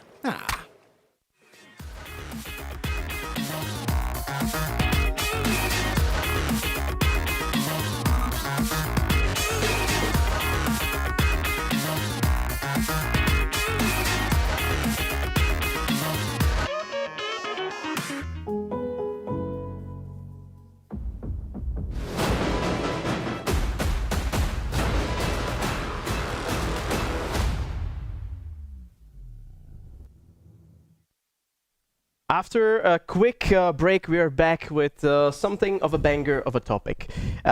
It's something major to discuss, and that's definitely our top majors. For me, at least, it was the PGL Stockholm in 2021, the first one that Simple actually managed to win. and the famous Nico miss with the deagle on the nuke. That was a really harsh thing for Nico. He was so close to actually claiming the title, but he fell short. That's one of the top moments for me in the recent memory that actually come on mind. But enough of me. Let's leave the king to peasants. So, guys, what was your Koti? What was your favorite major? Mine? That comes to memory. Hard to say, but first that came onto my memory was definitely the last CSGO major in Paris, and it wasn't thanks to results or something that Vitality won it. It almost like didn't matter in the piece, but what I remember most was Scrawny's intro into the final match. That was something that still gives me chills, and how he was able to make a crowd roar. That was insane. He of course used the advantage that he's Canadian, that he knows French a little bit, or he knows French, and he was able to interact through it with French fans. That was just great. And it's not about gameplay, but that was, for me as a caster, one of the greatest memories I have. Actually, for me, it should be the Rio. I like the atmosphere over the Brazil players overall. The one that the outsiders won. Yeah, and the unexpected result, that's for sure. It was very sick overall with the hype around it. But also, I have one in my memory, and that's Krakow, because I attend my first major to be there in a hall, and I enjoy it a lot because, of course, you are there with the players, you are enjoying your favorite players as well on the stage, and we have one funny situation when the match was so long they need to put us everybody out of the hall and play it offline. That's crazy. Yeah, nowadays crazy. Nowadays, I think with the Emerald 12 format, it's probably not going to happen anytime soon. Even though, from what I gather, I think the final on this tournament is best of 5 again. So that's definitely going to be a bit longer. But guys, it's closing in. It's really knocking on the front door. Do you have high hopes for this major? And not only because our scene actually has 3 players. 3-0. Yeah, okay. That was a quick reaction. Good pick'ems. We won't do pick'ems here. I honestly don't remember what kind of pick'ems did I send. I think I did Foot. No, Foot are on the second stage. I did Gamer Legion 3-0 and maybe Bad Boom, I don't know. Ooh. But it was pretty tough whether Liquid will make it or not. So this year's pick'ems are a little bit crazy, but I think through the first stage I will somehow go. I have another fun fact. I never did a pick'em, so okay. I can try it. I did once. I can try it. I'm not brave enough, so we can just high five across the, I would say, table. But anyhow, from this topic, we can surmise a bit to a different topic that is similar in this regard. Fan favorite, it's a tier list, guys, and it's a tier list about design of each individual it's hard. major. This one is hard. Maybe it would be smarter to put Device or Dupree there, who attended most major, or Apex. The first one is Star Leader. But Dick Stacy's sticker is S. S tier as well. I have the big, and that's S. I have it on my print stream M4. Please don't ask me more questions. I have it like an emote on my stream, so I can't pick it. I would put it to S straight away. Anyways, I agree with you guys. The next one is Cologne. It's weird to see. It's more about the design. It's more about the design itself, right? So I actually like this one. I would put it high. The old mouse logo, right? Yeah. Something like A. From Cologne. Yeah. How do we rate it? That's actually I am for A. Really relevant right now. Yeah. I like it because I like red colors, so a little bit fairing. It's biased a little bit. Yeah, A, B, something like that, but let it. NRG. Stormy will be a huge There fan, was right? one Cologne, now there's a new Cologne. Yeah. So you can actually compare the two designs, like standing next to each other. I like the older better. Yeah, me too. It's probably better for the older one. So for me, at least, in my opinion, this is definitely a B. For me. For me, maybe C. How about you, Shady? It's on me. So yeah, put it on B. It's nice. So you're just gonna follow. You're just gonna follow through with the flow. Okay, so the next one that we have on the list is Budapest. Nem tudom magyarul beszéltek. I can put this on. Yes, no. I think. For me, that's too much. Let's not make a goulash out of it. I don't like this one actually. This one is for me D tier. Yeah. But for me, it's too much of a chaos. Yeah, it's a chaos. It's not simple, and as we have established, I love simplicity in my life. So let's put it to D. But you know, you see the Slavic vibes over there. So, so the next one is E-League Major. I don't remember that one. Like that would instantly pop in my mind. I definitely remember the player there. Yeah. Definitely. I remember these stickers, but I don't know. This should be like BCs for me, but I like the color palette. I like the color palette. I love the blue. You know, the two with shades the Team of blue. Liquid logo, you know. Yeah. That's true.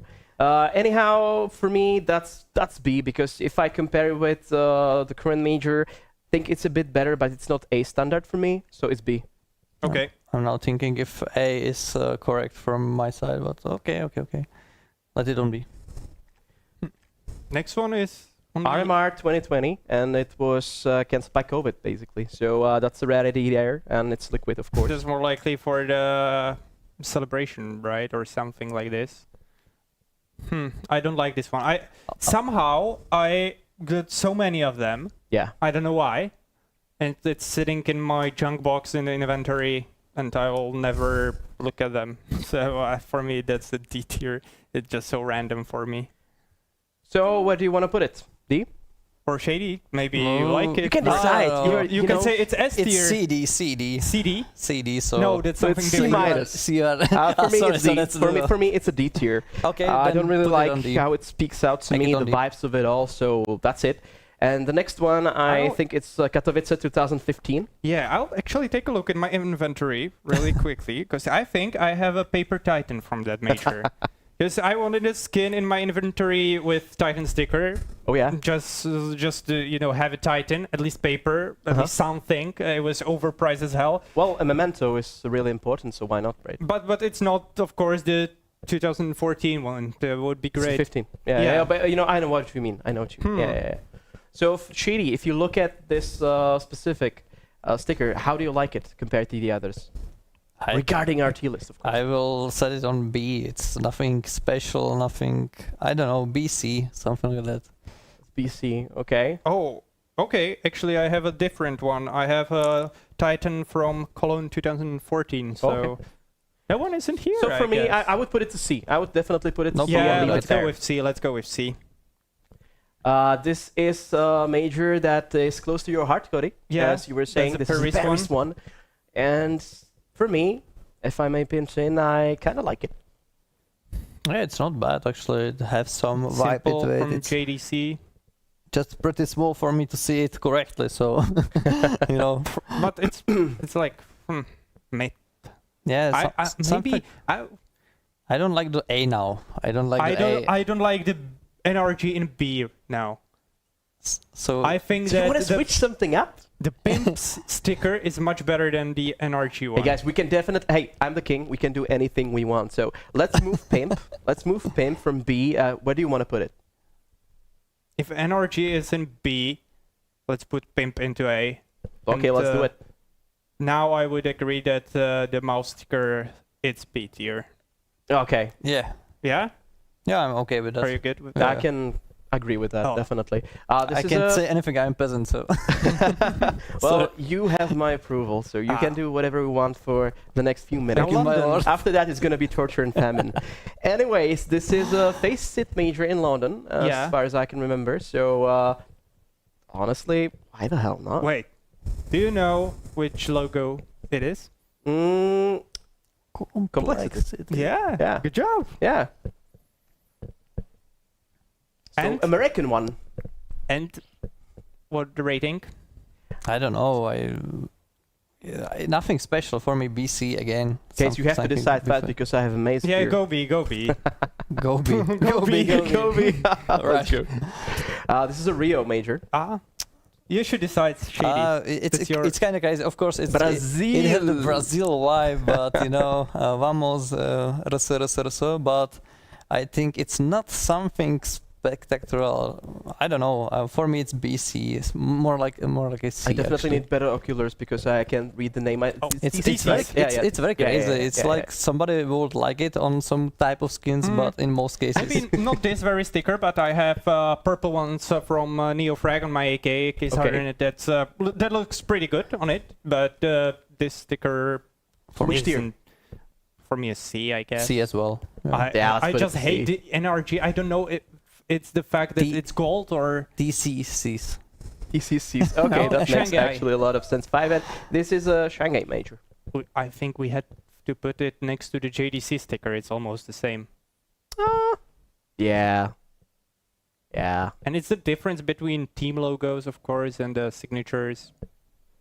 Of course, it's a bit different when you are comparing everything overall, but the graphic design, yeah, it's like JDC.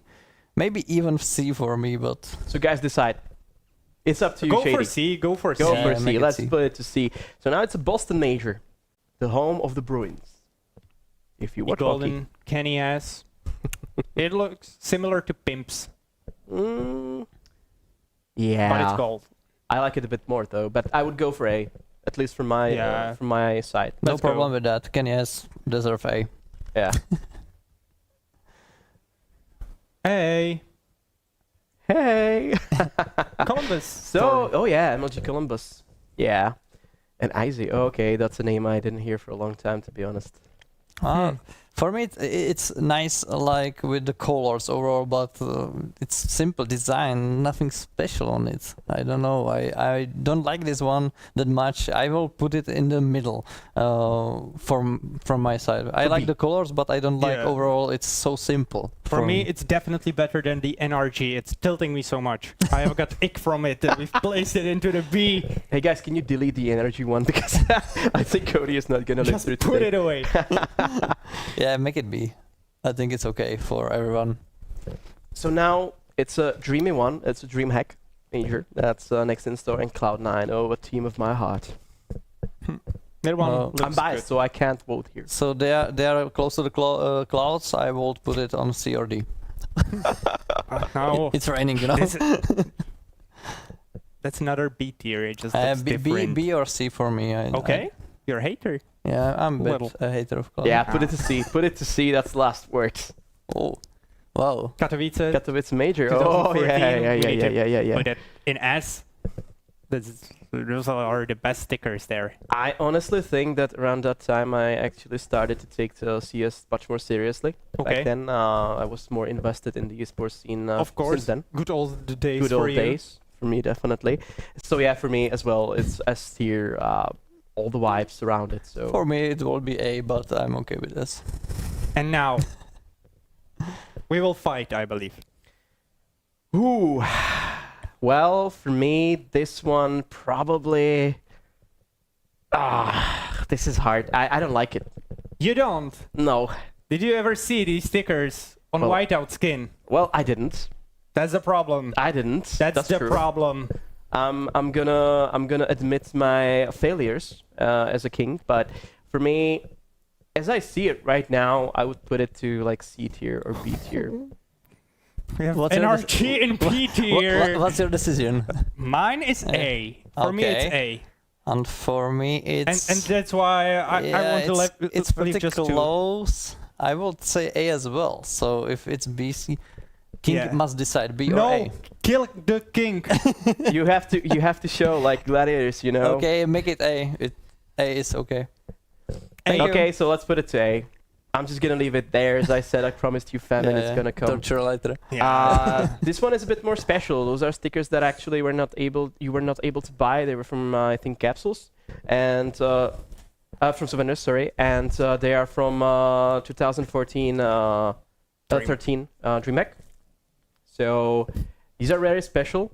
Honestly, I gotta admit, I see them for the first time. I don't remember those. Yeah, I don't remember as well. I saw them once, but who likes them Yeah, it's special, as you mentioned. That's a problem. I don't like the design of it, and we are comparing the designs, so this is D tier as well.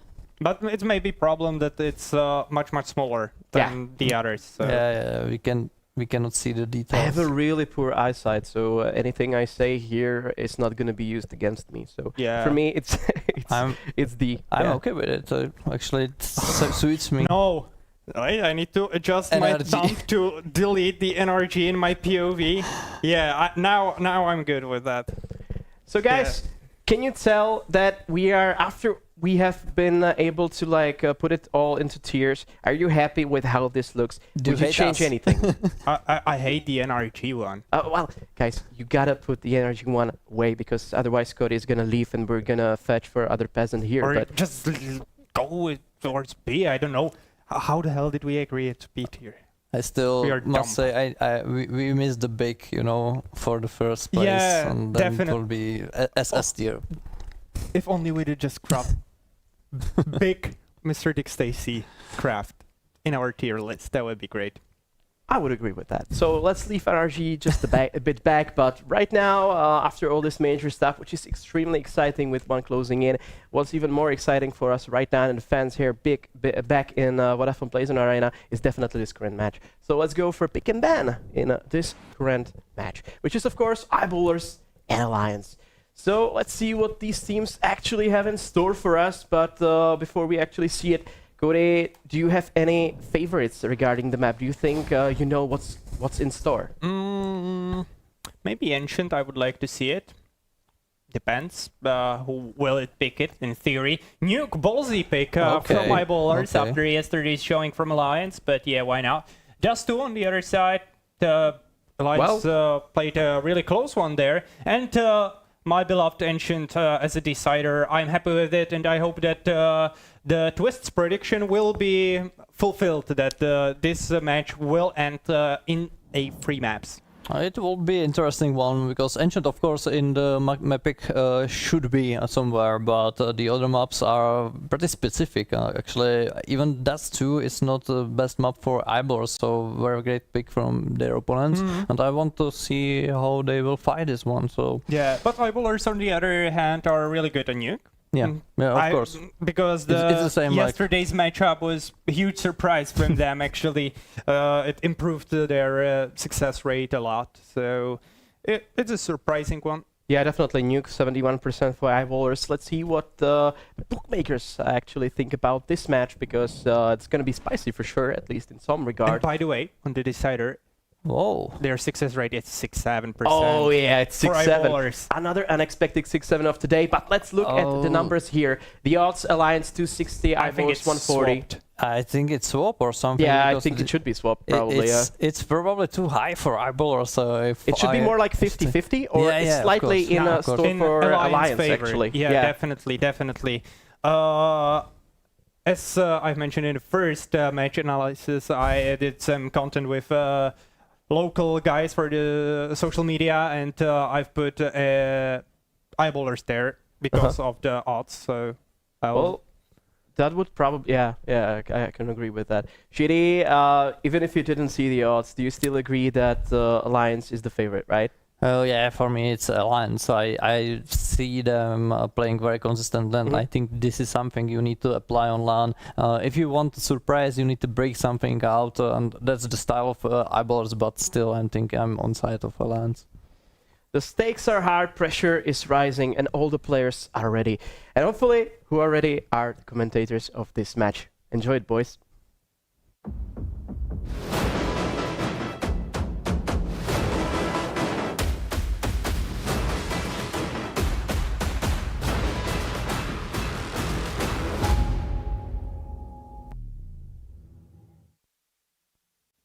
Ladies and gentlemen, welcome back. It's time for our second best of 3 of today. And one of these two teams in the Swedish Derby will be sent to the grand finals from this best of 3. It's Alliance against Eyeballers. And of course, the boys at the desk said that we should enjoy this prologue. We have a treat on our hands. What could be the most interesting matchup so far in the Tipsport Conquest of Prague.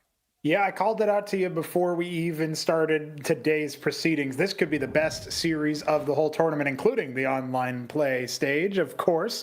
We did have a nice barn burner to open things up. A match that should have been one-sided, one note, was anything but a very long two-map affair where the underdogs prevailed. Now setting up the Poles of Walczaki to face the loser of today's series. JW on your screens right then and there.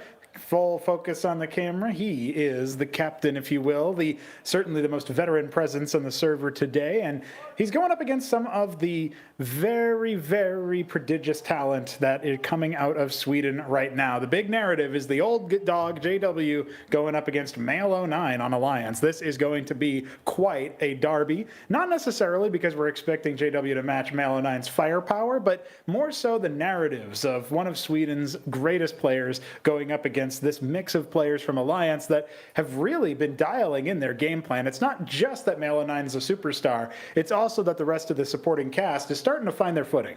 Oh yeah, definitely. When you look at their numbers, when you look at how they're performing, or rather how they've been performing this year, Alliance can be very happy with how the year is going. They were short of the major, but their hopes are high for that second major of 2026, hoping to put themselves in the higher spots in the VRS rankings. And I can see them climbing in, not just because of Male 09, I can see them because of the entirety of the team. Of course, we said it at the beginning of this event, there is under the question of how long Male will stay in this roster. And should he stay, Alliance could be a very dangerous opponent to any team, of course, eyeballers included. This is the upper bracket finals. The team that wins goes to the grand finals tomorrow. The team that loses needs to play one more best of 3 to get there. It is Alliance against eyeballers, and we begin proceedings on Nuke.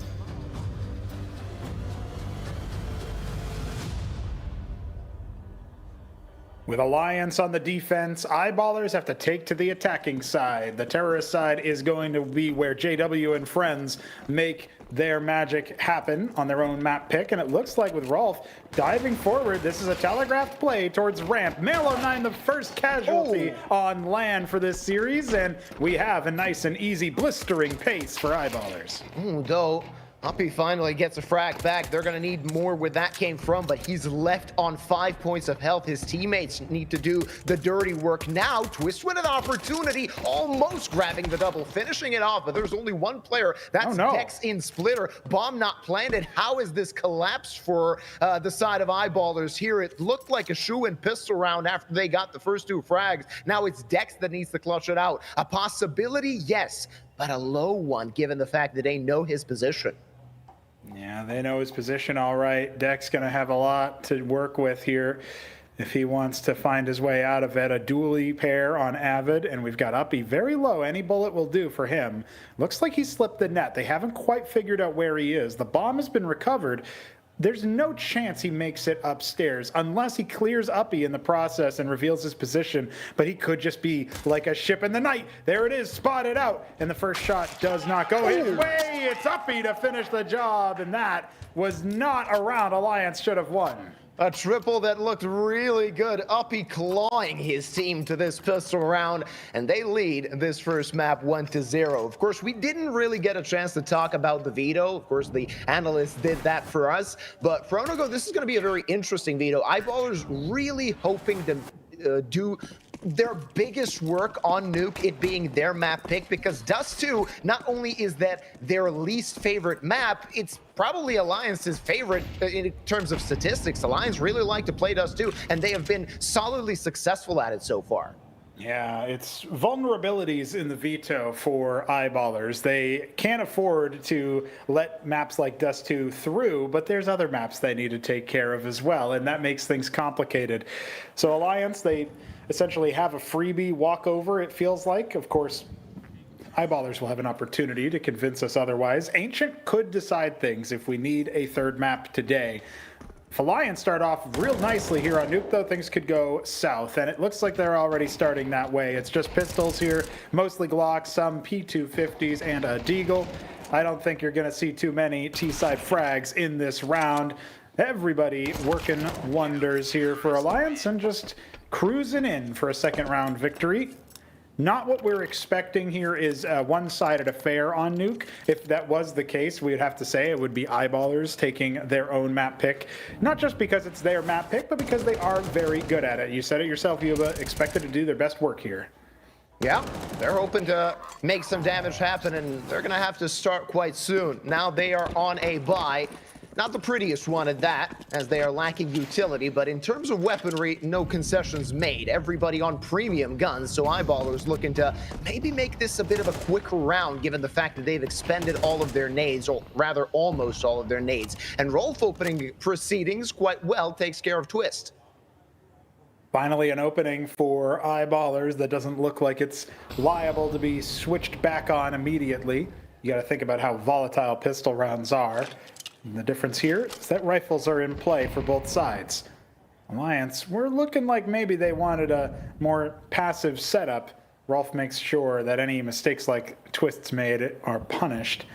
And we're now looking to see if Eyeballers can convert this. They are being pretty slow about it. Yeah, I mean, they got that opening kill. They have more than enough time to consider their options, see which side is maybe guarded a bit lackadaisically, and just proceed to that.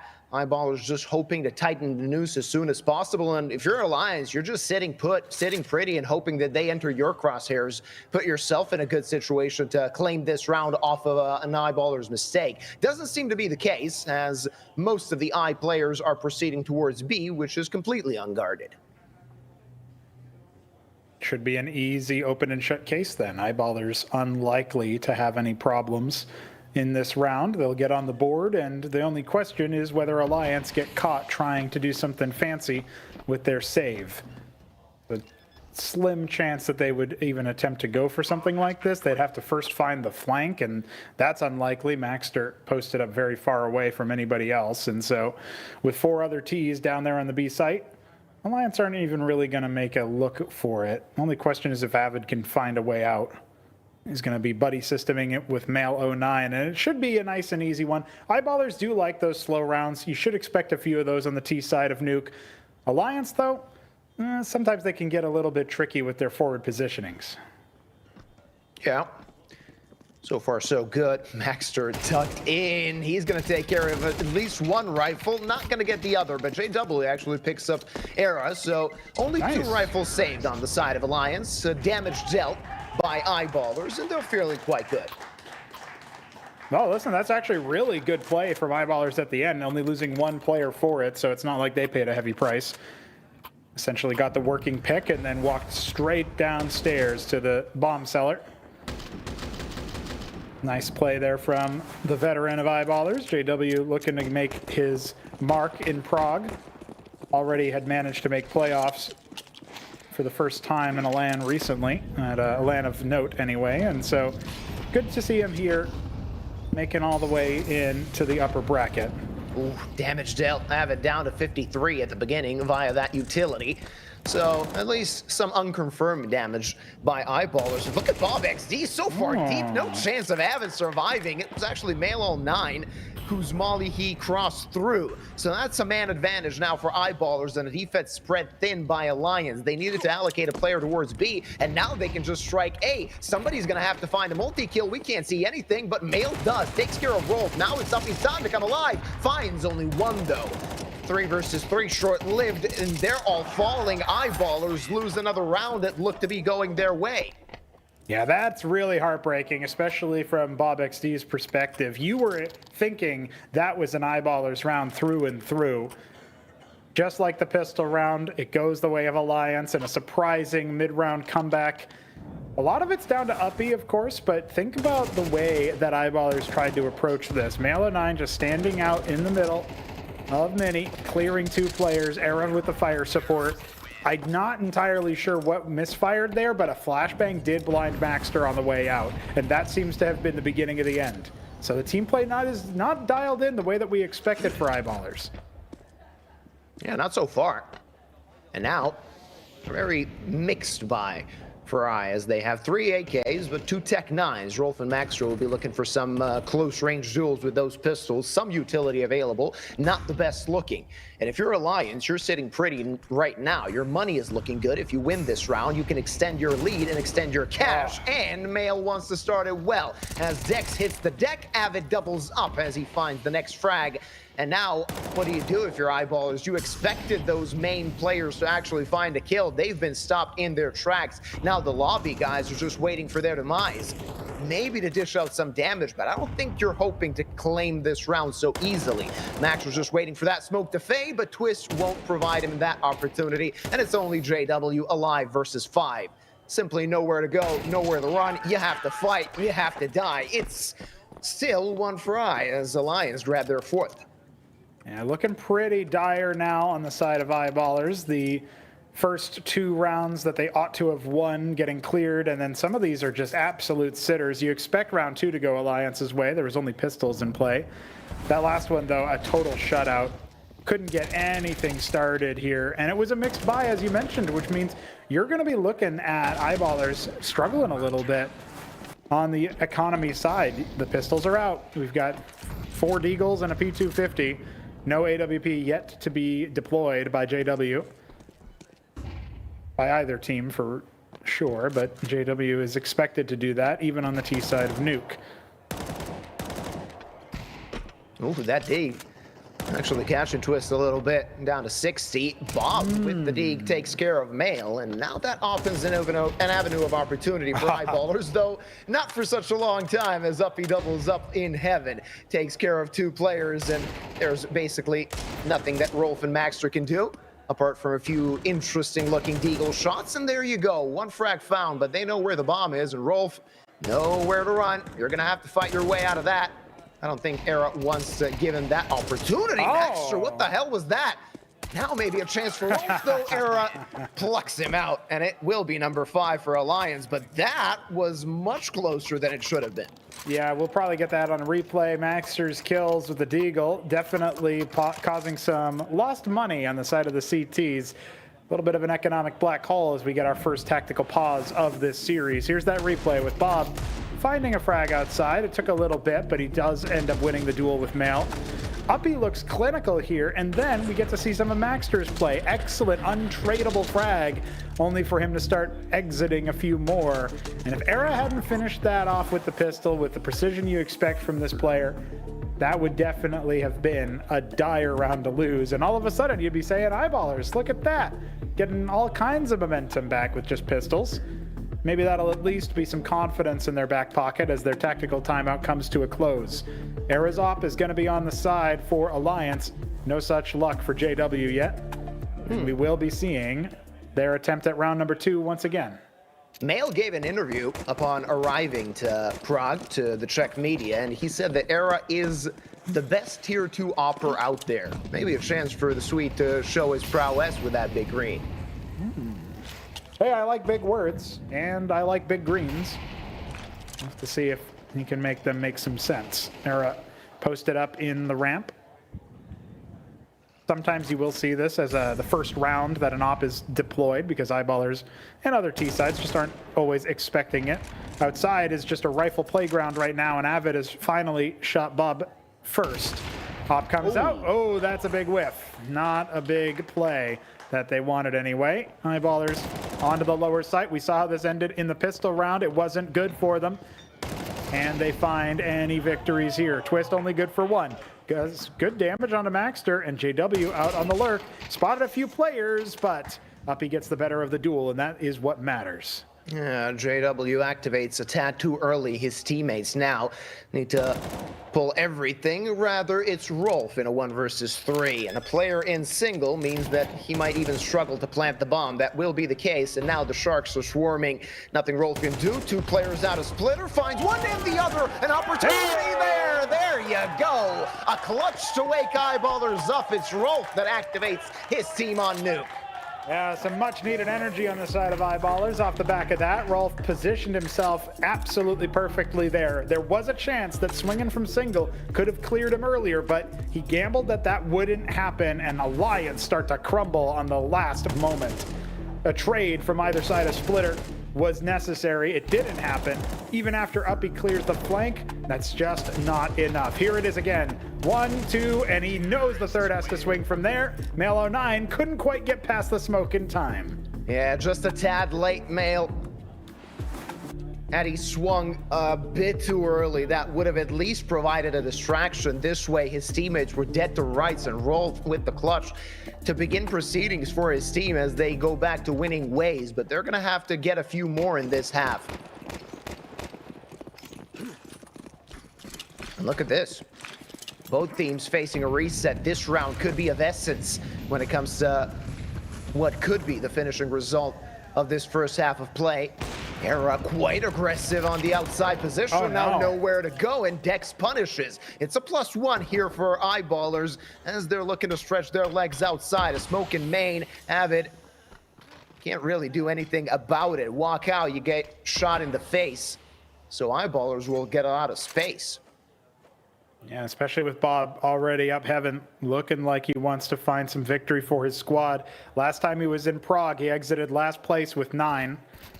He wants to do much better and already has, but it's looking a little bit worse for Ware in heaven. A 4 versus 4 now. Twist looking to make some space outside, but he's been watched, though Dex can't connect. So still, now Alliance looking for an opportunity. So much damage dealt. Male content with what happened. His teammates have the info, and he'll stay alive over there at CT Vent. Something needs to be found on the side of Eyeballers, and Male wanted too much. It's Rolf brings it back into 3 versus 3. 40 seconds on the clock. Eyeballers need to speed it up. They do need to speed it up, but they're so wounded and so worried about any sort of flank from either position. Feels like Bob gave them the opportunity by activating a little bit too aggressively. And Avid, even though he's been damaged, still gets away with that frag. Now starting to watch, head on a swivel, looking for any sort of movement, any sort of sound he can find. Primes the HE. That might end up working to his favor. He clears Maxter. That's the high HP player. Everybody else is walking wounded and ready to fall over. Oh, he's got 4 points of health and almost burdens away, but the MP9 can finish the job. The bomb is down, but so too is JW's chances of winning this round in a 1-on-2 clutch. He needs to find these isolated duels, but they're going together through Squeaky. JW does have a Molly, but will it provide him enough time? Finds the first, and Molly's the second off. Defuse not happening, and JW quite happy with how things are going. He can just disengage, he can just wait, but Uppy has picked up a kit, and that changes everything. He's gonna stick it. The bomb's not planted for JW. He's looking for a wall bang. No, now just trying to bait him out. Now, ooh, so close, and JW will clutch it. He gets his team round number 3. It seems like Eyeballers need the heroism to get these rounds on the T side. Oh yeah, listen, Maxter knows that was maybe a low percentage victory there, but JW, the old man's got tricks. Walks into the other direction, but in the same trajectory as you need to fake the footsteps, and he calls the bluff on LAN. Brilliant play there, and then he hears the second one and has exactly enough time. 0.2 seconds, and there's the reaction. Dude, you're playing with my heart, man. How did that work? For a second there, I didn't even know what he was trying to do, but as soon as Uppy stopped defusing, you had the complete idea what JW's plan was, playing Alliance like a fiddle to get another round for his team, try to close this gap even further, and now look at the buy on Alliance. This is an opportunity for Eyeballers to tie things up. 2-round game. We've seen this before. Team coming back into their own map pick. Yeah, that sounds familiar. Eyeballers want to do it a little bit faster than Walczaki did just a series ago. And they're up against a nice and early broken buy. And look at that. Bob XD finds 2 on the push with a little help from Avid on team damage and might even be able to get a third. Era will deny. His AWPing days are over for now, at least for these rounds. Needs to go up to that AK-47. Maybe use that instead for the time being. Male with the dig, hoping to find something, but that Molly will draw him away. Era, do you even want to try and enter the site with that AK? Rather, just save it. That will be the case. It will be Eyeballers conceding around, or rather, Alliance conceding around, and Eyeballers just now within 1 of tying up the scoreline. And it should be easier. You said it 2 rounds ago. That was the reset round. And this one, it's just one of the many bonuses that Eyeballers get for winning it. At the very least, Alliance will keep 3 alive, and that means that they don't have to reinvest as much into equipment. But they won't have great weaponry into the next. It's what you see is what you get. Maybe you'll see somebody grab a P250 or somebody already has a secondary weapon, but we get some cheers from the crowd because they know that Eyeballers have it. A little bit more momentum. That's 3 in a row. And JW's on the big green. One thing we didn't really talk about is the rivalry domestic between these two teams. They quite often meet each other. Some of the tournaments being run in Sweden as well, which is always a good opportunity for them to test their mettle, being the teams that, you know, the Swedish community is looking to maybe be the new, you know, top dog, not only of Sweden, but of Counter-Strike in general. Of course, they have a long way to go to try and do something like that and break open into Tier 1, but they're getting close. Now a very broken buy on the side of Alliance. Mail left on 17 and blown away by Rolf's nade. It's a +1, and one of the 2 rifles that Alliance started with is on the floor, unrecoverable, Pronogo. Yeah, kid might have some aim, but you can't shoot grenades. And Bob XD's got Twist's number as well. Nice start here for Eyeballers. This one compulsory, but expected. So far going the way that the more veteran squad should have expected. Everybody was saying that Alliance ought to have the favorite status here, and Era maybe wants to show us a little bit more complications in this round, but he's only good for the 1. Avid cleared, and Uppy last alive. It doesn't look like he's got... There you go. Well, never mind. Yeah. How you doing? Nice to meet you. I think I've seen you around here before. So 3 members of the T stay alive. Eyeballers happy to have everything that they need there. JW grabs his sniper back from Rolf's hands. We got rifles galore on all sides. Era has had 3 opportunities now, and counting this next round, with the sniper. The previous 2 failed. He fluffs a shot and gets immediately eviscerated in return. That needs to change if Alliance want a shot at not just tying up the score line, beating the tie, but also getting a win half in their books.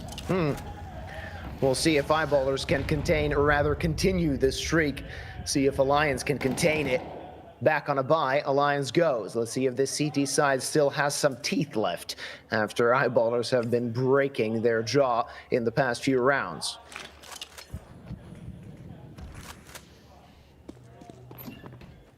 They're already back from plastic surgery, ready to go, Yuba. Yeah. One thing we didn't say, or rather one thing we didn't note, Uppy, relatively silently having an amazing game so far. 13 frags and 10 rounds played. He'll be looking to improve that stat line in this one already. Yeah, Mail on the other end having a very quiet game by his standards. An Era somewhere in the middle. So we need to see a bit more out of those 2 players. Uppy, it's great for him to have a superlative performance, but he's not the one that normally has that. So if he's succeeding and others are failing, well, that could call into question the consistency of Alliance and the time they really need it most. That's supposed to be their tournament to win. They're supposed to be the favorites all the way through, and Eyeballers have quietly returned to form on Nuke and looking to chain together even more rounds. 30 seconds on the clock, less than that. They need to enter this A-bomb. Sidex finds a kill, but Mail is still alive, looking to find impact in this map, and he'll do just that. Finds a double and gives his team an opportunity. He can just disengage, but Bob takes care of Twist, turns his back into a 3 versus 3. Now the CTs need to enter the site. Mail contemplating the idea of going through that smoke. Not without a flash, you don't, as already players are awaiting. Bomb tick to half. They're gonna have to hurry up for this retake. Era, there's very little you can do with an op in the retake. Do they commit? They're gonna have to, or rather just pull back and save what they got. Eyeballers get another. Sure do, and Era won't even get that sniper away. Avid will have to recover it from his fallen comrade. And that is the 6th round for Eyeballers in a dominant fashion, no less. We're talking Eyeballers have had so much runway at the end of this half, and even with Avid finding that fadeaway, a tactical timeout coming out of Alliance, they want this next round. Can you guess which team he's supporting? I would assume Fnatic. Well, oh no, they've been out for a while now. Yeah, reigning champs. We saw the logo and that shield. You can tell that PLAYzone are planning something, as there's a lot of slots left to fill on that. We'll have to see if Eyeballers can fill their coffers and their rounds with another victory. That's a gap in the smoke, maybe deliberately. You can see that flashbang that pops behind JW on the entry. And all of a sudden, we already have a player down below. Let's see what the ramp timing is. Bob's been caught. Ooh. Oh, but Era's whiffed again, and this could be a calamity for him in the lower site. But Bob is dead. Era's still alive. His teammates there lend a helping hand should it be necessary. This won't be an easy round for Eyeballers. Definitely so. Finally, an opportunity for Alliance to halt this I streak. But the T's are moving back to A. Let's see what that brings them. JW lurking with an op. Not something you see every day. He's had a struggle session so far on Nuke. Hoping to make impact with this op unexpectedly so. His teammates, though, need to enter the site.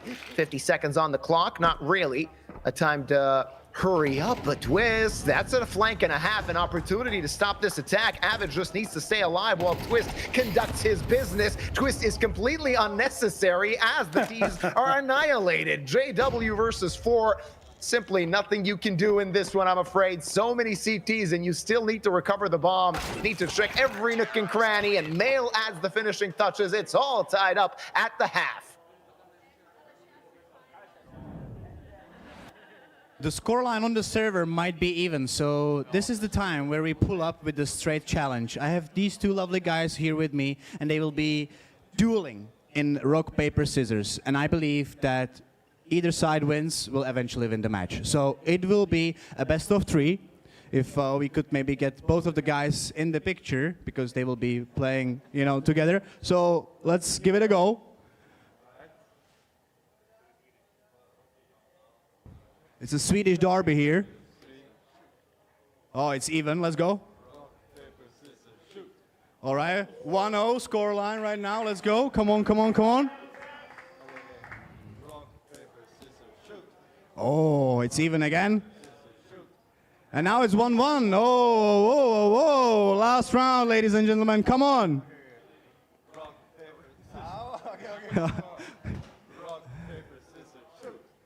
Oh, that means Alliance wins. You can take all of these trade products. And right now, we're pulling it back to the commentators for the second half.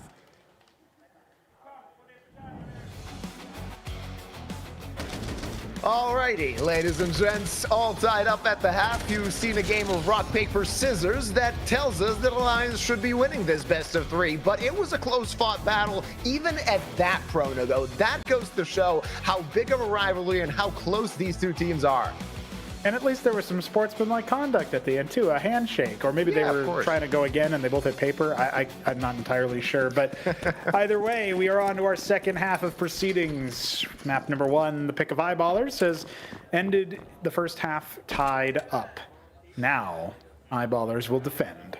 Ooh, dualies didn't go so well for the side of Alliance in the first pistol. Let's see if they actually are a fair mistress to Eyeballers in this one. Roll whipped off a few shots. Dooley's far and away. Look at that. The kill feed only shows Alliance players on the negative side. It's Eyeballers grabbing the victory in the pistol. And that means a very likely 8th round here for Eyeballers. They should start their campaign off on the defense quite well. Nuke is slightly CT-sided, but we are happy to see that this has been a tie affair so far. And now Eyeballers securing a second pistol. This should be actually their second pistol, but that first one not quite convincing at the end. You see Alliance slowly but surely whip that one back into shape. I don't think we're going to see the same thing this time, though. I'd be very surprised if we even get a bomb plant. Yeah, just Glocks on the side of Alliance.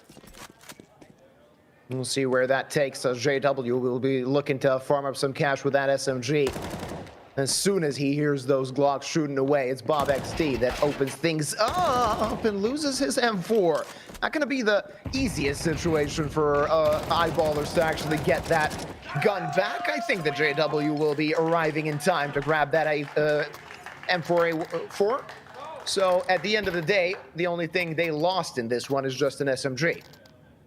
Yeah, not too bad. That's pretty much exactly what we're hoping for when you're on the CT side. You expect maybe you're going to get overwhelmed, one player will go down, but nice and easy on the repeat. Easy spray down, mow down.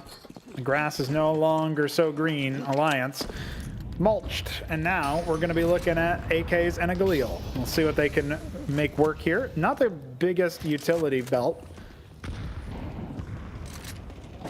Though already spreading themselves across the map. JW ready to receive. You don't really expect an op so early in the second half, but it works wonders here. Brings them a frag to open things up. That man advantage short-lived. Dex brings it back, though he might be between a rock and a hard place now as the T's are swarming his position, or rather there is a T looking to turn this into a 3 versus 3. 70 seconds on the clock, though Maxter takes care of Era as well, and it seems like this round is crumbling. That confirmed by the CTs. Eyeballers make a streak of things in the second half. Yeah, showing their stuff here on the CT side of Nuke. It has not been even. It has not been 1-for-1 in any capacity. These rounds going much, much more in the favor of JW's men.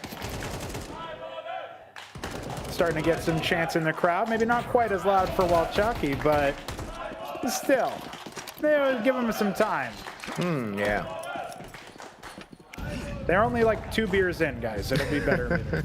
Yeah, this could be a long best of 3, so there'll be a lot of beers poured. I just hope that the players won't be the ones pouring. I don't know if you caught that mid-match segment where they were trying to pour beers. It was all foam. In Czechia, they actually call it mliko, and it's usually drank by women. I don't think that they were looking to do that. What this round looks to be is a quick and easy cleanup unless these Tech 9s can overwhelm. Dex does not seem to be the case as he's just fragging out. Finds a triple, though Era now gets a foothold onto the site and an M4 to boot. Avid, though, dead, and Era in a 1 versus 4. Yeah, good luck getting this bomb down, buddy. Worst thing that will happen is you'll get swarmed and overwhelmed, but all the single door is open and the other one's coming next. He actually swapped over to the Tech 9. I wonder if he ever properly reloaded that A4. May not have had the time to do so. One thing we didn't touch too much on is the strength of the lineup here for Eyeballers. Dex is a player that is definitely middle of the rifle pack on T side, and Bob kept getting 1 or 2 openers, but far away from everybody else. So it wasn't as easy for Dex to start fragging out, but you're starting to see his stability as an anchor, and he doesn't always play the same positions either. The same is true for Rolf, who on the T side is much more the closer. We saw him have plenty of success, including a spectacular 1 versus 3 clutch on the lower site. Now we're talking about Eyeballers on the defense. You should expect him to be on one of the other extremities. All right, JW wants to bring the fight to them. This AWP will be the next point of contact, though Dex dead means JW needs to pull back. It's a +1 for Alliance, and that gives them some space to work with a lot of time left on the clock. They can just wait for the CTs to expend their utility, though Alliance not really looking their best in terms of nades as well. 2 mollies available, 2 smokes, a few flashes here and there. Not the best situation you want to be in when you're preparing yourself for a set piece execute. Of course, it is still under the question, will it be in a set piece or will they be looking someplace else? JW, of course, just staying put, hoping that they walk towards his crosshair. His teammates will be tested on this A-bomb site. 2 players defending directly on the site. Rolf catches the first. They don't know about Maxter, and that could be the ace up the sleeve. Rolf, maybe he doesn't even need any help, and now Maxter comes into play. A smoke defensively to keep these T's at bay for the longest time possible as the rotates are coming in. Male hunting around the site, but Maxter's just sitting tight in that smoke, and there you go. JW now comes into play, and it's only Male 09 left in a 1 versus 3. The problem is they don't seem to be aware of his position, so he might get a frag or 2 here. Now Maxter thinks of it. Bob XD executes him. Yeah, these rounds are getting cleaner and cleaner, it feels like, Yuba. Eyeballers not at all troubled on the side of the defense. Alliance's T side is running out of chances. Eyeballers only need 2 more rounds for map number 1 to be theirs. And the tactical timeout from the green team is going to give us a little bit more of an opportunity to talk about their players. We did mention Malo9 having a bit of a strugglesome start to this series. His time on LAN hasn't been very well documented because it's just not that expansive. Much more of an online talent. Talking FPLC, talking, of course, teams like Alliance to begin with. He obviously had some other Swedish squads that he was a part of at different points in time. And currently, even had some links or rumors to larger squads that are more on the international side of things. And so he has a lot to prove every time he connects to a server, and particularly on LAN.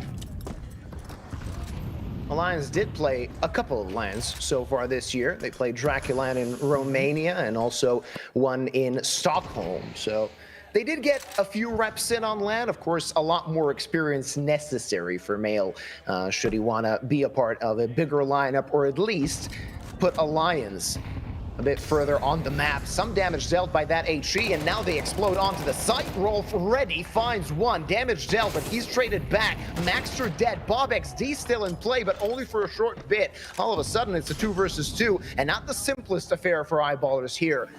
Dex just waiting to activate, waiting for more intel. JW was the player for the distraction, and Dex is there for the destruction. And Twist now alone in a 1 versus 2. Yeah, this is very dangerous. Twist last round was just caught with a Molotov running into the site, and now he's caught, whoa, getting shot in the back, but it's still map point, even though he finds a single frag.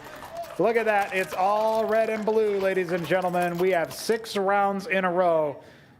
And yes, I know, I'm old, but we need 7 of them. We have 6, and we need 7. Okay, can I get my check in the mail now? Yeah, I think that was good. Thanks. Yeah.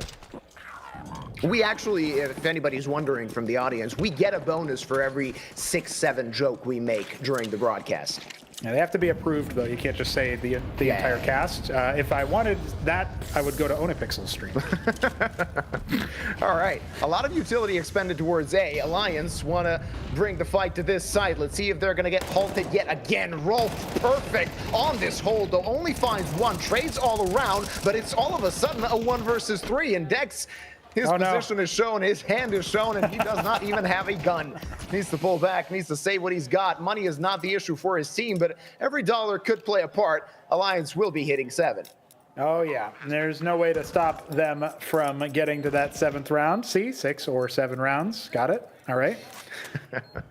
1 versus 3. He's just going to save his full utility belt, kit, everything he wants into the next. And honestly, the big thing that we're waiting for here is not for Alliance to get all the way back to 12 rounds and find footing in the map to seriously stab at winning. That's not what we're looking for here. Ladies and gentlemen, we are looking for Alliance to save some face, to not get blown out on nukes so that they can move to Dust 2 and have a nice warm-up behind them. They're expected to win Dust 2. The pressure shouldn't be on them, but it's going to feel a little bit different if they barely had a look in to the second half, compared to finding a few rounds and giving them a good accounting of themselves here.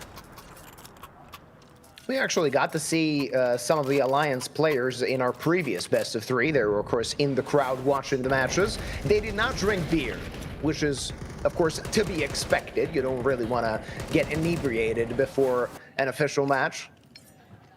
Well, I was going to start talking about shocks, but I guess that was wine, so... All right, never mind. All righty. Let's see what this one brings us. Alliance need 5 more in order to get us to overtime. We've seen plenty of OT today so far. They're going to need a Hail Mary, a streak of Hail Mary plays to do something like that, or mistakes made by eyeballers. Rolf, though, always good for at least 1. This round might be crumbling all of a sudden, though. It's a 3 versus 3, and Dex constantly hit through the smoke. Nothing he can do, nothing his teammates can do in this one, it seems. And Alliance, maybe they want to go to the other side. That will be the case. 2 players of the CT side in lobby. Twist looking to lurk, and he'll be successful at that. Blows away BobXD, and JW can just keep hold of that AWP. It certainly could be his choice. It does look like he's getting a little curious towards this lower side. He knows at least 1 player was lurking. Maybe he can find a slim chance to make this happen, but they won't have the money for a proper buy in the next. He needs to stay alive and drop that gun into the next. It was Twist who dropped right into the scope, and JW accounting for it properly. He has a kit, throws a smoke just to bait some of them forward. I don't know if that's actually going to provoke Male 09. It looks like he is going to fall away. So a nice little attempt there, and he even picks back up a smoke from the corpse of Twist. But a second round in a row for Alliance. They are finding a few solutions here on the T side. Yeah, 2 rounds found, 4 left to go. A tactical timeout from Eyeballers. Peter will have a few words to say to his team for them to just recuperate, calibrate, and get this one over the line as soon as possible.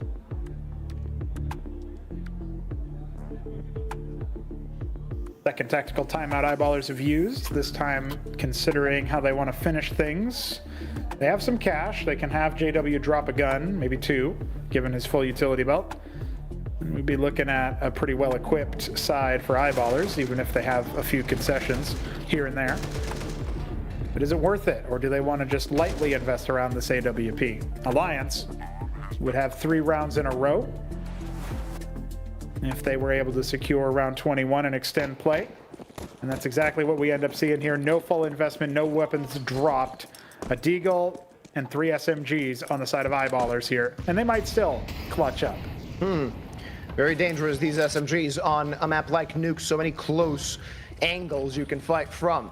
And JW's op might provide them an opportunity to fight maybe in even some long-range duels, though not gonna happen as Twist just blows JW away and takes that op out of the picture. Dex burning in that molly, unable to connect with the Deeg. So far, seems very good for the side of Alliance, though Bob XD brings a frag back, looking to do even more, though with the USP, not gonna land Era on the negative side of the kill feed. Definitely wanted to see if he could clear that, but the sniper on Alliance had an upgraded pistol. Custom built for the occasion. Tech 9 finishes off Bob XD.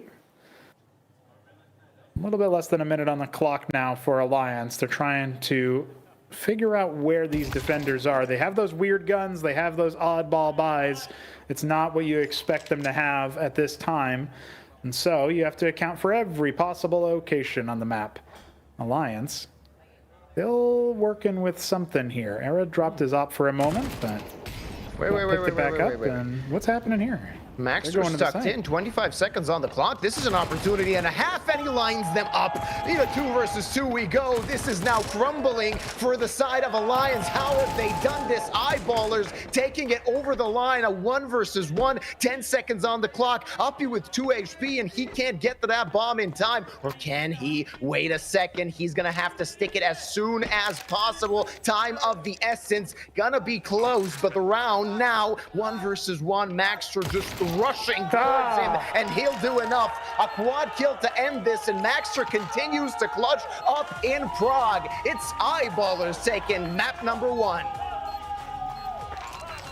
Eyeballers have that first map secured, 13-8. Alliance had a nice neck-and-neck affair on the defensive side, but when they switched to the attack, their T-side had nothing to offer. 2 rounds all they come home with, and at the very least a little bit more of a warm-up than otherwise would have happened. But we need to see more out of the superstar. We need to see more out of the young gun kid and Era as well. We need to see a little bit more action out of them, or this is going to be a quick and easy affair, even on a map that Alliance are so very good at, because Eyeballers have come to play, and they've activated in the fragging department. Make no mistake, Dex and Maxter started to pick up some of the pieces that only Bob and Rolf were providing. Oh yeah, well done by Eyeballers in this one. Even on a broken buy, they managed to make it work. A mistake from Alliance, an unforced error, should we say it like that. Eyeballers, of course, using every opponent's mistake to their advantage, and they take Nuke. And that is part of this story that we do expect. Another part is that they get their asses handed to them on Dust 2, and that we go to our decider. But will that be the case? Of course, we still need to figure it out. Eyeballers, of course, leading this upper bracket final 1-0 in this best of 3, but they still have the work cut out for them as Alliance are the favorites for this entire tournament, Pronogo. Oh, Alliance are the favorite, and that's what we expected coming into this. Maybe a bit of a closer affair for Eyeballers to find that first map victory, but it almost feels like we should just skip over to Ancient. Of course, we won't do that, but Dust 2 could still hold some surprises. We might be in for 2-0s. Oh, that might be interesting. We'll see what Alliance can do on map number 2, and can they book their ticket to the grand final after only 2 maps. But before that, we got to go on a break. We got to see our analysts as well.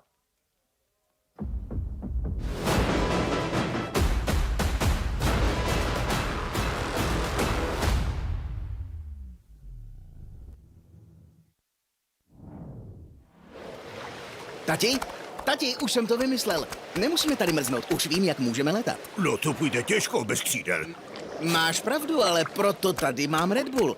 A ten nám dá křídla. Stačí, když se napije. Aha, a jak asi? Ale tati, prostě se napij. Počkat. A co to je? Co to je? 40 pod nulou to je? Nebo jsi smyslel, že tady zůstáváme jen tak pro zábavu? Red Bull vám dává křídla, ale jen když ho piješ.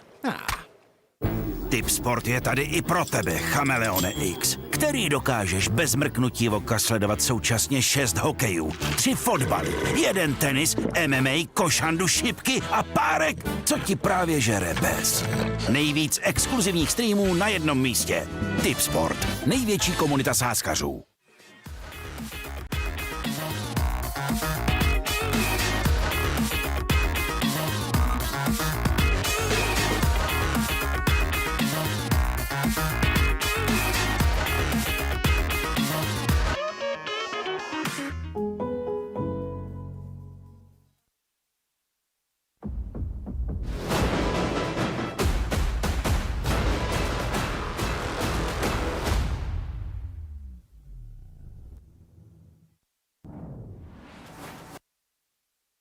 That's the scoreline after the first map. Was under pressure when it comes to Eyeballers, and they knew why they picked this map. Guys, the paper favorite fell down on this map, but as we said, it was the map pick of Eyeballers, so I guess that's to be counted on, but still, what a map. Yeah, definitely. I think we got a little bit fooled by yesterday's result from Alliance that they are unbeatable on this map. But before the match, I've said that their statistics aren't that great on a nuke. So there was definitely a space for our Eyeballers to shine, and they did it. Yeah, they find the pace, and I must say it was pretty decent CS, so Alliance will have some problem in this match if they will not step up on their own match on their map. Definitely, it's Dust 2 coming, so they could have, in theory, some problems, but the biggest differences, I believe, we'll emphasize during this segment. Yeah, definitely. It was 5-0 for Alliance. They took the pistols, the first full buy. It all looked really smoothly for them, but then the clutch came. The clutch that pretty much changed everything. Actually, 2 clutches in a row. The first one from Rolf, and then JW with a great faking his steps away with the planted bomb. He knew that the nuke is just a paper map, and you can hear almost everything. And the defusing player didn't know whether JW is actually coming into the hat or not. And well, he showed us his experience. It was something incredible, because the Alliance player who was clutching it 1v1 actually stopped defusing. If he didn't fall for the trap, it would be round over. It was saying like he have the experiences how to play this situation, but also I want like to go back for Rolf's clutch, because he did a pretty amazing job finding 2 headshots in a row very quickly and then turning it around. Even okay, it should be a little bit better played from the second. Yeah, definitely a name that resonates a lot during this initial discussion of ours, and Rolf is a player that we actually want to put emphasis on, because he was ever present, as was yesterday on Overpass. A really great player. I remember it was 11-1 on monster position, anchor position on B Overpass, but today, again, shining brightly. This is the round for 2-5, and Eyeballers suddenly came back, and Rolf kept killing as well. The second in this statistics after Bob XD. Plus, Rolf was really good on opening kills. I really love the statistics because it shifts the percentage a lot, whether your team has a higher or massively lower chance to play a success, and Rolf 5-0 in this numbers is something crazy. Even he's very young, he knows what to do of his experiences from Young Ninjas, Godsend, Johnny Speeds, that's everything that pay off in rounds like this. And he's definitely one of the players who can take the action to himself. And Storm, you mentioned it, Alliance had 5-1 lead. Yeah. And then the clutch came, so in my eyes it totally shifted the game. It could be devastating for Eyeballers to lose another one, and thanks to Rolf, they stayed alive and they not only came back, but won the map. It was pretty much 5 rounds in a row after this one initial clutch, where I could see from my point of view that there was a problem with coordination when it came to peaking the situation from Alliance players when he was alone. They were gifting him 1v1 duels, and that was one of the reasons that Rolf actually managed to clutch it, but that was definitely the instrumental part of their, I'm not sure if I would say comeback, but yeah, come back into the first half. Also, don't forget, these matches are very heavily impacted by economy. So if you do something like this, it can start you up, and maybe it is the breaking point of this match. It was kind of good to see that Mail was able to come back with kills at least a little bit. He was bottom fragging for a long time. Yes, he had 3 kills for a long time. Then the double came and he was somehow ready to get back into his form, but I believe on Dust 2 he will definitely show us what he is capable of, and what we are definitely waiting for is Era's show, because yesterday it was his map, Dust 2, and today he must shine as well, because without him for Alliance this matchup will be really tough. I'm not afraid of Alliance still, even this happens, because you can see the start of this match, how confident they were in these rounds. So I think they will step up on it, and they should probably show us strong second, Dust 2. So that's what I'm expecting now. As I said earlier, let's say the surprising factor here on this map is based on yesterday's results. So we were just maybe not expecting same result as against Walczaki from Alliance side, but result 6-13 sounds kind of brutal. Yeah, and we have to pinpoint one particular statistics is that Alliance on T side were gifted only 2 rounds. So given that the first half ended on 6-6, I'm not sure if the rock paper scissors thing really worked for Alliance in the in the long run, but still, rather humorous side aside, Alliance just simply couldn't find the pace on T side. It's not something that we've seen from Sashi, for example, in perspective of Eyeballers, that they were ready to finish the map despite losing 2 rounds before reaching the 13th point. So for Eyeballers, definitely good showing that they can, even under pressure, even after losing some rounds, finish it. And here we can see why did we decide to show something of Rolf's skills, because 93 impact, ADR was definitely up there together with Bobek. Also, fun fact, Twist and JW, most experienced players on both teams are bottom fragging, so the youngsters are taking their that happens. That's well, and we have mentioned the sniper situation. It was Era on one side. It was kind of underperforming. We were mentioning yesterday, especially, that Era was the best fragging, the best statistically gifted player in the Swiss stage of this tournament. But today he's rather muted. The performance of his, it can change. It can change. Yeah, it's new. It can change. But JW, on the other hand, had the same problem. Both of them were bottom fragging. So that actually gives us a leeway a bit into the second map, because what's coming is definitely a fan favorite of Dust 2, guys. Because from what we have seen from both of these teams, and actually we have seen, of course, Alliance in this map against Walczaki, it was, when we compare it to Cheddar Creek performance of yesterday, it was a bit strugglier. but still they had it pretty much under control. But today, Eyeballers, I don't know, man. This is gonna be probably a tougher match for them. Yeah, in last 3 months they played actually only 6 times on Dust 2, and they were able to beat only one team. Twice actually, but only one opponent, so that can say something about their gameplay. It can be close. At the end of the day, this matchup can end up in some weird result, but Alliance are a huge favorite here. Losing only one Dust 2 in the last 3 months, that's huge. And actually, in the last, 2 months back in March, they've played head-to-head, and Alliance won 13-9. That's something to point out. Definitely Alliance have the confidence in most of these situations, so I'm not afraid of them, as I said. And also, I'm expecting something from Milo. He's the player on point, and he can bring something special. Well, hopefully for the fans of Team Alliance, Mail is gonna be delivered today on Dust 2. But what's in store for us, that's definitely a next chapter on today's program for our casters. So let's give it to them.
Isten hozott do híreše čornokábor.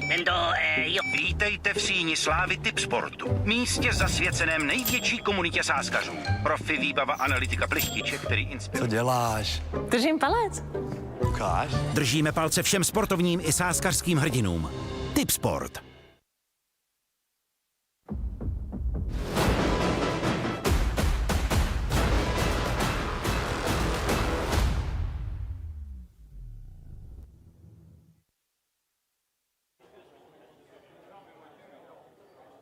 Our upper bracket final. It's Alliance leading this best of 3 after a commendable, confident performance on their map pick. Now it's time for what could be their weakest map of the pool. Alliance, or rather Eyeballers, playing a lot of Counter-Strike, though Dust 2, not their favorite map. Alliance really like it, Pronogo.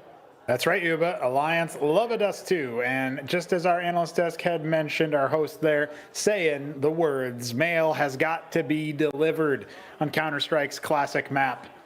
This has to be where the mailman starts to do his job, clock in and get ready to deliver. Hopefully they've had a nice talk after, figure out what might have been going wrong, where the feel of the game was off, and Dust 2's their playground, Yuba. This should be over quickly, and we should be already starting to think about Ancient. But Alliance can't fall into that trap. Alliance can't think of this as a formality.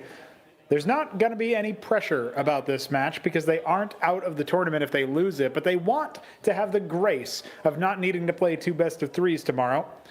They want to be able to just play one from the grand final, waiting for that lower bracket to finish up. One thing I have to note is last year, Fnatic won this tournament. They got brought down to the lower bracket by ENCE. They went back to the grand finals and won it against ENCE. So maybe the team that loses this one is going to win the entire event. Yeah, certainly feels possible. certainly feels plausible, because no matter who ends up going down there, they're going to be favored against the Polish powerhouse of Walczaki, the team we were not expecting to make it as deep as they did. And that goes for even before we played any series at this LAN portion, because we weren't expecting them to show up on LAN. We were expecting something else to be there. Whoa, hold on, catering? Oh. Yeah? Hey, drop something off for me, buddy. What are you doing? They need to grab a quick coffee. It's always good when a LAN event takes place in, next to a bar, close to a bar. You can order something, have a drink between maps, and continue your work, continue your job. Sure can. Can a Red Bull. See what I did there? Oh, yeah. And do you hear what I'm doing there? Because we're about to get ready for Dust 2. Ladies and gentlemen, map 2 of our upper bracket semifinal, or our upper bracket final, rather. 2 of these squads have already found success in series play in day 1. Now, only one can move on to the grand final.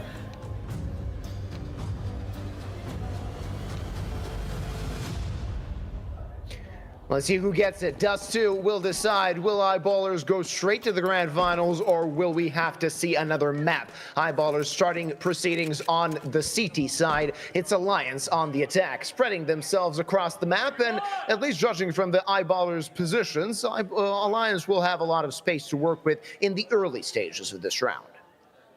Good to see Alliance starting on the T side. Obviously, Eyeballers deliberately choosing CT. They want to defend, and look at this line of scrimmage they have.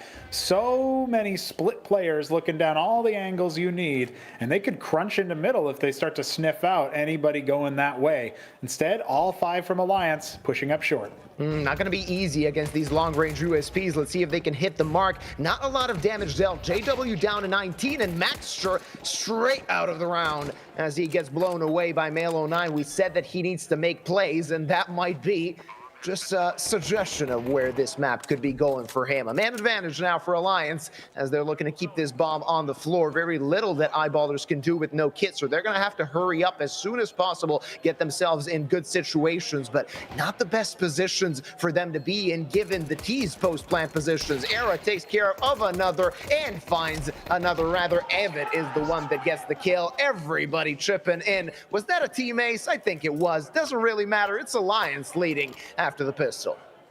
Yeah, yet another time when they just charge in for that pistol round victory.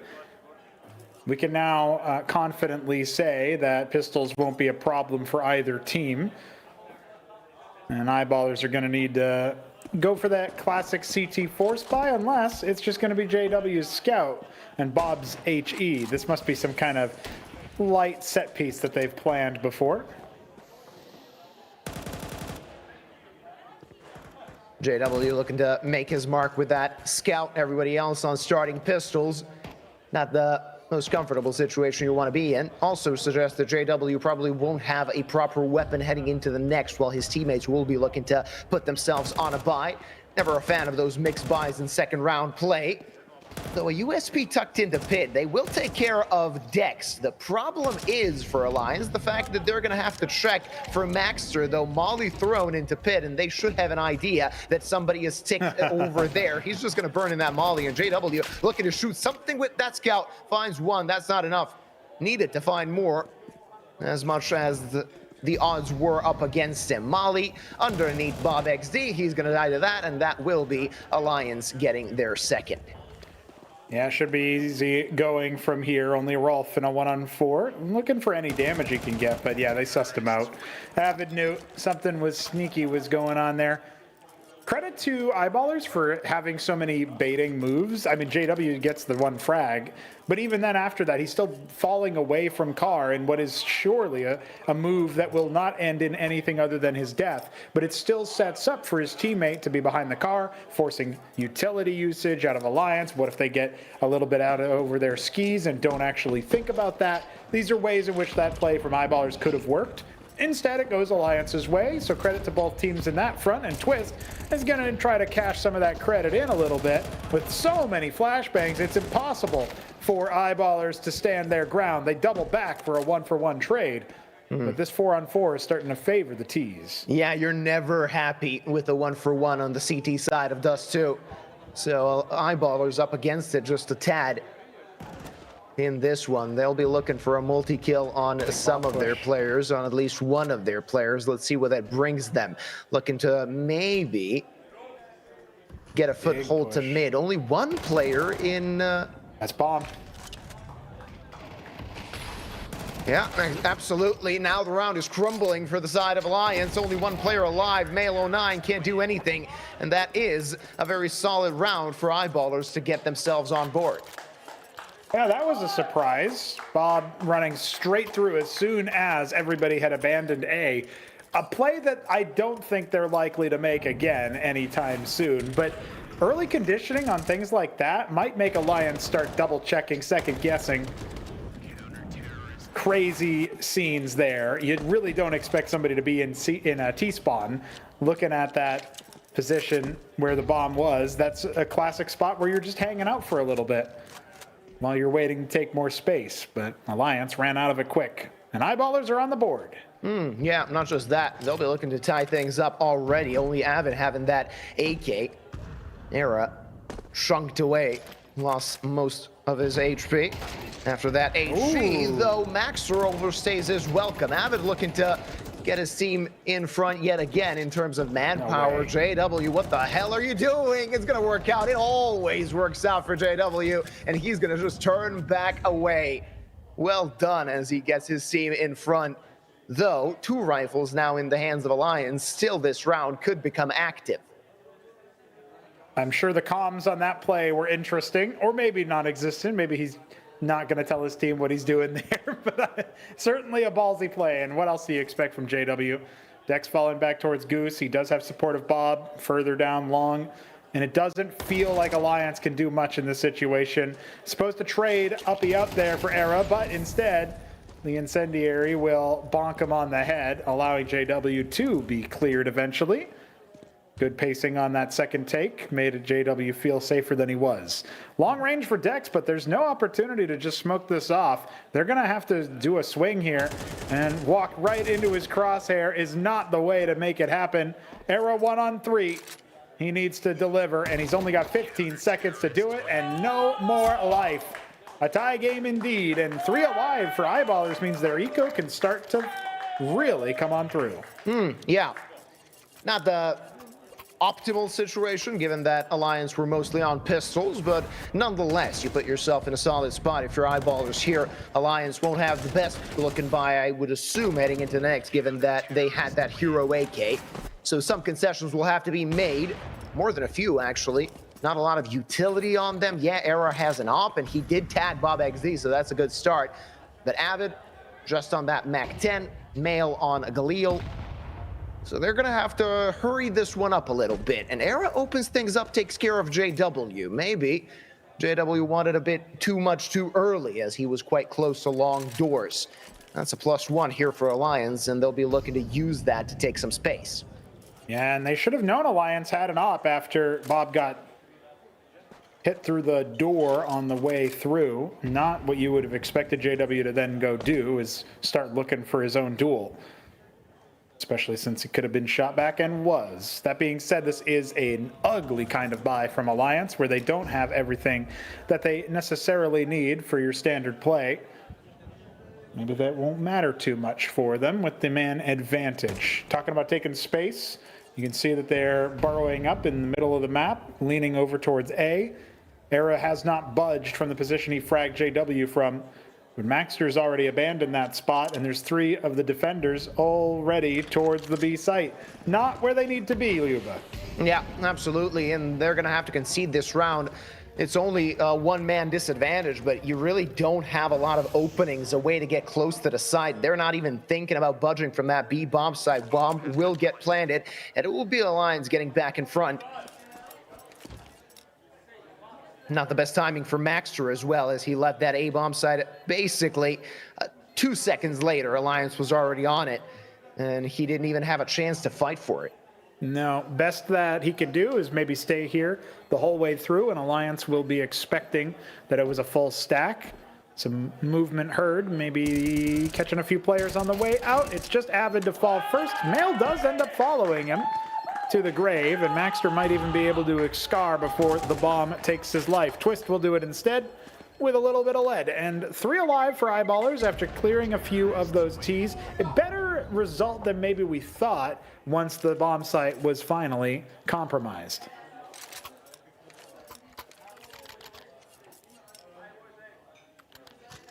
This Dust 2 might actually turn into a very interesting affair.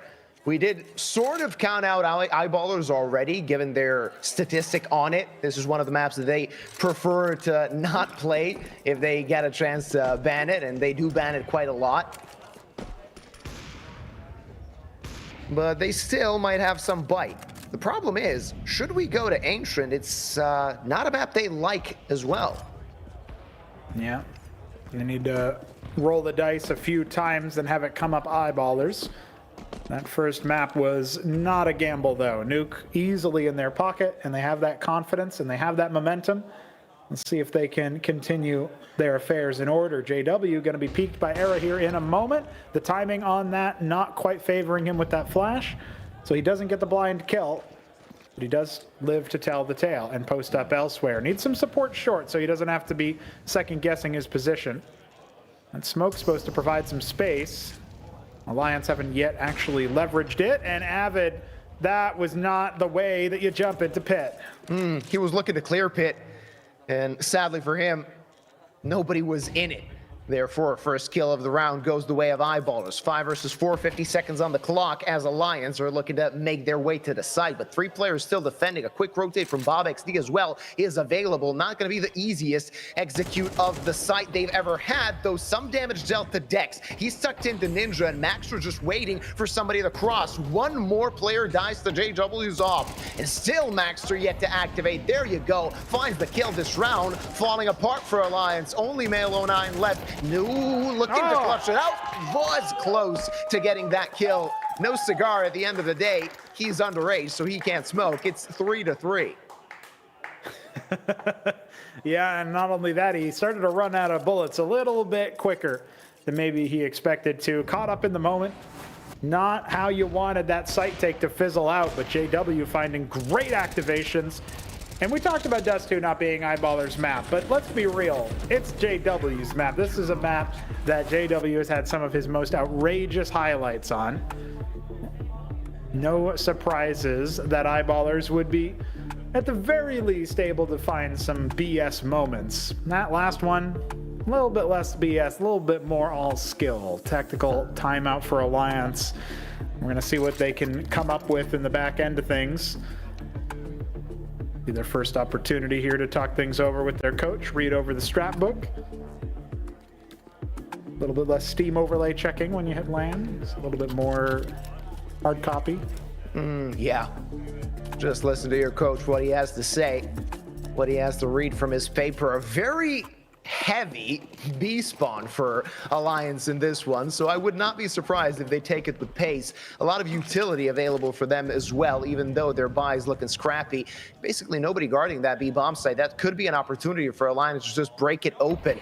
Eyeballers took control of every single part of the map other than B, and that's exactly where Alliance are going, though they took their sweet time, and now the CTs are rotating back to the site. Alliance, maybe they missed a golden opportunity to do something in this one. Now these pistols and that soul rifle need to make it work just by force. And look at Maxter so early. Oh, okay, Rolf.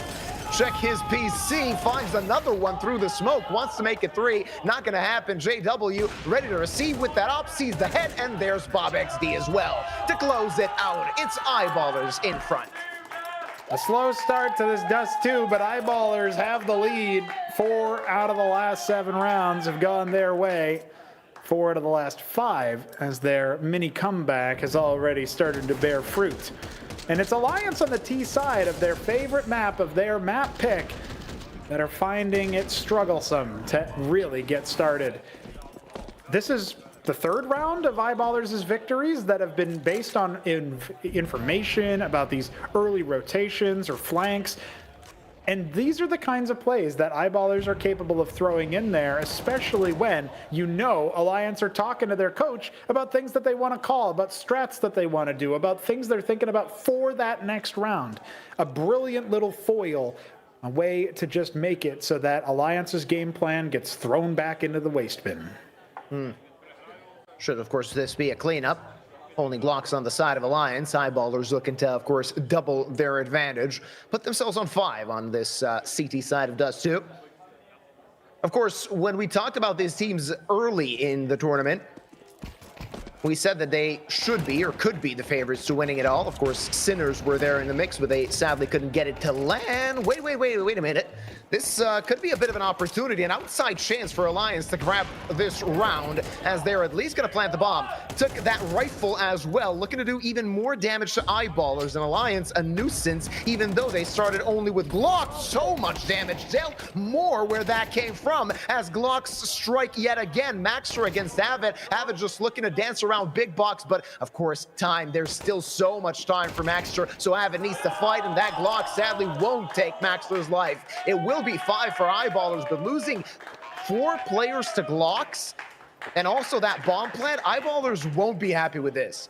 No, they will not. The only saving grace is that we only have 4 more rounds of play, but it still gives a nice little breath of fresh air, wind in the sail of Alliance as they continue trying to find a port to dock at in Dust 2. With all their work to get here, to be in the upper final here, Alliance are looking for more impact, and that's the second time Era has been able to hit Bob, hit any player on the side of Eyeballers. The utility is dispensed. Rolf will be the anchor, the extremity player. Bob yet again. He's so unhappy currently, starting another round with only 26 points of health. Not something you want, not something you like. 5-3. Eyeballers lead. Alliance looking to get back in the driver's seat. Taking control of short, no problem for them. 4 players situated in or around that A bomb side will be a tough nut to crack for Alliance here, as they're gonna bring up some pace from short, striking that A bomb side. Maxter might be in trouble, and Bob XD burning. Now he shows his hand, but JW covering with that AWP. Though Era good with his off as well. Maxter lineup again finds a double in the most crucial of moments. 55 seconds on the clock for Mail and Era to string this round together. Let's see if they can actually do it. Era down to 30, and Maxter still dancing around that smoke. No chance against Maxter. He is feeling really good on LAN. Oh yeah, he is. And you can tell the crowd knows that round was important. Now 4 in a row for Eyeballers. Alliance struggling to make anything happen on the T side. They've got 3 chances to not just post up, but they have a slim chance to tie things up in the first half, and that would still feel like a missed opportunity. The T side might not statistically be that favored on Dust 2, depending on your team-to-team matchup, but this is supposed to be Alliance's playground. This is supposed to be the scores reversed, and Eyeballers looking far worse for wear.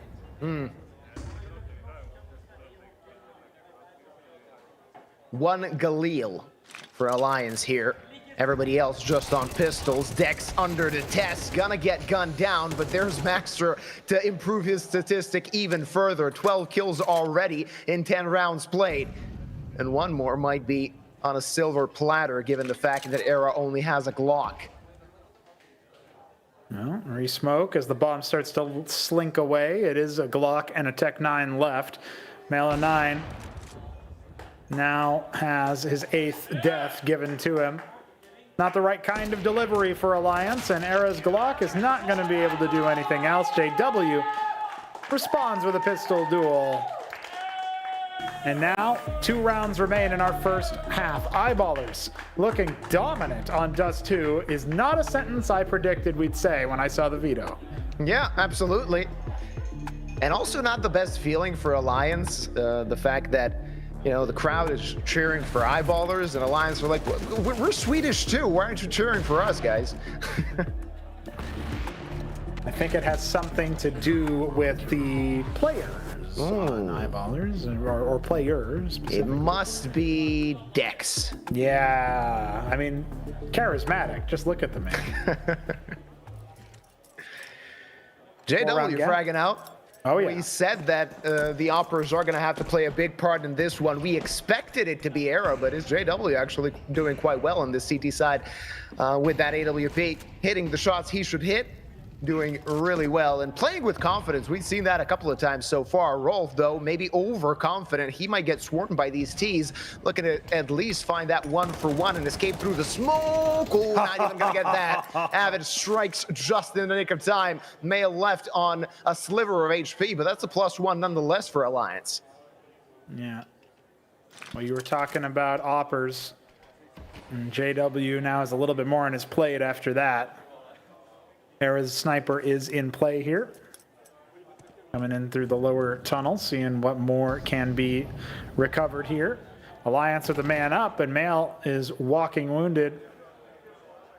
Gonna be pretty strugglesome to get any deliveries off today, and JW all alone on the A site, and it does look like that's where Alliance want to go. They might just be conceding this round unless we get some brilliant frags from the sniper. Ooh, that molly might actually keep, at least to keep them at bay. And for a second there, I maybe even expected them to turn away to the other side. They'll be all going from short. So JW, as soon as he turns to the side, is going to be a threat. Let's see, will that be the case? Awaiting the flashes, misses the shot. Just pulling back now. Mail somehow survives, but JW doesn't. That's a +2 for Alliance. Could be a concession now from the side of Eyeballers, as they simply have no way of entering the site. Era can't find the kills, but he's going to find one, another, and looking for number 3. Not going to happen, though. There's Twist. Lend a helping hand. It's 4 for Alliance as they keep themselves alive on Dust 2. Yeah, barely breathing, but they are indeed alive. Eyeballers can, at best, score 8-4. If Alliance can get a 5th round, then we won't be as uncomfortable for them going into the second half. But I have to point out, Era is able to frag everybody but Bob. He can only tag him through the door, and then nothing else. That's it. He's some sort of weird plot armor going on.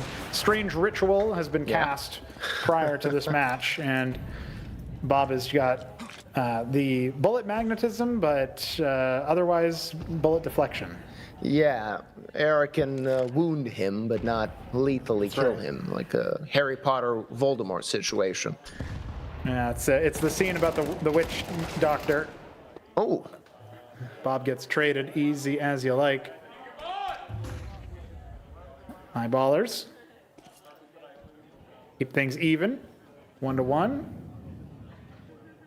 A little bit dangerous for Alliance to be giving up so much space in middle, but it looks like right now they're slowly retaking their control.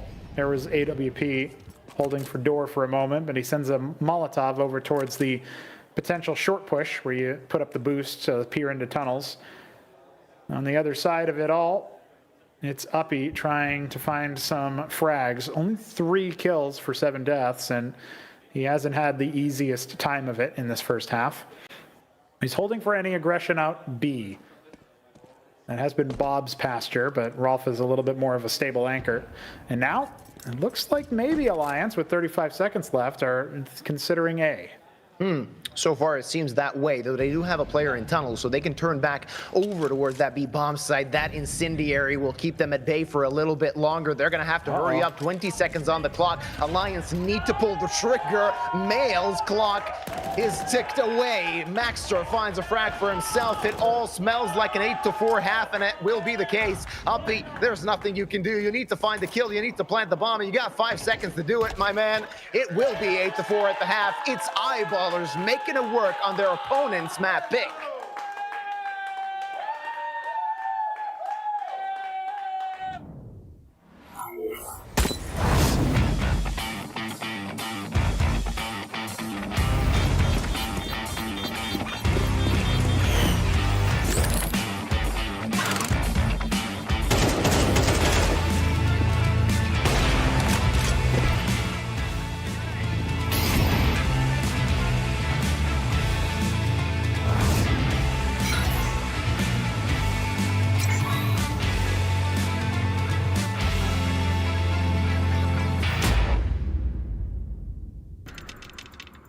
One click is the difference between winning or watching. And this is the fastest click in the world. powered by revolutionary hits technology. With custom actuation, rapid trigger reset, and click intensity, tuned to your competitive play. We didn't just evolve the click, we reinvented it. Pro X2 Super Strike. Alliance struggling on their map pick. Eyeballers doing quite well on map number 2 after a convincing victory on Nuke beforehand. Eyeballers with 1 foot already in the grand final. We'll see where that takes them. A tactical pause called for them to consolidate before this second pistol. They want to extend this lead. They want to already deal the final blows to Alliance in this upper bracket final. Yeah, this is a little funny, isn't it? JW and the rest of Eyeballers calling this tactical timeout, but right before the second pistol of Dust 2. Is this a mind game? Are they trying to knock Alliance off kilter? I feel like it's entirely possible. Listen, nothing in the rules says you can't call that after halftime. Maybe you just needed a longer halftime. Possibly, presumably. Solid situation for Eyeballers nonetheless. Alliance need this pistol desperately to start the comeback. A 4-round deficit is not really big, but should you lose the pistol, that 4 rounds could be extended very quickly, Pronogo. Oh, yeah. You're talking 6 rounds easy, depending on the complexion of the pistol. And Eyeballers on the T side, if they get the bomb down, expect a force in the next. Very aggressive play from Male. I like to see it because even though he's had to struggle some time on LAN so far, his debut aside, we're talking about how Alliance haven't played super well against Eyeballers today. Male still throwing caution to the wind and saying, I'm going to play my game nonetheless. However, we already have space taken on the A site. And with Bob already falling, it might bait more Alliance players in before everybody is ready. The flank cleared. Maxter with the P250 is more than capable of those long-range duels. Yeah, they have a kit, so time not really the matter at the moment, but they need to get closer to the side. 4 versus 4 with Era quite low. They're going to have to hurry up just a tad. Roll finds a frag, and Maxter finds himself another. It's a cleanup at the end of the day. 2 players surviving for Eyeballers as they grab number 9, and they are running away with Dust 2. Yeah, running away with Dust 2, and that's just not what you expect from these guys. This isn't the map that's supposed to be theirs. This isn't the map where Eyeballers are meant to be so strong. This looks more dominant than Nuke, and that is saying something. Maxter performance in the first half, superlative. Ends up doing just as important duties when it comes to that pistol round. And Twist drills Bob at the very least. Gives us something to talk about in this round, but it's all USPs except for Era's 5-7. Oh, another dink with that USP. Twist, well, getting his money worth definitely, given the fact that USP is just a starting pistol. So still, maybe a chance here, an outside chance for Alliance steal away this one. Should they find a few more dinks in, JW might be isolated. This could be an opportunity for Alliance not only to find the kill, and one more T to be dead. Oh my God, look at this, look at this. No way, somebody has to turn around, for Christ's sakes. JW gets Mail on a silver platter. How has this happened? No way, and a triple from JW. From a dead man to 3 kills. That's how Counter-Strike is played sometimes. You're on the receiving end of luck. Sometimes you really are not. JW, fantastic. Stumbling into a 4K. JW doesn't even quite know what happened, but listen, he's been here before. He's been to these kinds of places before, and Dust 2 has really been a paradise for this man, rolling back the years in a big way. Here it is again, because apparently Mail just needed to keep his fixation right there, turns this side to clear the tunnels, and then counterclockwise to go right in front of JW, who was very focused on other details. Incredible. Well, 6 rounds now, the lead of Eyeballers, as they put themselves in a very solid spot. Alliance finally get a buy-in in the second half. Let's see where it takes them, what it brings them. A 6-round lead. We talked about what happens when Eyeballers win that pistol. The conversion is almost assured. Alliance have a lot of work ahead of them if they want to secure their own map pick here. Supposed to be their favorite. I don't think they're having a good time yet today, though. Rifles galore. The setup looking pretty passive, pretty standard. Nobody floating away too far just yet, but Twist is going to be a point of contact over in the long doors. And Era, he needs to control that spray. It's Bob to trade out JW. And Twist is up next.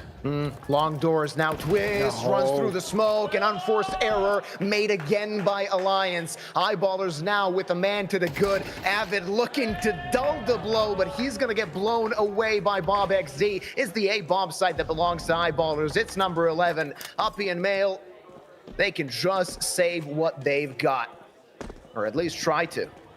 Yeah, emphasis on the try. Money is not a huge issue point for Eyeballers, so they could go for a hunt here. And maybe they already are. At least Bob XD's getting curious.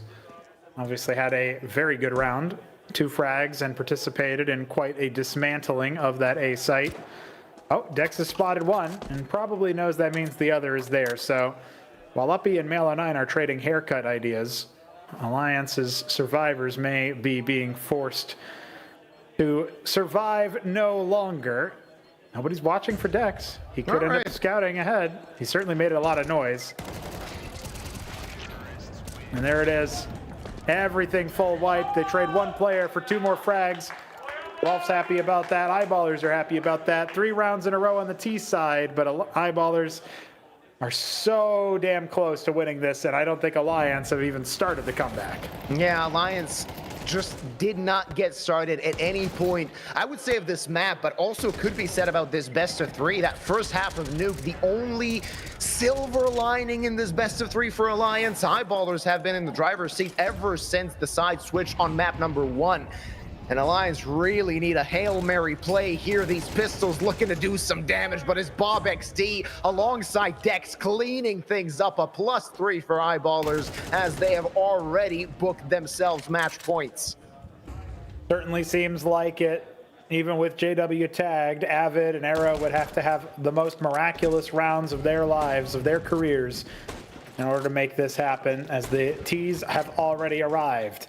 Instead, Avid's AK will be brought into the next, and from this point forward, Alliance are playing OT, and they need 8 in a row to make it happen. Does not seem likely. Currently, at least, Alliance simply did not start their engines, it seems, on Dust 2, a team that we expected a lot from, a team that can definitely beat Eyeballers, as they have done in the past multiple times.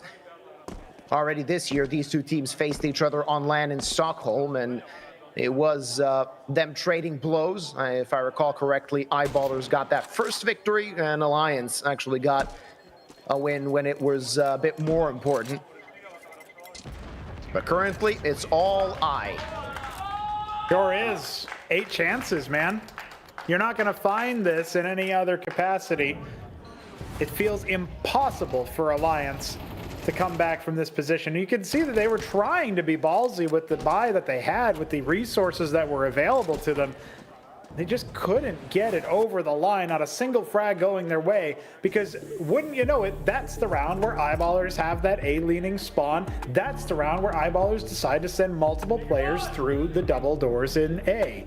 Those long doors are not a place that you're always going to be dueling against the same number of Ts. When you send 3 lesser equipped CTs there, the point is to swarm somebody. But that is not what happened. Alliance just found an even match with better firepower and just were mopped up. All right. Are apparently supposed to send their countrymen home.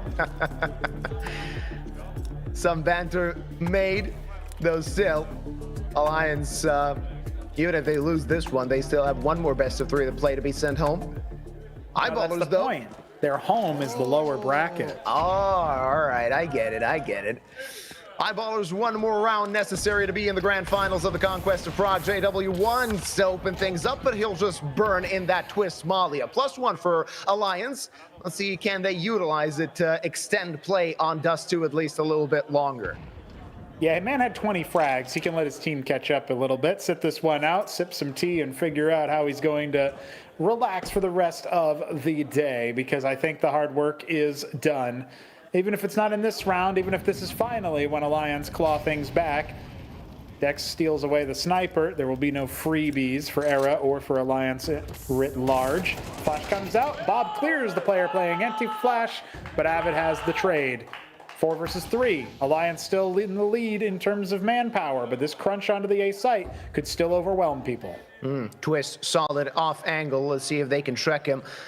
Doesn't seem to be likely. X-ray off. Twist takes care of one, decapitates Dex, and unable to find the other. It's Maxter that actually gets that kill. 45 seconds on the clock, and this round has just started to be a very interesting one. An active round for Maxter to, well, get another clutch for himself, as he has been clutching very well today and yesterday as well. 30 seconds on the clock, a full stack of utility to use, and Alliance players quite far from one another. So Maxter does have a fighting chance in this one. He needs to lurk. Ooh, just for a second there, you thought he's going to take care of Avid. It's actually Avid that finds that kill, and Alliance keep themselves alive at least for a little bit longer. Yeah, very good shooting there from Alliance to find some low percentage duels. At the end of the day, they end up scoring the round and extending play in the upper bracket. We already talked about it. Winner of this series is going to the grand final. That looks like eyeballers right now. 7 more chances to end it in regulation. Alliance need to beat the odds that many times just to extend play in this series, or they'll be cast down to face Walczaki tomorrow in the lower bracket. And whoever wins that will play in the grand final in the same day. Never easy to play 2 LAN best of. Oh, Twist again, caught off guard. Avid can only find one. That is not enough. A man advantage for eyeballers as they're looking to make their way to the site. Oh, Era caught in no man's land. It's only Uppy and Mail to try and keep Alliance alive in this one. It's eyeballers just adding the finishing touches to this best of 3. So far, so perfect. And Maxter just proves it. Uppy against 4. That's all Alliance have in this one. I think they're being sent home to that lower bracket we talked about. Alliance. Oh, they have so much to look forward to tomorrow. So much Counter-Strike to play if they want to make it back to the grand final for a rematch. Because JW and Eyeballers have made their way through, and this glass is going to need to be cleaned before we get to the next one. Yeah, the crowd is having a fun time of it. Eyeballers are your first grand finalists of the Conquest of Prague 2026. A dominant victory against their countrymen. And I don't even think that Eyeballers can believe what just happened. Such dominance, such coolness on both maps, easy as you like on Nuke, and a shocking result on Dust 2. Alliance could not contend, could not compete in this one. I have an idea that this could be our final, but Alliance are going to have to try a lot better tomorrow, as Eyeballers have been the better team in this best of 3. They have been, Yuba, and you got to watch out for what happens tomorrow. You were starting to say it's always difficult to play 2 series in one day, especially given that there will be a short break in between them. And so Alliance, even if they do outlast Walczaki, are going to need to see if they can make it convincing, make it quick. The Pulse could play spoiler without even winning if they just drain the energy from Alliance and let the well-rested Eyeballers crack their knuckles and get back to work. Eyeballers, this win means a lot to them, not only in terms of ERS points, not only in terms of, what they can do in future endeavors. This is sort of a message, not just to Alliance for a potential rematch tomorrow, but to the other teams as well they'll be facing in future tournaments. Eyeballers really doing well and actually winning a best of 3 in such a convincing fashion that we did not expect. Don't forget, Alliance were the favorites heading into this best of 3. We said it, the desk said it, but definitely one of those situations where the favorites didn't really show up in a manner that should have been expected. Yeah, the favorites didn't show up. Malo9 and Era felt like they didn't show up either. Missing some context, missing some skill on the day, some aim or some feeling, something ethereal that felt like they were just being shut down before an opportunity goes. And it wasn't just that eyeballers were playing well on the anti-strat side. This is a regional matchup. I'm sure they put in the legwork and the homework and made sure that everything was buttoned up properly when it came to the game plan. They took tactical pauses when necessary. Clearly, the strategic layer of their game was running well, but I think a little bit of this failure for Alliance is their own players not quite showing up, making uncharacteristic whiffs or whiffs that indicate maybe a consistency issue more broadly for players like Era, who Malo9 wanted to sing praises, but I think he needed to focus a little bit on himself. Today was not his day. Yeah, definitely. I mean, none of the Alliance players were really up to the task in most of the rounds we've seen in this best of three. Sadly for them, that they just faltered. But I said it beforehand. I said it before this map began.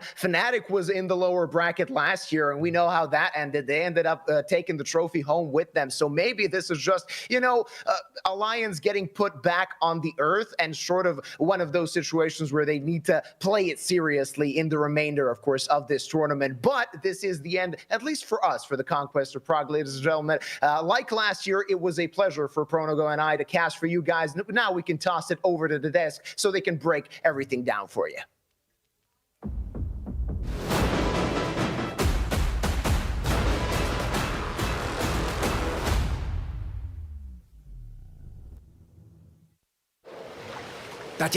Tati, už jsem to vymyslel. Nemusíme tady mrznout, už vím, jak můžeme letat. No to půjde těžko bez křídel. Máš pravdu, ale proto tady mám Red Bull. A ten nám dá křídla. Stačí, když se napijeme. Aha, a jak asi? Ale tati, prostě se napij. Počkat. A co to je? Co to je? 40 pod nulou to je. Nebo si smyslel, že tady zůstáváme jen tak pro zábavu? Red Bull vám dává křídla, ale jen když ho piješ. Tipsport je tady i pro tebe, Chameleone X, který dokážeš bez mrknutí oka sledovat současně 6 hokejů, 3 fotbaly, 1 tenis, MMA, košandu, šipky a párek, co ti právě žere bez. Nejvíc exkluzivních streamů na jednom místě.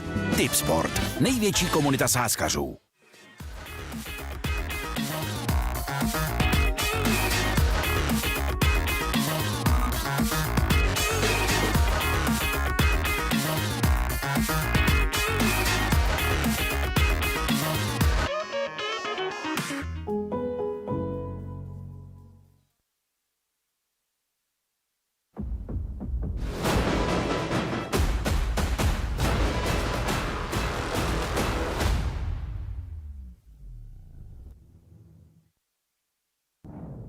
Oh boy, what an unexpected result we have seen tonight, and I think that's for the best when it comes to tournament, these surprises.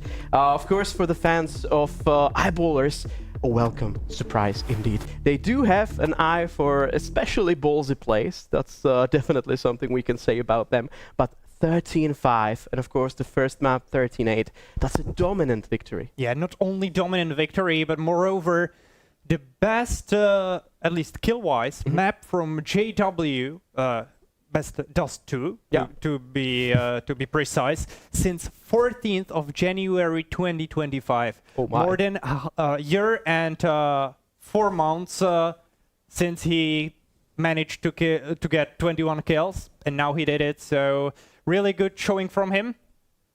And what we have been saying is that this is definitely going to be an Opers map. This is definitely going to be something between JW and Era.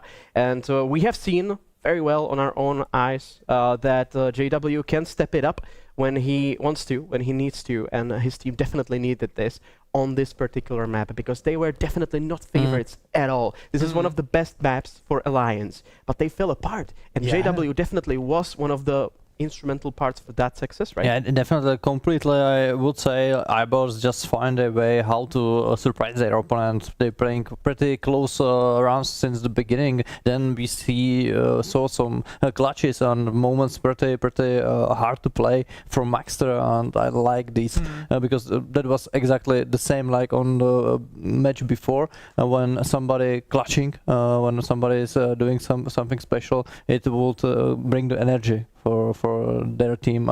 Maybe that's the reason why we see. And 2-0. sadly, the inconsistency from Alliance player, As well. the best fragger on Nuke, now completely only off. 4 kills. But Cody, who's definitely consistent, is Maxter. Yeah. And this is someone we have prepared for you guys, because this is definitely someone we need to pinpoint and look to, because he was the standout player, not even today, even yesterday. So many clutches, so many pivotal moments that lent hands to his team, as you can right now see.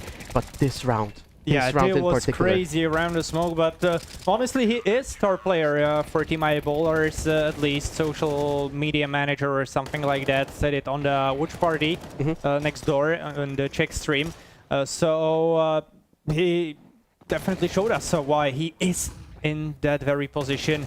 And of course, yesterday he called himself that he's the closer for the team, and he was able to close many rounds today. Yeah, they didn't even need Dex in their team because just Maxter and JW did their job. So you can see his kill death ratio. It's insane. But of course, the match was pretty quickly done by Eyeballers as they find their face. And I just must say they played pretty well today. Yeah, and despite that, I'll mention it once again. They had only 7 open kills throughout the 18 rounds. Almost half of their opponents, almost. And they were still able to manage to win this map with such a high score. Yeah, and we have been talking about Maxter right in between our talent team, but who actually had it on his mic is definitely Svexai. So let's look for an interview with him. The Eyeballers are the first finalists of Tipsport Conquest of Prague, and right now I'm joined with Maxter, who had a terrific performance, especially on the second map of today's match. Maxter, first of all, congratulations, but with all due respect, how did you pull this off? Because nobody expected this. First of all, thank you, appreciate it. I mean, we played great today, actually. I mean, Alliance is a super great team. We really enjoy playing them, and we are like looking at their demos and everything. Like they're super good. We're trying to learn from them as well. As I said yesterday in another interview, we're the underdog today, and I'm just happy that we could performance and like everyone showed up today, and yeah, just super happy. Thanks to today's victory, you will be advancing straight to the finals. So that means that you will be playing less matches actually than your competitor. Does that mean anything to you? I mean, it depends. I think there's pros and cons with it. Obviously, we get to rest more, and maybe we can, what do you say? We can be more ready for the game. But on the other side, the team we're going to play has played a best of 3 before. They're going to be really warm, probably very sharp. And I mean, there's pros and cons with it. And we're just going to give it our all, and we'll see if it's enough. Are you going to do some special preparation for the finals? Because, you know, most likely you will be playing your opponent, the same opponent again, if things happen how we expect to happen. Do you think that they will be more prepared than today? I mean, we will see. I think Walczaki is a great opponent as well. There's 2 really good teams, and we're not gonna prepare differently compared to what we've done. We're just gonna do our same style. We're gonna do everything the same. We're gonna give it our all, and maybe it will be enough, or maybe it won't. We'll see. Perfect. Thank you and congratulations. Appreciate it. Yeah, as we have heard, there are pros and cons to advancing straight to the finals. Of course, that's the pro, but the con might be that the team that actually moves to the final with through the lower bracket is gonna maybe have a harder time because of fatigue or something like that. Do you guys agree with that? Yeah, we've seen it here on the local tournaments that usually the team that was playing from the lower final was tired, for example, during the decider. Yeah. So it'll be hard. It's a part of it, so you need to keep your face on top if you want to have some advantage. So it is. Yeah, I love that. Actually, Eyeballers, we could see that they dominated in such a fashion, and still the interview was so laid back, so optimistic, and so you know, they were not egoistical at all. They were just, you know, waiting for the opponents and saying that Walczaki, of course, have a chance to move to finals as well. Anyways, this is it for this concrete interview. Let's see what the other team has to say in another one. After an upsetting loss, I'm joined by the Alliance coach to ask him what went wrong. I think they were the better team today, and we just have to readjust for the finals. Do you think that there was a possible underestimation of your opponent? No, we know that they're a good team, and when they play at their best, they are hard to beat, so it's fine.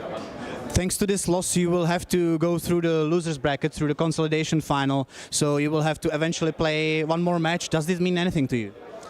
No, it's just another game to the finals, and that's perfectly fine for us. Especially JW and Maxter on the second map as well, they performed really well. Are you going to prepare for them especially, or is it just going to be like a standard preparation for the games? No, we always prepare for our own side, and we just have to adjust some things internally, and it will be better in the next games. What do you think you could have done differently today to make the outcome different? No, we just have to step in with more energy and be more prepared, and that's it. All right, perfect. Thank you, and good luck. Thank you. Nice. Yeah, the handshake was a bit scrapey as was today's performance of Alliance, but of course tomorrow is another day. Anything to add to this particular interview, guys? I don't really know. Good mindset that still not the end of the world for them. And they can still fight for the finals and even for the trophy for the mace right here next to me. So they still have a chance, and definitely good that they are not throwing it away. Yeah, for me, expected what he said. Just a team who knows what to do in the next step, and they will try to bring back the finals. So yeah, so let's recap right now what we have seen today. Let's see what was in store for us, and hopefully you guys enjoy that very much. And as you can see, Walczaki made an upset for sure. So she were definitely the paper favorites, even regarding how they played against Eyeballers. And another upset in the second match. So upset today. Let's see if it's going to be upset tomorrow. But very, very surprising results. Yeah, 2 times 2-0. Actually, we were expecting that we will be here till midnight, maybe today. But we are still going to sleep pretty soon. Unexpectedly. Unexpectedly, exactly. Here is the complete bracket with Eyeballers already sitting in the final spot. But Alliance and Walczaki, that will be tomorrow's first match.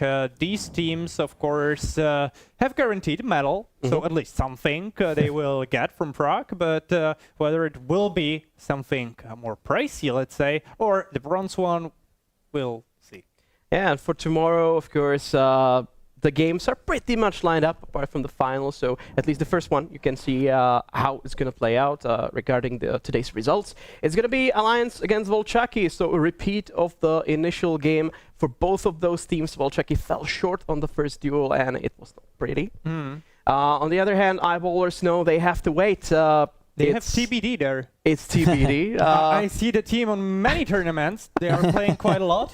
So they're pretty much a good team, right? Yeah, they're here as well. You would bet on them. Yeah. They are everywhere. Every time in finals. So anyways, we're going to see who will be in store in finals. Guys, you can still buy tickets to get here in Prague to Vodafone PLAYzone Arena near Chodov Metro. You can still buy it through NFC Throne network or here in place if you arrive by card or cash, depends on you. Of course, there's a lot of activities to do, archery or, printing the coin. Pretty coins, yeah, that's true. And Cinder's signing session, that's going to be here. The full team will be here, so you'll be able to actually get a photo with them, talk with them, and of course, see all the duels tomorrow because, well, what's in store next other than the best matches ever we can have here. So that's it for today. Thank you guys for being here with me. I look forward to... You're welcome, my lord. Yeah, everything for you, my lord. That was important. I still remember Luba, that he called me prince. I'm a king. And King will commence tomorrow. Don't forget, start is 3 p.m. So it's a bit sooner than these 2 days, and we look forward to you tomorrow.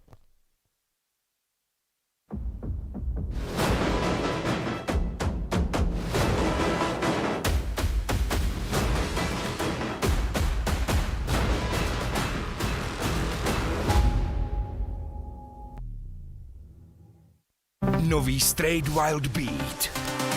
Zažij divokou jízdu. Zažij to napětí. Zažij ten beat. Zažij Wild Beat. Novou vůni od Straight.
Tipsport je tady i pro tebe, Chameleone X, který dokážeš bez mrknutí oka sledovat současně 6 hokejů, 3 fotbaly, 1 tenis, MMA, košandu, šipky a párek, co ti právě žere bez.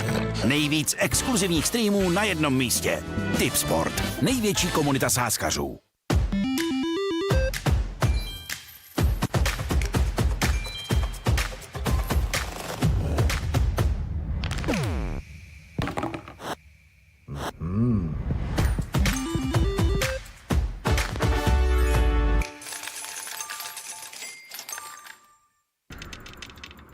One click is the difference between winning or watching.